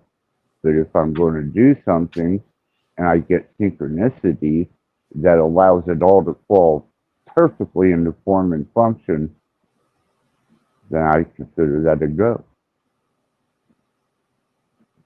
And a personal, me, one person observation spectrum of comprehension. That's not for everybody. That's just the way I've learned to adapt and adjust and be able to be aware of safety protocols. So you got to forgive me for a second, Dom. Well, you don't have to ask for anything like that, actually, but I do hear you. Yeah. You know, I'm maybe a little broader than some, but that doesn't mean that I'm anything so anomalous or unicorn that this is easy. Mhm. You know, it's like going to a gym. You may work one machine one day, and you may get good at that machine and go on to the next one, the next one, the next one. Yeah, well, I haven't completed a gym by a hell of a sight. I think what is for some, I can even say about myself, sometimes when I channel, there's an aid of something, whether it's demons or angels, you know, again, it's back to people having their articulation of what they think those things are. There's things that, it's like a computer. You can always hook something onto it to have a stronger processor or memory to it. And for some people, they don't realize how much they were just running on a base program, or they've never challenged themselves enough to realize there's more doors that one can open or more accessories you can attach to it. Oh, shit. Yes. Yeah, I am no master by any shapes of the manner. I am just an endeavorer. Mm-hmm. And that's the best I can be. Mm-hmm. Well, the other thing about some of the people, whether it's mathematicians or singers or actors, they learn their craft to a certain point, and then especially if they're in certain kinds of, well, let's say clubs, then something else takes over. Say thank you. You know what I mean? Like I didn't want to learn just the fundamental what you humans learn, but because you became good and we handpicked you out of the thousands that we've been monitoring, I'm going to channel through you. And then as a benefit to that person, they can learn something. Oh, I'm glad you channeled for me. I get to be the student. Yes, you get to be the student. It's usually the ego that wants to edge out that information. They want to do it all on their own. They want to do it all raw. Well, good luck with that. Well, some of them can. Some of them can. I won't deny that. There's people that have natural abilities. They're probably carrying it over from another lifespan. But for a lot of folks, no, we're still here to learn. And sometimes that learning, no, Dom, you get to sit in the backside. I'll just channel through you for a while. I ran out all the good, the bad, and the indifferent energies from my home. And now all I have is residuals that are etched. But then, however shit gets etched, it gets etched. And you can get rid of all the entities and energies, whether they have personality or not. But residuals are a whole nother thing, Dom. Mm-hmm. Well, it goes back to I said earlier, like whatever was put out in the air in 1945 is still here. So as a person says, okay, I've cleansed my home or whatever, you still breathe, right? Well, yeah. And you still have certain memories of certain things that, like you said, the word edged. Yeah. So you can still go through that. Again, that's somebody thinking they have so much control that, okay, I'm going to do the sage, which is fine. I get the whole concept of sage and all that. But that energy is still going to be there. Now, if you put an intent that I don't want entities to be here, okay, does that include everybody? Because if you're going to open up for one, you got to open up for all. Right. And then again, there are residuals. Yeah, that just don't budge. Mm-hmm. But there's certain energies that turn around and say, "Yeah, I'm glad that you want me in you, but I want nothing to do with you. Why? Because you're low energy from me." Everybody that thinks, "Oh yeah, it's all about me. A demon will go in me." I said, "No. Why would they want to go in you?" Unless it's one of those dumb ones. Yeah, there you go.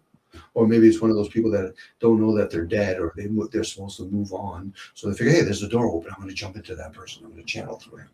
Yeah, okay. You fill your boots with that. Yeah, I can only remove them from my realm of influence. Mm-hmm. And that has to be a consecutive thing because they do come right back. And they'll bring some friends. Oh, yeah. But whenever you're working with a residual energy, it don't budge. Yeah, sometimes you can just ask for a rest. You can ask for a rest. So listen, I need some rest. What do you mean? I said, I'm better. I better serve. I'm better to serve you if you allow me to have some rest. I try not to serve it because no matter what, It's always a price. my stance on it is it's still there. Mhm. And if it uses me, then we may develop some type of symbiote. But the next person that comes here,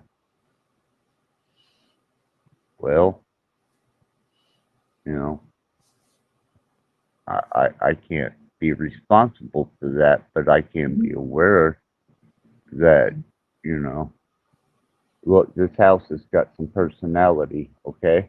Take it for what you will and move on. I think the one that actually serves access, I think that you had mentioned to me in the past, you got to give it 100%. And then there's the ones that Yeah. want to rule. I said, but if you want to rule, you got to be you have to allow whatever you're going to rule that's going to rule you.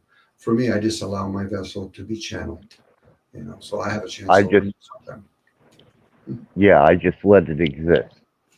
I'm not going to confront it. I'm not going to contend with it.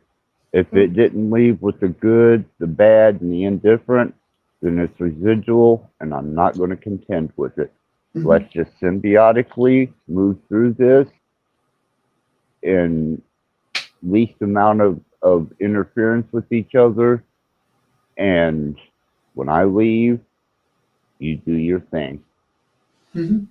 Yeah, and there's telltale signs. Like I know for me, there's words that I can pronounce in my head, but I can't pronounce it out loud because the vessel and how it was crafted never learned those things. It's just not gifted for that way.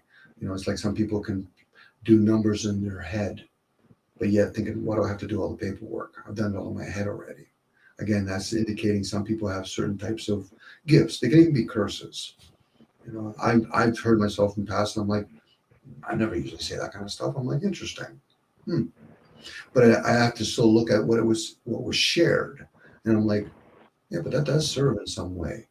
But unfortunately, a lot of people have this program working on saying that, well, I have to give it approval. Really, your insignificant fucking brain has to give approval when there's a universe out there that could fucking probably splat that out in no time. You know, who gave the human race the ability to know how to do ayahuasca, how to do hemp, how to grow their crops? Right. But You know, I'm just talking about in my personal space. Mhm. You know, Yeah, I get there you're are establishing boundaries. there's certain energies here that are residual, and I can scream good, bad, indifferent. I can smudge, stage. I can even do, you know, circles, symbols, and you know what? It is what it is. It's here. Mhm. Mhm. It goes back to people that can speak in tongue or that prodigy child. So then what's actually going through that child? What has that child or that being done in their former lifespan or wherever that be able to do that? Is that an anomaly? Sorry, I'm not even pronouncing it. Anomaly. Thank you, Access, for saying pronounce it. I wouldn't be able to pronounce it. It could be something like that, or is it an error in the system? But regardless if it is, you still have to at least examine what it is. In this case, it's in my presence. So how do I dissect that? Opposed to just denying it. Oh, the child must be the parents are pianist. Oh, yeah, okay, but you still have to explain how the child at 4 years old or 5 years old can play a piece that it took somebody 70 years old to learn. It Right. actually throws everything out the door. Go ahead. I've learned to coexist with the residual. Now, the good, the bad, the indifferent, that which is with personality or, you know, even a indifferent intent by nature, I've learned to work with. But there are some things, Dom, that even as much as I've endeavored, still hold profound teachings for me to understand Mm-hmm. and Yeah. and to try and comprehend, because I've summoned, I have interacted. I've given space, but man, I'm telling you, residuals. Hmm. Well, it'd be like me getting egotistical and say, okay, I know a lot about energy now. I'm going to stand in front of a tornado and say, okay, that's it. Stop in my presence because I got questions to ask. I don't think Dom really understands what's going on here. No. Again, that's me being egotistical, or I can't even say it's even egotistical. That's just me being an idiot. But some people might be able to be able to do that. And I could probably ask them opposed to thinking, well, I saw them doing it, so therefore I can do it. No, being able to. I've done some research on it. On If that's tornadoes? of any consequence. No, residuals. Mm. Tornadoes? No, that is an indifferent energy, and it has an indifferent motive. So I'm just in the way at that point. Yeah. It's nothing personal, Tom. You're just in the way. Yeah. Yeah, I'm with Period. you. I get that. Yeah. Period. Mm. I'm in its way, or I'm just coexisting with it in a peaceful manner at the moment. Yeah, I'm a vacuum cleaner. I'm going to suck you up, suck. Nothing personal. So I've understood that. See, at first I thought when you got rid of those type of energies, everything left, and you were left with dead space that you could function in with least amount of interference or influence. Mm. But that's not true. You can get rid of those, even the indifferent, but the residual, that's a whole nother ballpark that I don't have the mathematics on.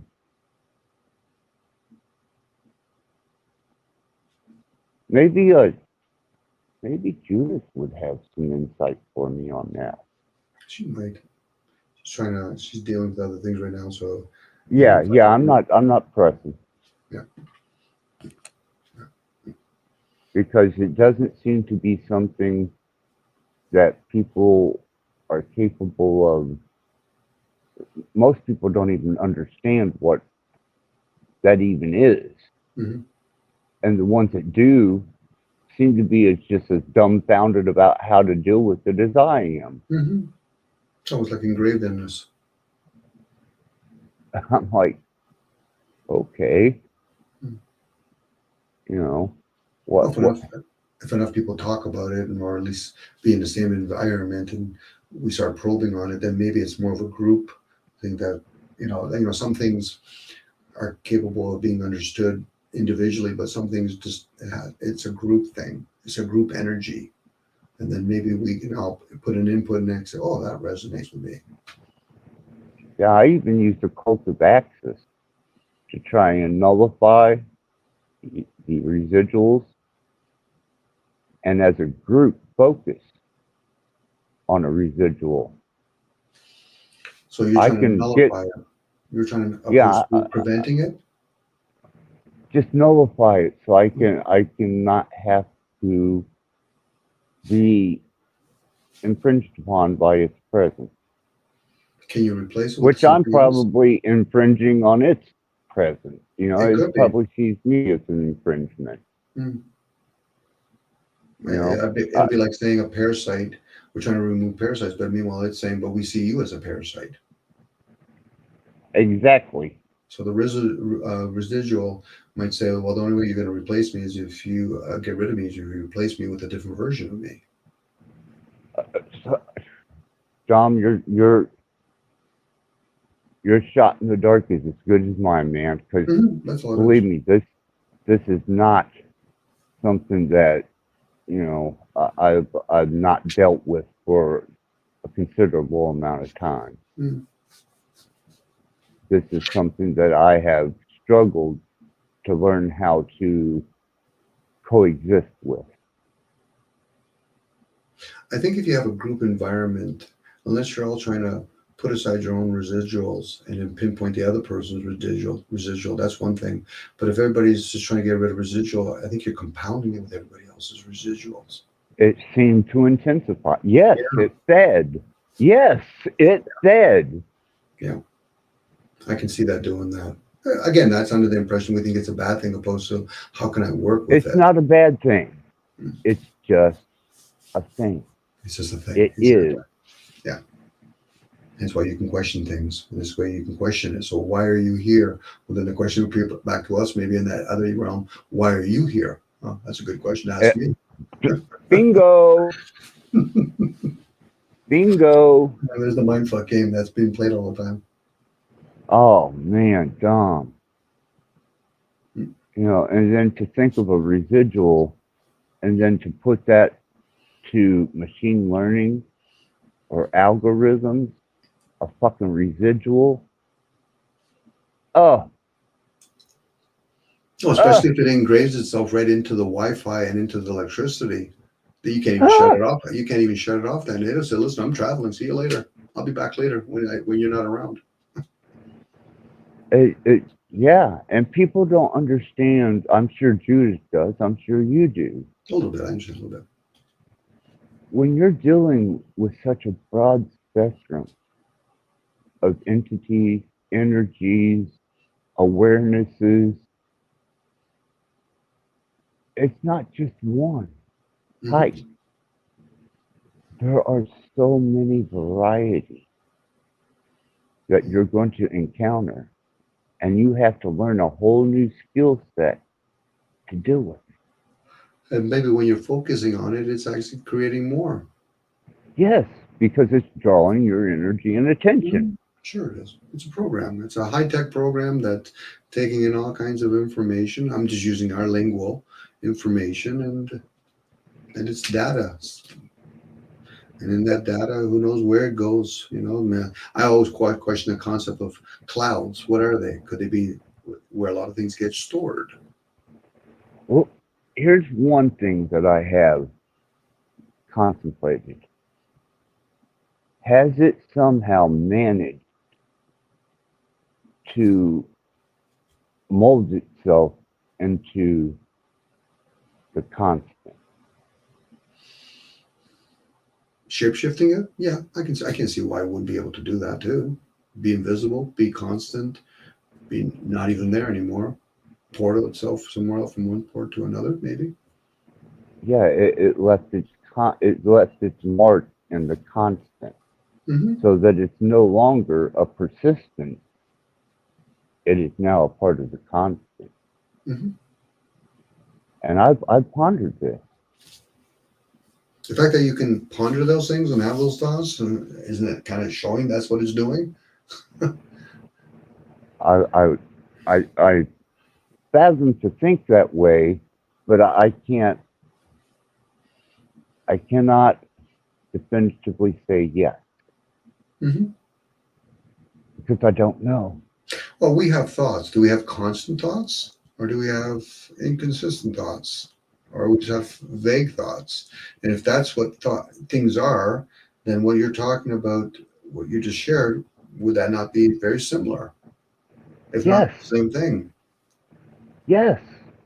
You know, think about when people overthink something over and over again, they're worrying about it, they're just unaware, you know, how they're stressed in their body, then it eventually has its own effects. That could be just a rude reminder that stop stressing over something that you have no control over.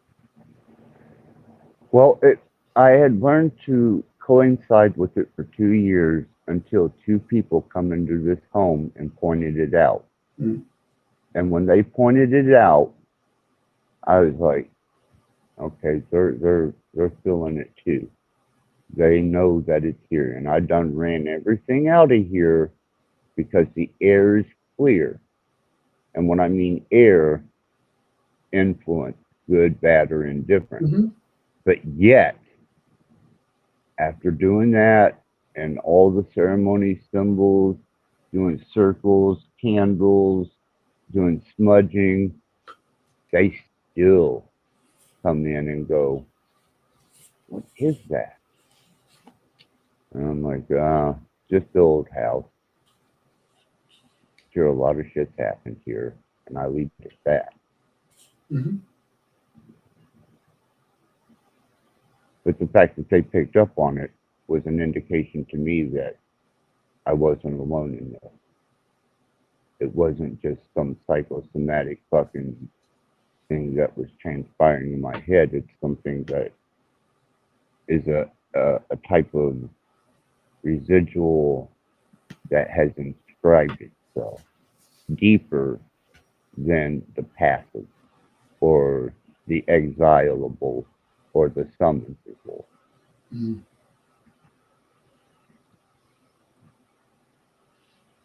Well, there's a lot of factors. The fact that those people that are coming back, it could cling to them. It could be something like, they do it liqueurs in the air itself. It just eventually, it kind of goes into a dormant state, but it can always reactivate itself. Again, I get it. I think it feeds off them. I think that's why I notice it. It's because when they come in, they're bringing new energy. Or familiar energy, yeah. Could be new energy. Yeah. Yeah. And again, it could be different types of energy. Some things, a sage or whatever can probably remove or not be conducive for it, but it could be a different type of energy that says, no, we don't worry about crystals and singing bowls and all that kind of stuff. This is something that's constant. We're here to teach something, and until you're willing to turn towards us, we're not going to leave. And that very well could be the state, but I just tried to coexist. Mm-hmm. Yeah, coexist is a good way of looking at it, yeah. That's what I say. That. Go ahead. No, go ahead, Axel. I'm okay. That just still keeps me under the humility that I'm still a student. Mm. And for some, that may be more broad than I am. Hell, it may be nothing to them. They like to walk in and maybe, sing a little hum, and that's the end of it. But as for me and my stage right now, I'm just not that broad. Mm. Well, Access, when we're in these forms, there's a lot of ignoring going on. So it only would resonate with me when I ponder, then how must it be when we're not in these forms, but we're still here? Doesn't bother me. It probably doesn't bother you, but I'm just saying there's a good chance a lot of us ignore even more. You reap what you sow kind of idea. If we ignore each other while we're here in these forms, why would it be any different when we're not in these forms? Yeah, it hasn't affected my body, my travels. It hasn't went into the deeper realms of me, or the 3 states of me, or the 4 states of information that I'm receiving and transmitting. Doesn't interfere, doesn't bother, doesn't even make its presence known. Mm-hmm. So there you go, man. I mean, that's an anomaly that I just can't seem to equate except to repetitive math. It is an equation repeating itself over and over.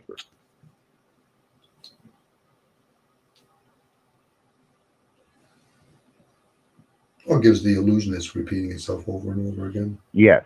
Yeah, exactly. It could be changing all the time, but it has to come to your awareness. So they present something very similar.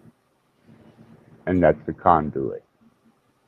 I think this is why when certain people do other things to elevate their conduit, they just didn't do hemp or all this other stuff. They would do things like gold or silver or bronze. Because I'm not ashamed to admit my shortcomings in certain areas. I mean, if I'm fundamentally factual on what I'm saying, then I'm going to express that with some type of confidence. But I'm not a master. I'm a student, I think we all and I know this every day. I would say Or yes. otherwise, Mhm. I'd be waltzing through this motherfucker. Mhm. But I know consequences. And I also know things that I cannot comprehend. Mhm. And when you do, it'll be presented to you for your awareness, and then you can either you feel as though it serves you, or it doesn't, or you want to rule over it. I've always found it interesting when people talk about ascended masters. I said, then what do you need then? Descended slaves?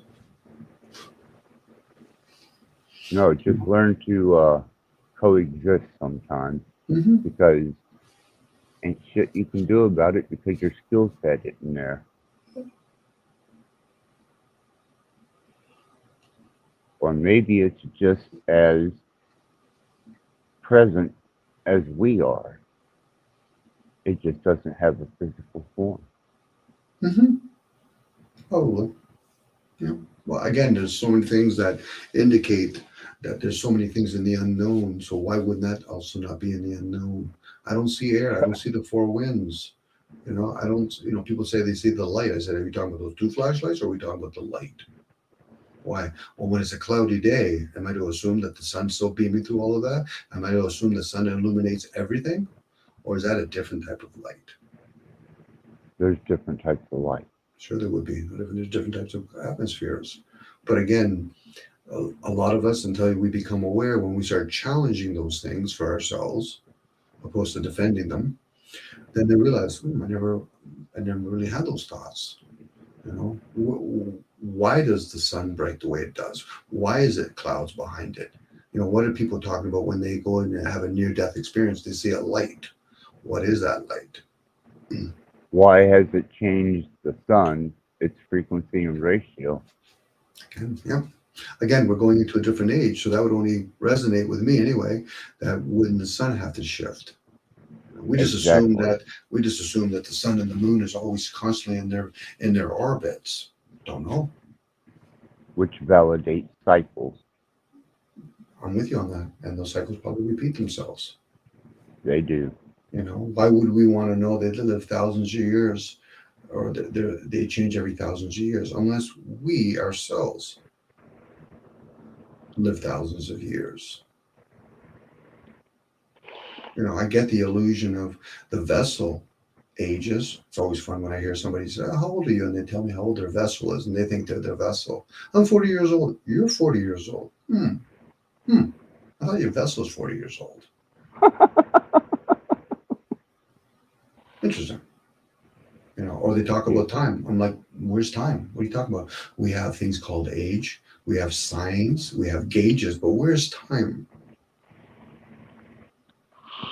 Time is just a measure of unit, or measurable unit, that was constructed by observation through 60 cycle circulation. This is where you're going with numbers again. Those are gauges. This is why we have the concept of life and afterlife. What is afterlife? Hence, when we talk about the fourth dimension of time.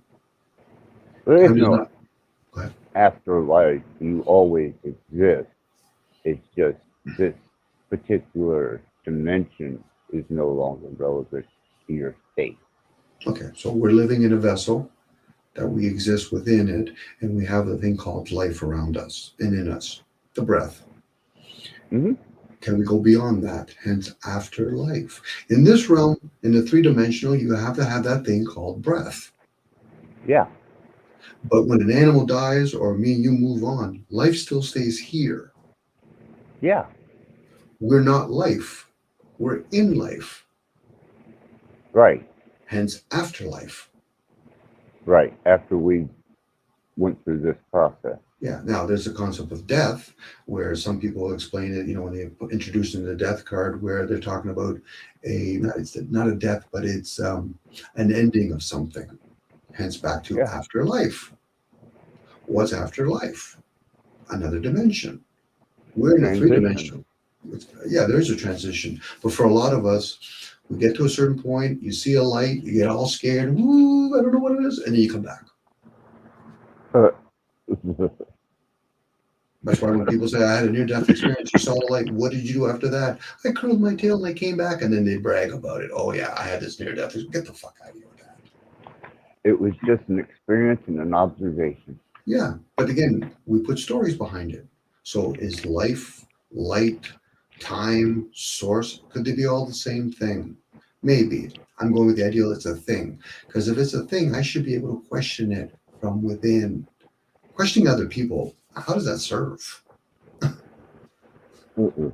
I'm going to hear somebody else's story. Give me your biography. Why? So I can read it if I want to later on. Outside of that, how does it serve? No different than me yapping. If anything else, it might just jar some people thinking, I never thought of that before. Bingo, you never had that come across thoughts.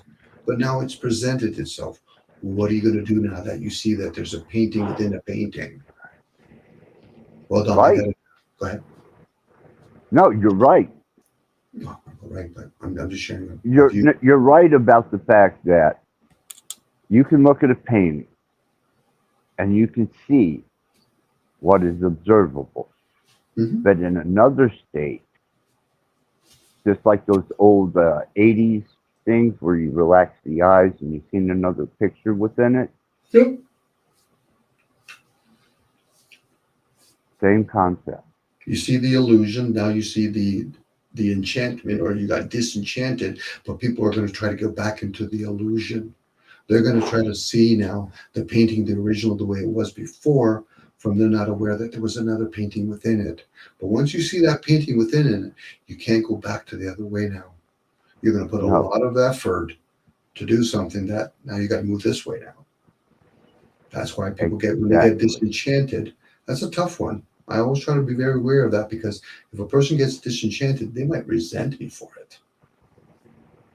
Yeah, I'm not saying I agree with you on the fact that I agree with you.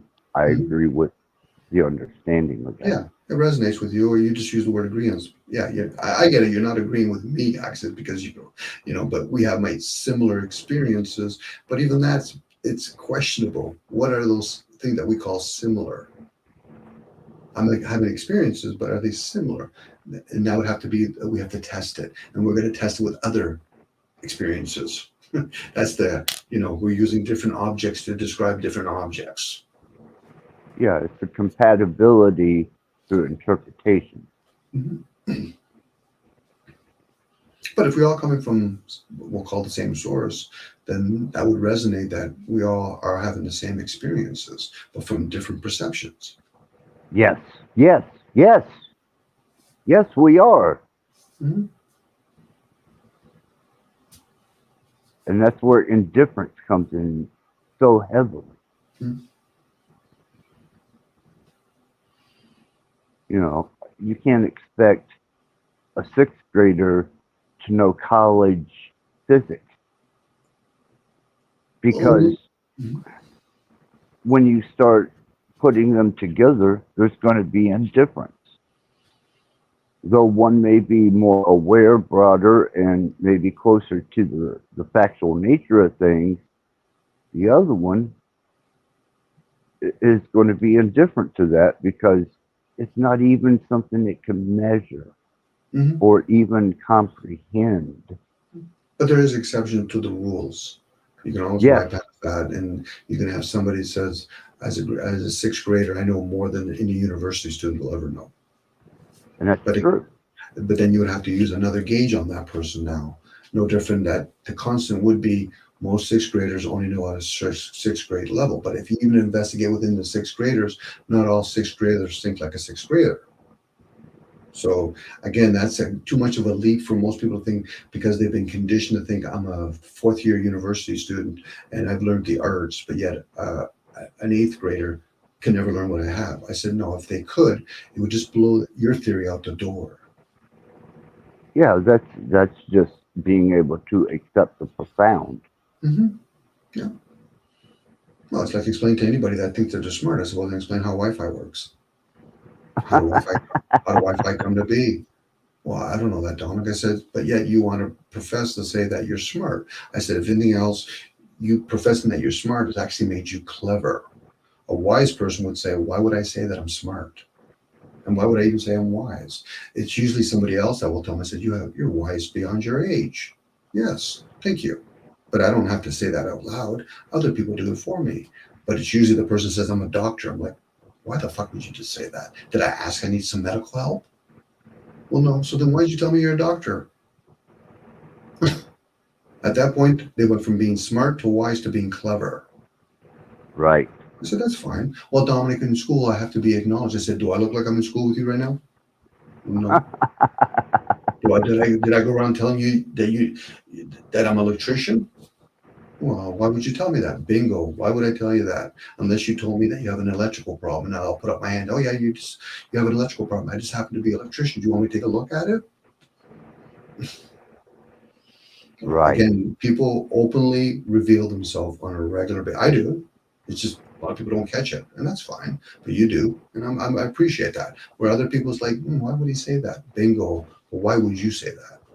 Well, I went to university, and I learned in university. I'm also I do well, statisticians. Yeah, well, we all do it. You know what I mean? It's like grandstanding. I went 5 years in university. I said, and how many people do you think during that 5 years that you went to university weren't doing the same fucking course in 1,000 other universities? So how important are you at that moment? I said, you're living in a bubble and you're throwing rocks. Be careful.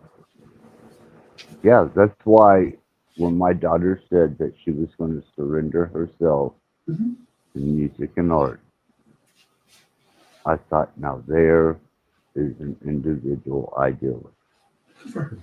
Well, you gave her a template too, by the way, Axis. It does help. No different somebody that wants to go to university. There's a template and all that.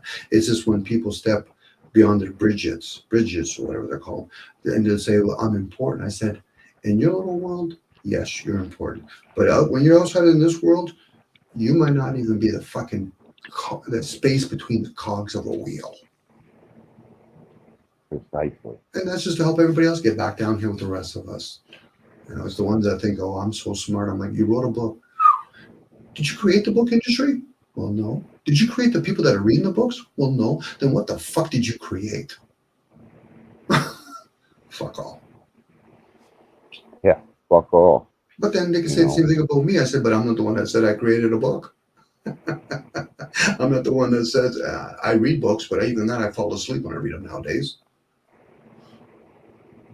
Yeah, and that goes to even redefine my personal endeavors. They're mine. Mm-hmm. They're mine.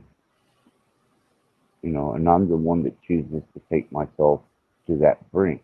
Mm-hmm. I don't suggest that anybody else do it because they don't probably have the discipline, the endurance, and the will that it takes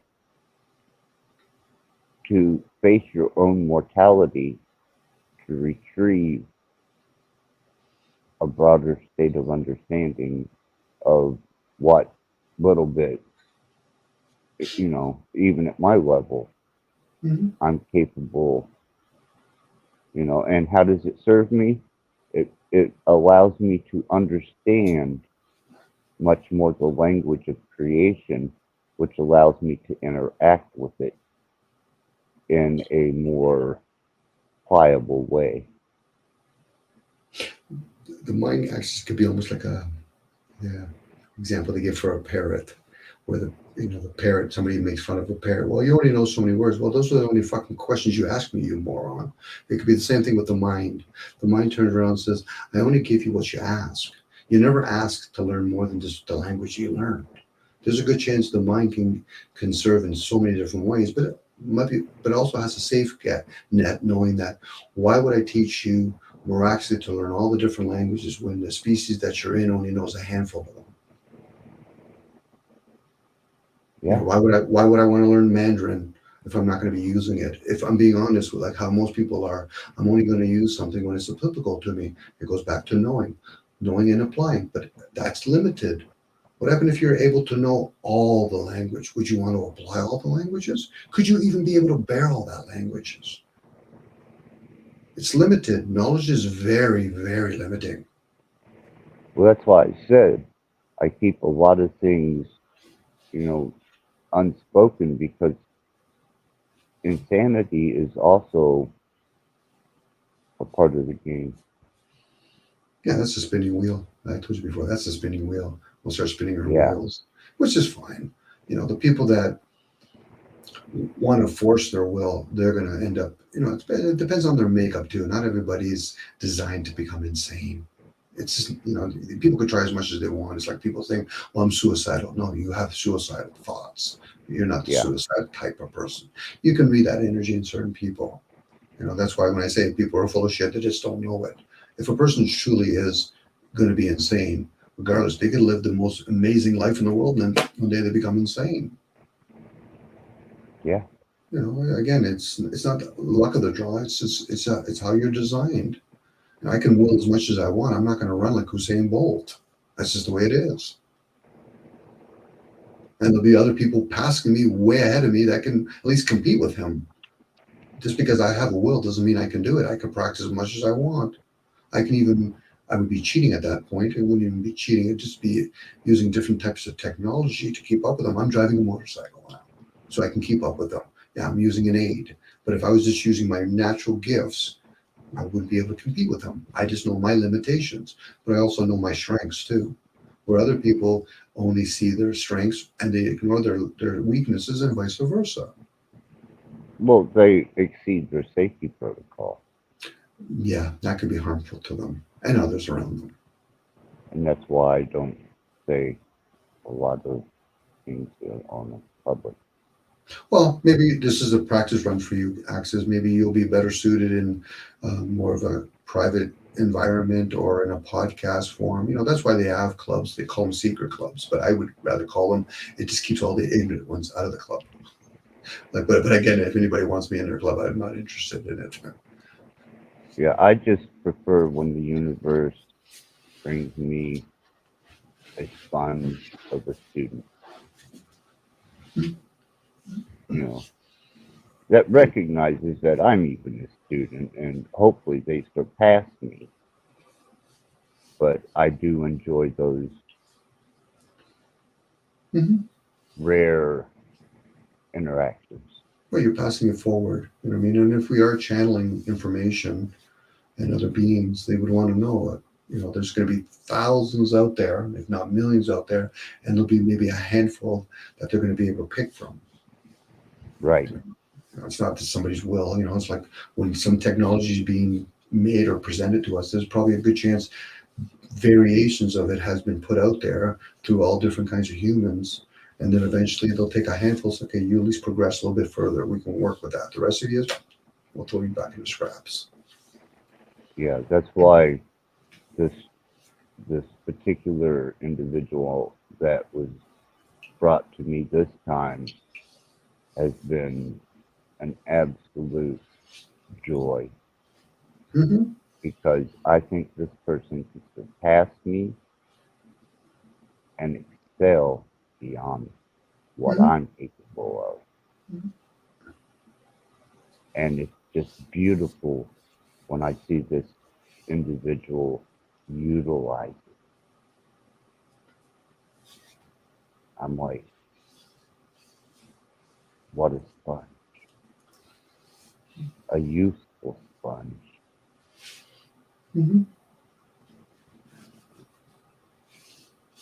Well, if they want to be molded, that's important. She don't want to be molded.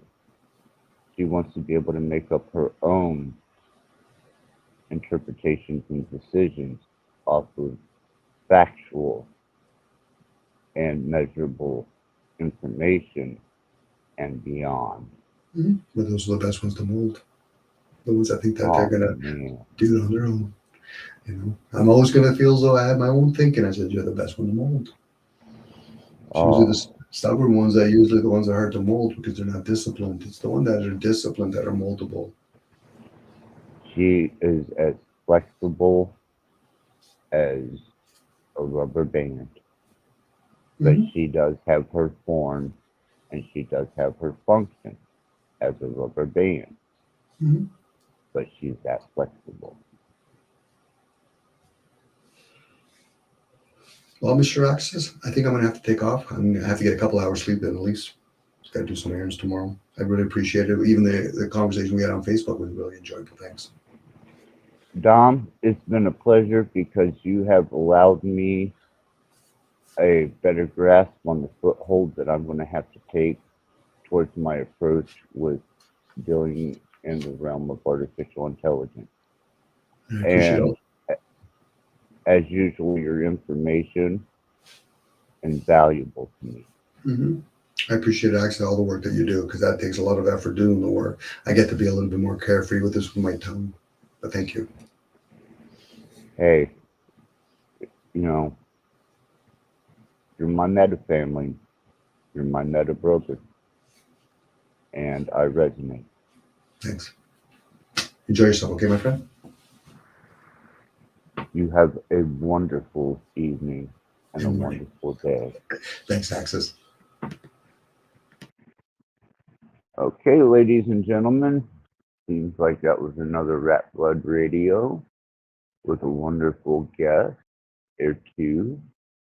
We had Crunchy B, we had Dominique, and of course, your humble host, Axis Rattblood. I would like to thank the chat, everyone who participated, and anyone who happens to endeavor into this live stream. And with that, peace be with you, and Axis